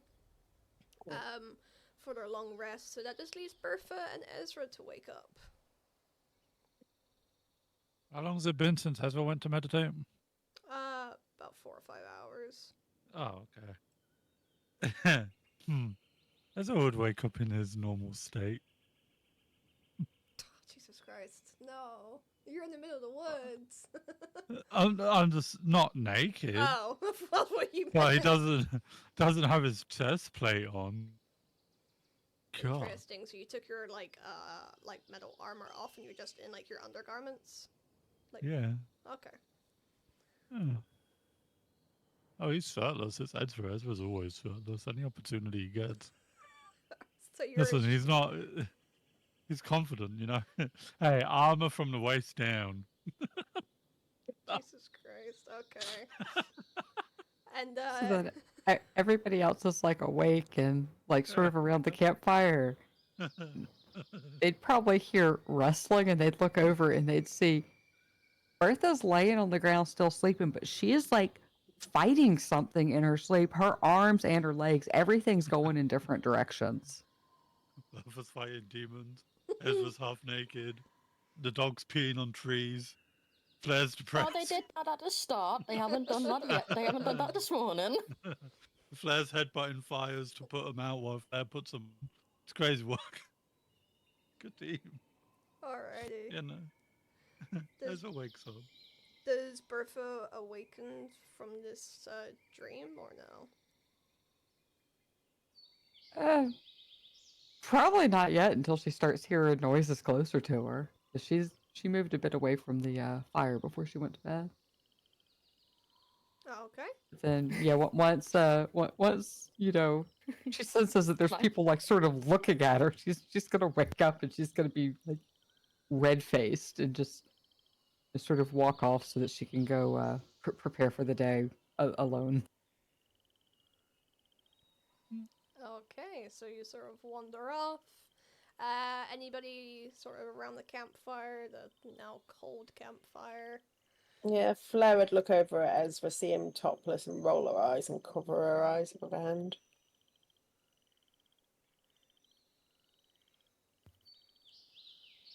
Everyone's awake now, so Luna would actually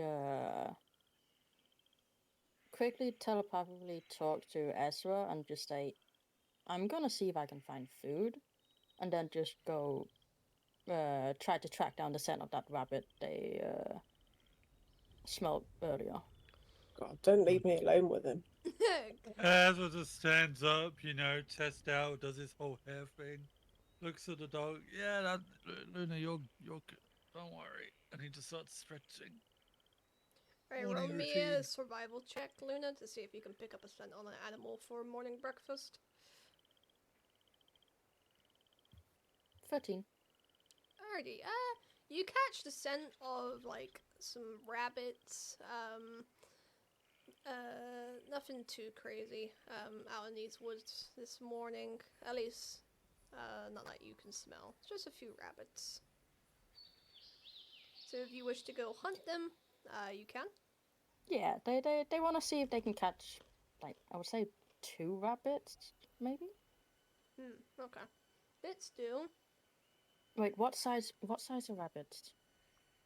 It's like fit in your mouth sort of size, like dangle the head and legs to either side, not very big at all. Probably like the size of your head, maybe? I would say these more like hares than rabbits actually, because hares are a little bit bigger, aren't they? Sorry, everything after I ask what size rabbits, I could not hear because my internet shit up break. That's fine. So we're gonna call them hares because hares are a little bit bigger and about the same size Okay. as your head. Okay. Yeah, they're gonna try to see if they can catch 2, one for them and one for the others to share. Alrighty, trying to figure out what to get you to roll. Just roll me another survival actually, just to see if you're gonna be able to hunt them successfully. Yeah, your first roll should have actually been a perception check, that's my bad. Yeah, only a 6. 6, you managed to catch 1 rabbit. Okay. They kind of just...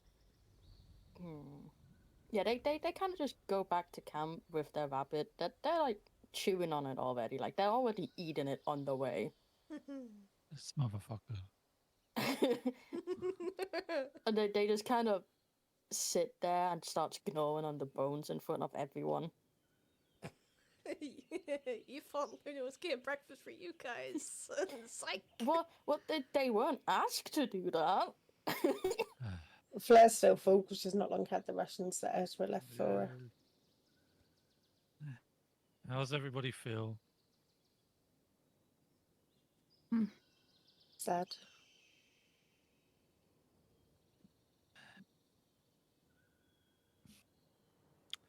Let's do this. Let's do this. Okay. You don't call us the Golden Griffins for nothing. And Ezra starts to roll up his bedroll. I will go and check on Pebbles. And Ezra would leave the free while he goes and takes some pebbles. Pebbles! Sorry. The horse is like right there, right next to camp. It's been tied Hey, up to a tree, Pebbles! to the tree next to your bedroll. It sort of startles as you shout his name in its ear.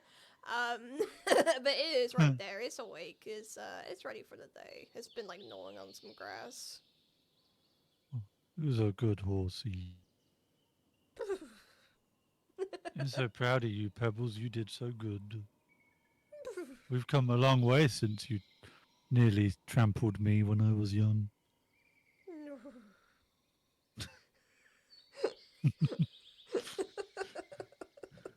Nice. Alright. So you guys sort of pack up and start making your way back to Evlok. Mm-hmm. Yeah? Well, I don't know what they do. I'm Yeah. with Pebbles, chilling. Yeah, Flair would reluctantly pack up her stuff and follow Ezra. Alrighty. I'm guessing Flair on the horse with Ezra and Bertha on the back of Luna.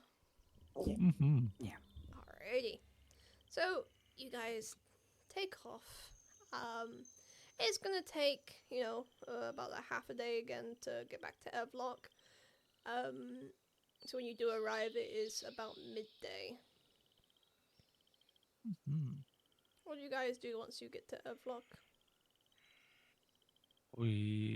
Ezra would suggest that we should go and drop off our belongings and go and see my father. Going straight Bertha to says we Blade? should go straight to speak with the Evlok or Aurelian that won't want to Oh be yeah, aboard. the guy, yeah.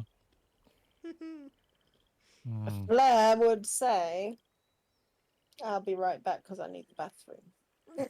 Okay. There's a bathroom upstairs to the left. We'll take- Okay, I'll be back.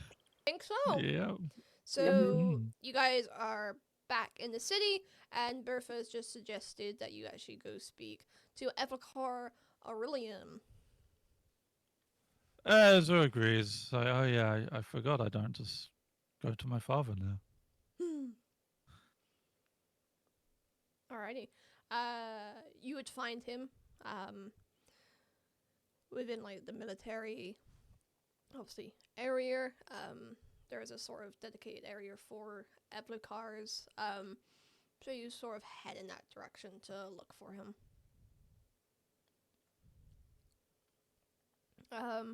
After probably about half an hour worth of looking, you do eventually come across Evlok Aurelian. He looks at you, Free, and then looks at Flair, and realizes something, obviously. I'm not quite sure how to help you with that. Shut the fuck up! Can you explain how to help me with that? I don't say anything like remotely towards its name, and it just speaks to me, and I'm like, just shut up! Stop listening to me! What magical box have you got in your corner? That's wild. Yeah. Oh my god, Evlok Aurelian, what was that? He looks at Flair and realizes something must have gone very wrong. For Flair to return from the mission, and also to return without her fellow squad mates. He says, he stops any of you from talking. Meet me at your squad house, Golden Griffons, and we will talk there. Yes, sir. And I salute. And he goes, you free, go ahead. I'm just gonna speak to Flair real quick, but wait so you can take her with you. So he tells you basically just to go away far enough so you don't hear. And basically, he's going to ask Flair, where's your squad? What happened? They perished. To what? Fire, sir. Caused by? A dragon. Very well. Go meet the other three, and I will be at the squad house shortly. Yes, sir. So I'm assuming you will just head straight to your squad house. I gotta take Pebbles Yeah. home. You take Pebbles home and then you go to your squad house. Yeah, but I have to take Pebbles home. Alrighty. You take Bertha would go straight to the squad house instead of the diversion. Alrighty. So you're all waiting at the squad house. Any conversations between you three and Flair, or are you all just sort of sat in silence? I would actually look at first at what they want.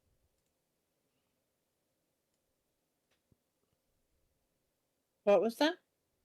What did they want to talk to you about? They wanted to know what happened to my squad mates. I'm sorry for your loss. Thank you. They were like my family. I'm sure you understand it with Bertha and Luna here. I understand it in other ways as well. More than you know. I appreciate that, Ezra. You're welcome. And while they're having this conversation, Luna just kind of like sneaks up and puts their head underneath Flair's hand. And Flair strokes her, like behind her ear. Thinks to herself, where's Bertha? Is Bertha in the room? I think so. Oh, Sorry, I'm just. bad dream, Bertha? So, what was that? Did you have a bad dream? No, I was practicing. I respect that. Why do you think- ask? Because there's probably a reason we all got put in a squad together. I don't know why I'm still here. Well, you've just gone through something traumatic. Why wouldn't you be here? Would you rather be anywhere else? I don't know. But we went in packs of 3. This isn't normal. Does this squad look normal to you, Flair? It's no more odd than my own squad was. Oh, you said he's Cole's squad. No, that is not normal. And Ezra laughs a little bit to himself. Cole? Who's Cole? It doesn't matter. Okay. Is he handsome? Some might say, yeah. How long ago did you graduate out of the program? Oh, last year. This should be Ah, my 2nd year. should be. You done? No, I'll never be done. That's I the don't- spirit. I'm not a quitter. Good. You're also not a coward. You said that once already. Well, at first I questioned if you were, but after fighting in battle with you, I know that you're not.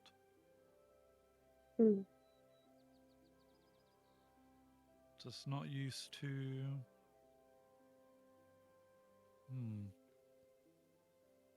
Interesting people.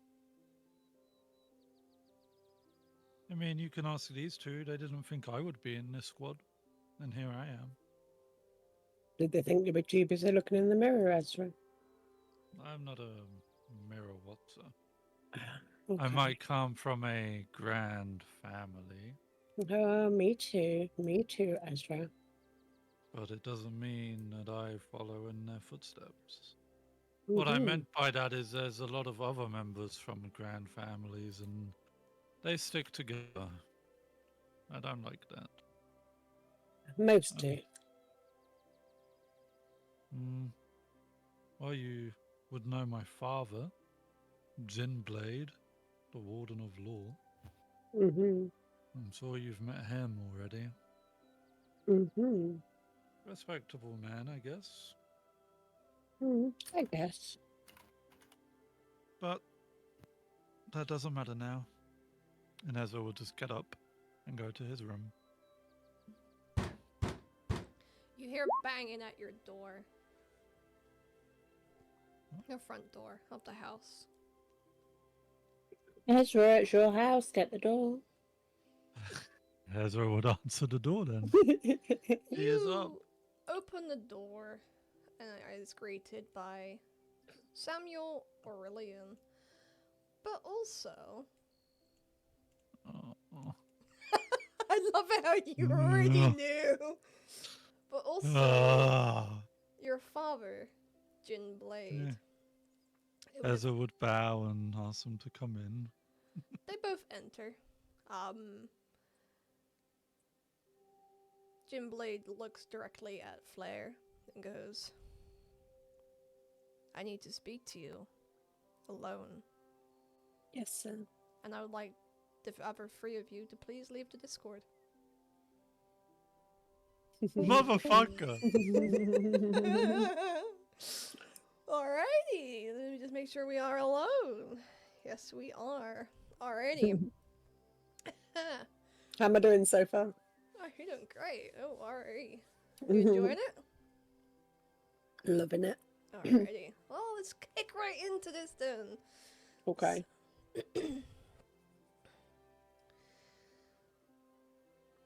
Evlok Aurelian informed me that your party was attacked by a dragon. I would like to Yes, know sir. more about the situation, where you were, what you were doing, and when this dragon appeared, what it looked like. Okay, start from the top and tell me everything. We were out on patrol. We were trying to find the bandits. We were trying to get control of the situation, sir. We were surrounded. Out of nowhere, we heard flapping of wings. Not something I've ever heard before, but I'd heard the term dragon. I'd read about dragons. I just never thought I'd ever see one. It was a green dragon, sir. Had piercing red eyes. Did it look very large, or did it look small for a dragon? I mean, I'd never seen a dragon. It was huge. It was as big as a Think house. back Sir. to your studies at the academy. I'd say it was a medium-sized dragon. Sir. Very well. Continue. It seemed to, come closer to its head. I was quite curious of what was going on. And then the bandits started shooting, and that's when it got enraged, sir. I managed to hide under one of the bandits' shields. When I came out, everything around me was obliterated. Everyone was ash. I ran. I hid. I didn't know if it was going to return. I found a cave. I stayed safe. I survived. I followed my training, sir. And then these guys found me. And here I am. And what happened to your two squad mates? They were incinerated. I saw it happen. Very well. And what of your mission? Gathering intel on the bandits. We failed. Very well. Beg your forgiveness, sir. So I just rolled a 15, and he has a +6 to that roll. Oof. Let's just say there's a reason I asked the others to leave the Discord. Okay. And that's going to be because he knows there's something up with your story. Mm-hmm. Very well. I will make sure people are keeping an eye out for a medium green dragon. Yes, sir. Northwest from Evlok. Yeah. I will see if I hear any reports back to match what you have said.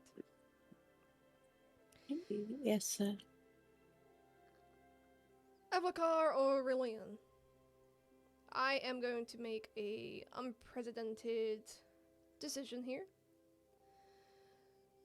Miss Raven is without a squad, and although it is uncommon for new squads just graduate from the academy to gain more than 3 members, I'm going to make an exception because Miss Raven here is going through re-evaluation to see if they are going to still be a part of the academy.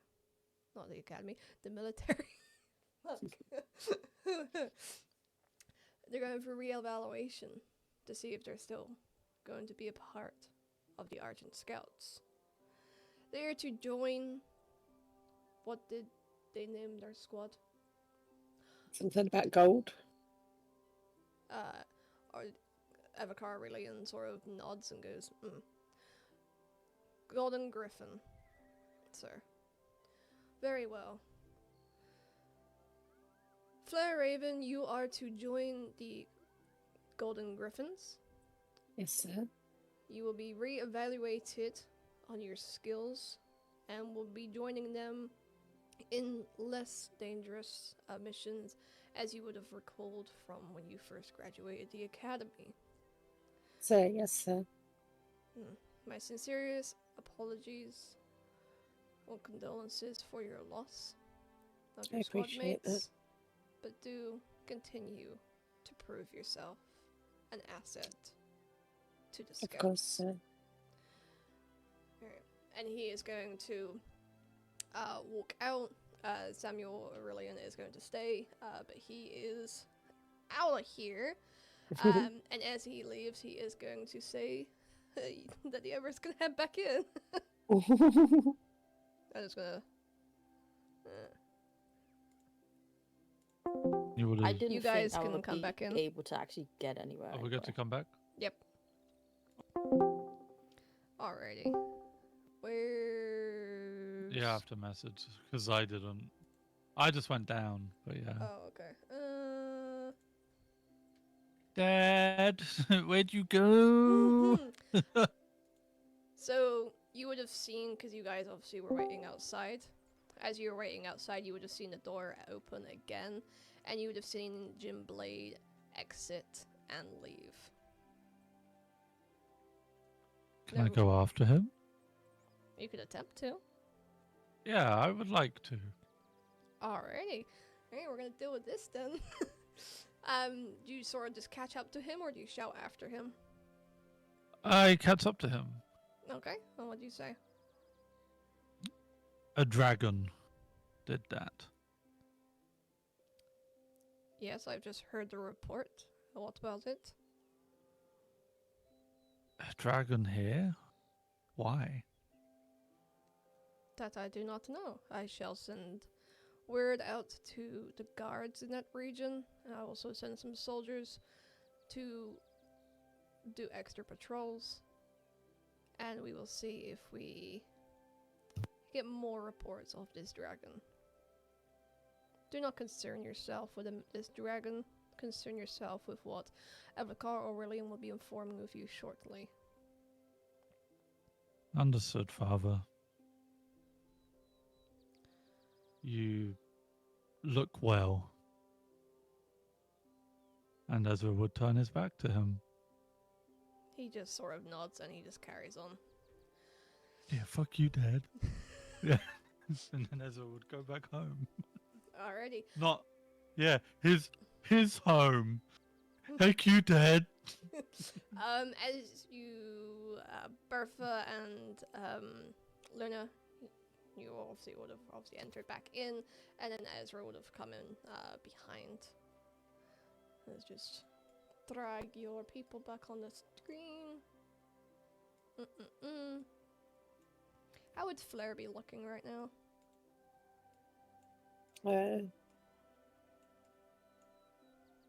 She'd be looking a little bit like dishevelled, just, not quite sure of herself because of what she's just heard. Okay, A bit nervous. Alrighty. So, you, as Ezra comes in through the door, Evlok or William addresses you all and goes, "You all are now going to be a part of a unique situation as of orders from the Warden of Law. So listen close. This is an unprecedented situation that we have never had a fresh squad experience. As you're all aware, squads are able to operate on their own means, meaning they are able to obtain additional members if seen fit from other squads. Is very common in our more advanced squads that have been around for many, many years, but very new for fresh squads. Flare Raven has been ordered to join the Golden Griffons, effective immediately. You are to welcome her into your squad, and you will all be conducting missions and such together. Okay? I have a question. Yes. Does he want to be part of this squad? Yes. I don't mean to be disrespectful, sir. But may I speak freely? You may. I understand orders, but I just felt like it was worth making sure that this is what Flair wanted. It was traumatic, and if she needed time, that's understandable, but I just Flare has disagreed been with it being an spoken order. to. Flare has been spoken to. The Understood. situation was outlaid before them. This is not any of your concern. Yes, sir. Very well. Is there any more questions on the matter? When do you expect we'll have our next assignment? I will let you know.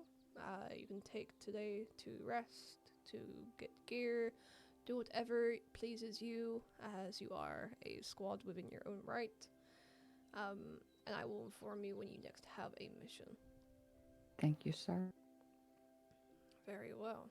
If there's nothing else, I bid you all a good day and good work on your first mission.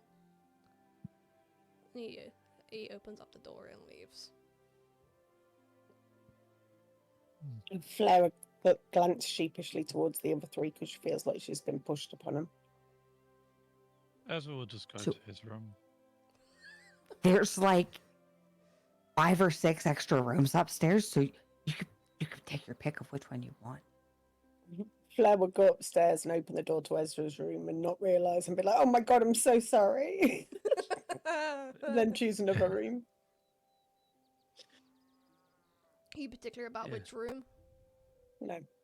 Alrighty. Would you like to be close or near people? Probably close to someone. You can be close to Luna then. So, Okay. as you head up the stairs, down to the left side of the corridor, right on the end is the smallest room, which is Luna's room. So you can pick the room either opposite or next to Luna. Probably opposite. Alrighty, beautiful. That is your room. You can decorate and add stuff as you wish. This is the Golden Griffon Squad House. You guys gotta keep it obviously stocked and stuff, and this is where you'd put all your loot and all that good stuff. And then in your personal rooms, you have your personal storage and all the good stuff. Okay, essentially treat this as a sort of like a adventuring guild house, if that makes sense. Mm-hmm. Yeah. Alrighty. So, you guys have successfully made it back from your first mission. You, Luna and Bertha are, I'm assuming, still downstairs. The other two are upstairs. They've just gone to their rooms or picked out their room. So what's everyone doing? What's everyone feeling? So Bertha'd go up to her room and put up a a lot of her weaponry because she doesn't need to be walking around with, all 5, 6 bits of it. But she'd probably go to the kitchen and sort of look through to see like what all do we have as far as stores in terms of food. So you don't have much food. They basically situated you for like 1 day's worth of food. So you had some basic cuts of meat, sort of like low quality, like jackal meat, easy to get, easy to obtain. So quite a few cuts of some big jackal meat, obviously which some Luna ate some in the morning. You have some fruits like apples and pears, and you have some like very dense rye bread as well. But other than that, not much. She'd wrinkle up her nose at the meat and probably grab one of the pears, polish it up, and start eating it. But if there's time today, she's probably gonna try and go down to the market to get some supplies because there's not enough rations and stuff to keep going. Alrighty, we'll see what everyone else wants to do, and then we'll see if we're gonna do that now or in next session. Alright. Ezra's pissed, so he ain't leaving his room. Yeah, no. Claire. Claire is exhausted, so she takes off her outer clothes. She's got her undergarments on. She gets into her bed, but she's got a dagger in her hand that she nestles under a pillow and she falls to sleep. Just because you weren't here when I first described the layout, so the bottom floor does have like a sort of war room with a table with a map, the kitchen area / storage, and then like a living room area or like rest quarters with like a nice hearth. Upstairs is the living quarters with the different rooms, the armory as well, and also a sort of like bath room. Yeah. Like it's basically a tub that you can fill up with a bucket of water, and there's like a fire in there as well, so you can like warm up your robes and such in the water. Yeah. But yeah. Okay. And Luna. Well, they kind of want to go back to their family's home and kind of just talk to other beasts to figure out exactly what they should probably start keeping on them when they go on quests and shit like that. Okay. We'll do. Like more specifically for beasts than just in general, because obviously a beast might need different things. Okay, we'll do both of those things now. So Luna's gonna head to the Wildband Clan encampment, and Bertha is gonna head to the market. I'm assuming the market district, which is on the lowest district, the lowest level. Yeah. Yeah, no shopping in Velvet Row. That's too expensive. Not if Bertha's paying, nah. Oh, exactly. So, we'll head down to the market district first. Would you guys sort of like walk together down there as well? And then Luna just carries on, or would you go separately? Yeah, Luna would accompany them as much as they can without going off the path to the Wildband Clan. All right, lovely. So you sort of say bye, like when you get to the Grand Plaza, you carry on straight throughout the gates, and Bertha goes right towards the market district. What sort of shops are you looking for, Bertha? Looking for like a general goods or a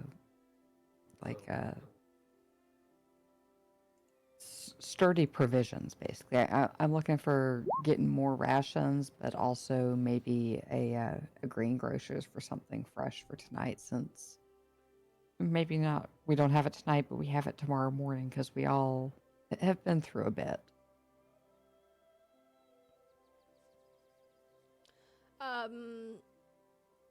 So you can go to a just very general goods store, Alright. which sells very basic provisions.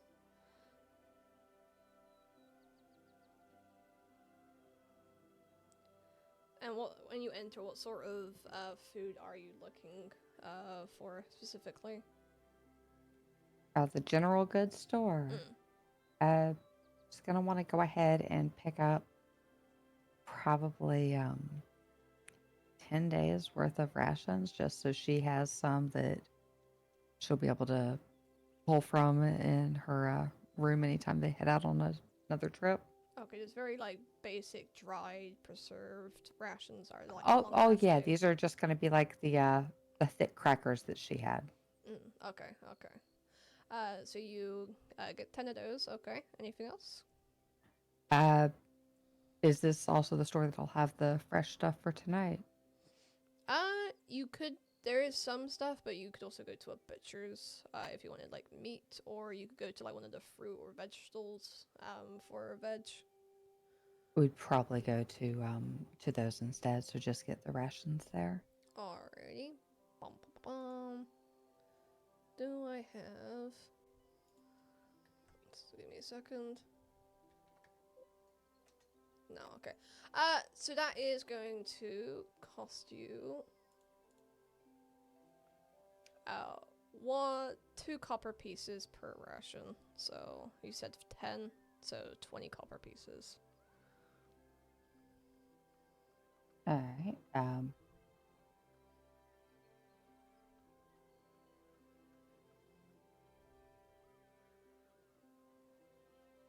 I'm trying to hand 20 copper over, but I keep being told that the minimum amount I can hand over is 0. Wait, what? Do you have the money? I have 23 gold. Oh, it's because you have gold and you don't actually have any copper pieces, so you could exchange a gold for copper.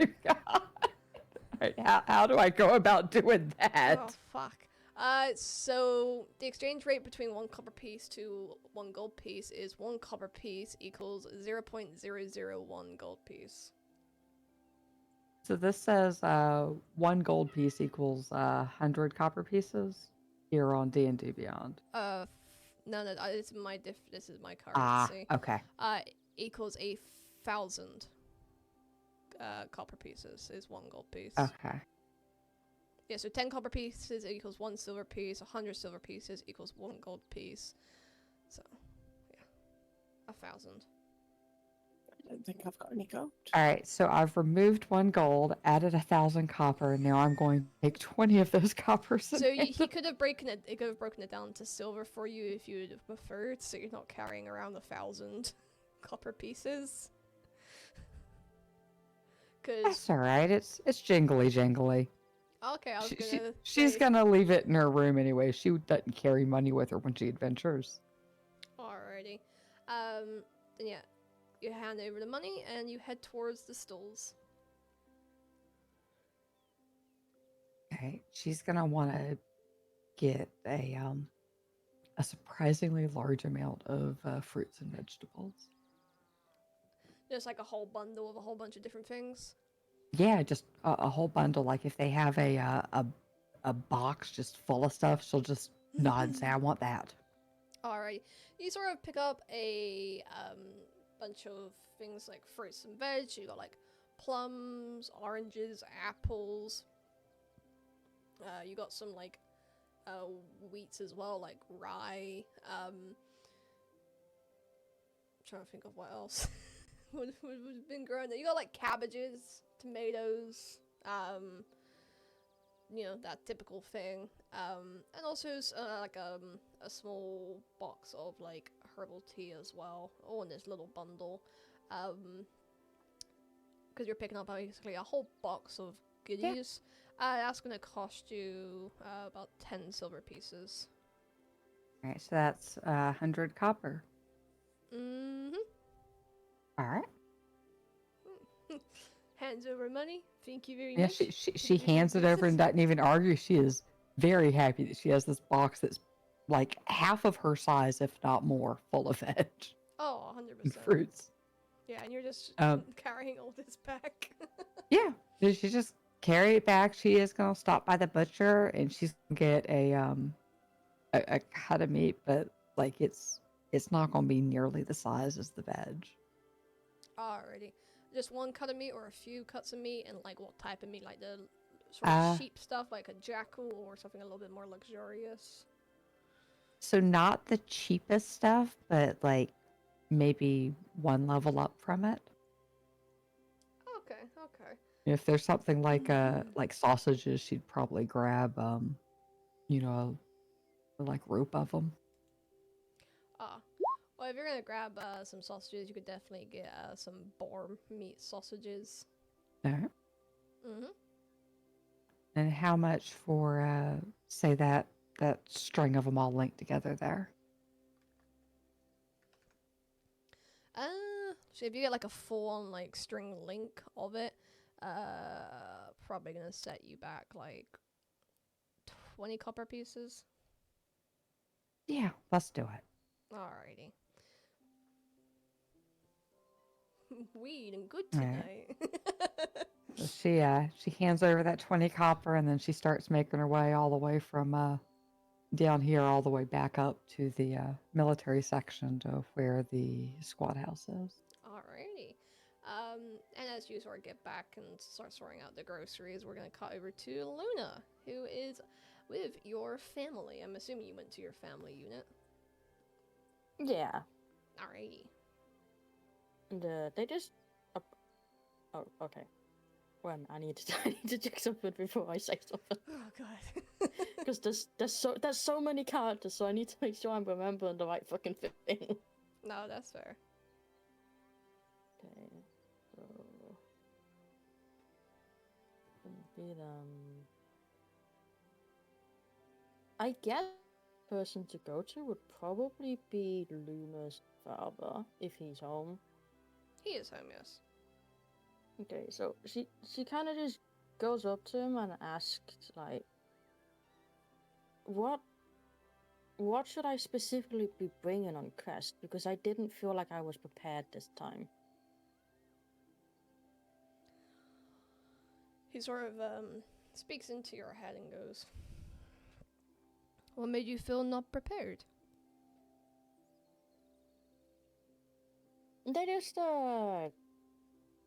kind of explained that, like, half of them didn't really seem to have rations. They didn't seem all that prepared about how they were supposed to travel with the amount of people, like horses, walking, stuff like that. And obviously some of it's not actually that important, but it's Luna's first proper quest, and they're kind of worried about how it went. Young pup, I think you fret too much.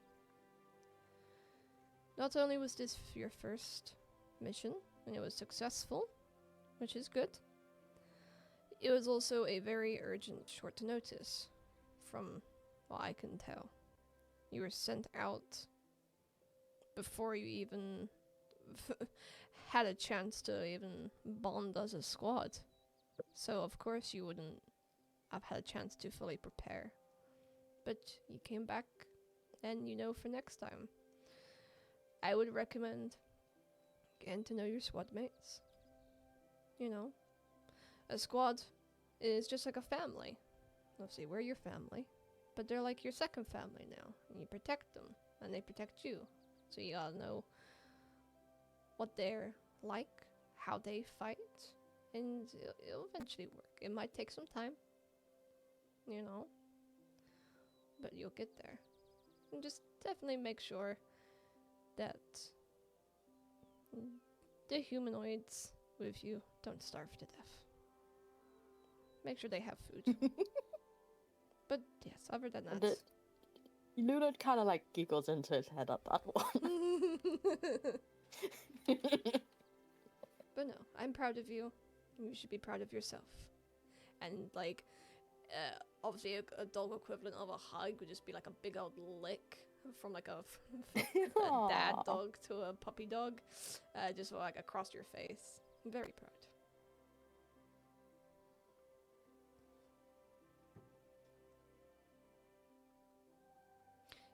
Anything else you'd like to ask your dad?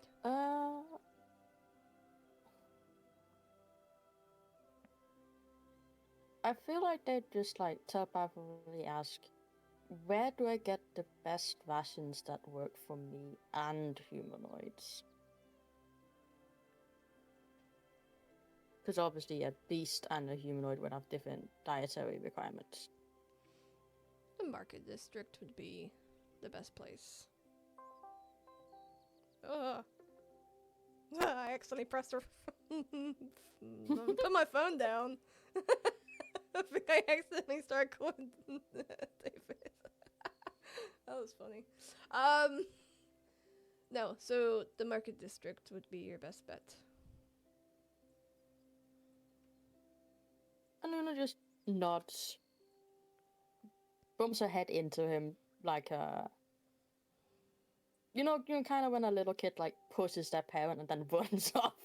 I love that. Okay. Like they kind of do that, and then they run off to the siblings, play around with them for a little bit, Yeah. and then okay. they wanna, on the way it's back to the Scott house, probably buy some rations and then just Okay. go to the Scott house after.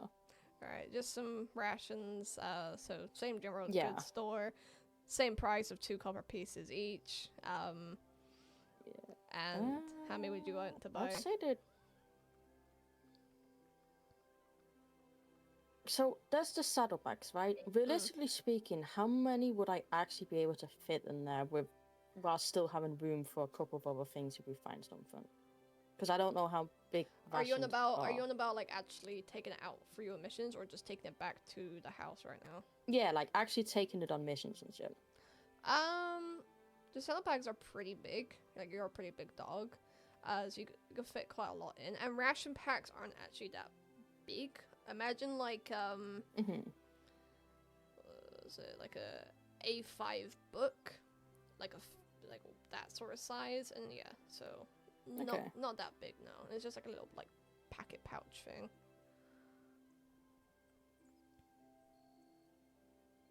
15 maybe? 15, okay. 15 times 2, so that's 30 copper pieces. Yeah. You can do the same deal of breaking it up as well. Going forward, Wait, did you obviously- say 30 copper pieces? Yeah, 30 copper pieces. I don't have to break it up. I have 41 copper pieces. Alright, perfect. Going forward, like with breaking down your money and stuff, you would actually have to go to like a mint to like which is places that like deal with like the gold and stuff to break down your money. But because this is going on for quite a bit, I was like, I'll just allow you to do it at the general goods store. But usually you break down your money at the mints and stuff like that, which is aka like the banks. Yeah. Alrighty. You take your rations back. Bertha, I would assume you've probably done unloading the groceries at this point as Luna comes in. And is there anything else you guys sort of want to do?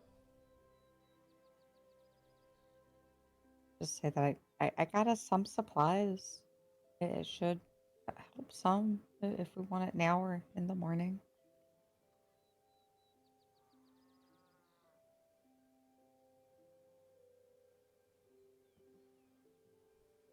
Sorry, I'm adding stuff. I didn't hear what you said. Bertha would just say that she'd got some supplies, but that we could have it either tonight or in the morning, since she's pretty sure the other two are passed out. What time is it, roughly? You guys got back about midday. The conversation with Jim Blade and Evlok Aurelian probably took about an hour, and also traveling to and from places. It's probably late afternoon going into evening now, so about dinner time. Okay. Yeah, Luna's probably just gonna. Honestly, they're gonna try to beg Bertha to see if she's willing to make them food.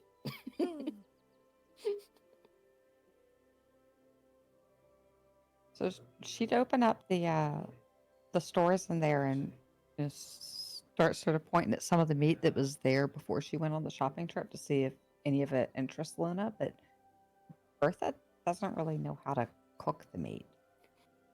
All of it interests Luna. So how much of it do you need? So I know not all of it, because that's for all of us. But would like this one chunk be enough for dinner? She'd be pointing to like a haunch or a leg of, you said it was jackal. Mhm. Yeah, jackal meat. How big is a jackal? Uh, Okay, actually, better question. Would the leg of a jackal be enough to satisfy them? 2 wood. 2. Okay. Mm. They just telepathically say to Bertha, if I only ate meat, it would be 2 legs would be enough. If Okay. I had other stuff added to,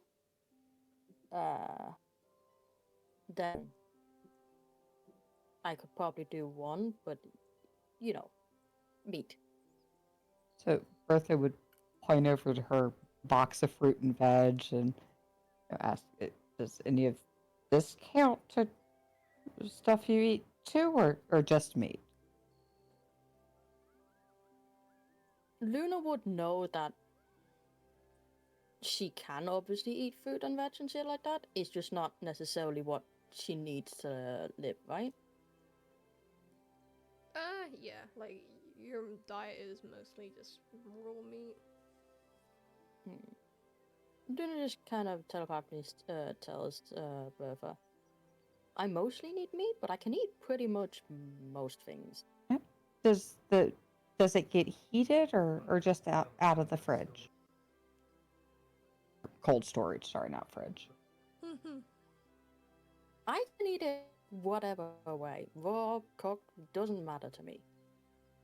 So Bertha would pull out two of the jackal legs and offer them over to Luna. They just very happily start munching on the legs.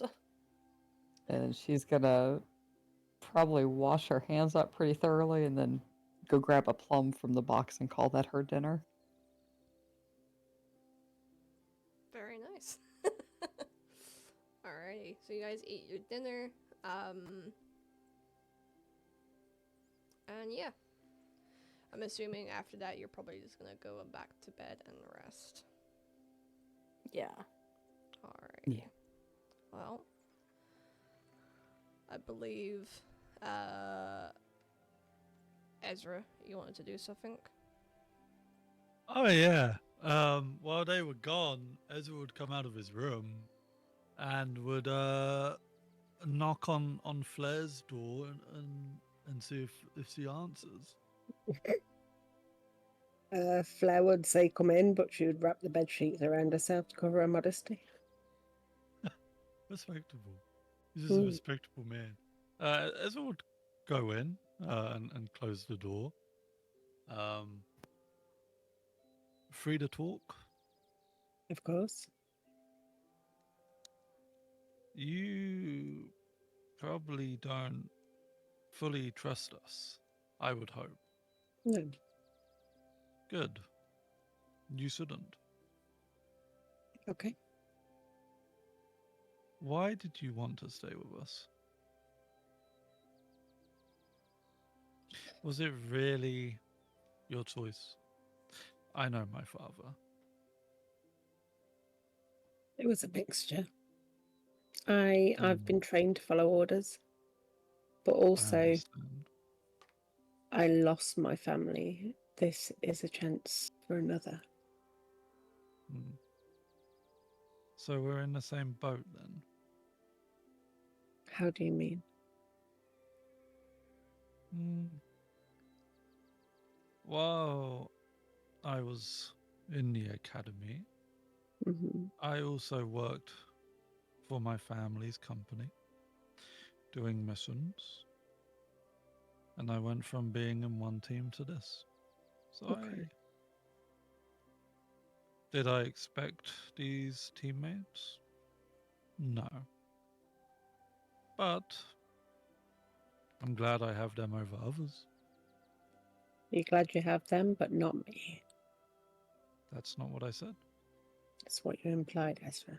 And I You understand. are a teammate, are you not? I am, but as much as I don't trust you, you won't trust me. I don't trust anyone. I don't trust my father. I do not trust this academy. I wouldn't trust your father. So we are similar in ways. Well, Hmm, yes, we're both redheads, we're both elves, that we are. we're both, well-to-do families. What is your And family like? wonderful. Very in tune with nature, let's say. Is that the trained answer that you give everyone? That's the only answer you need to know at the moment. I understand. I don't distrust you, but I don't fully trust you. I've Understandable. trained in this academy for years, Me along too. with everyone here. So it does create a level of trust. But these people in this house are my team. Don't Yeah. hurt them. I wouldn't. They're Good. our team. That's true. I don't want to be on the wrong side of you, Flair. I wouldn't advise it, Ezra. Then don't get on mine either. And he would get up and leave. You eat, by the way. I'm You not need your hungry. strength. Well, just think of it like this. If you don't take care of yourself, you're putting this team's safety at risk. Maybe look at it like that. And he would close the door. It would stick up a middle finger at the door. And then eat.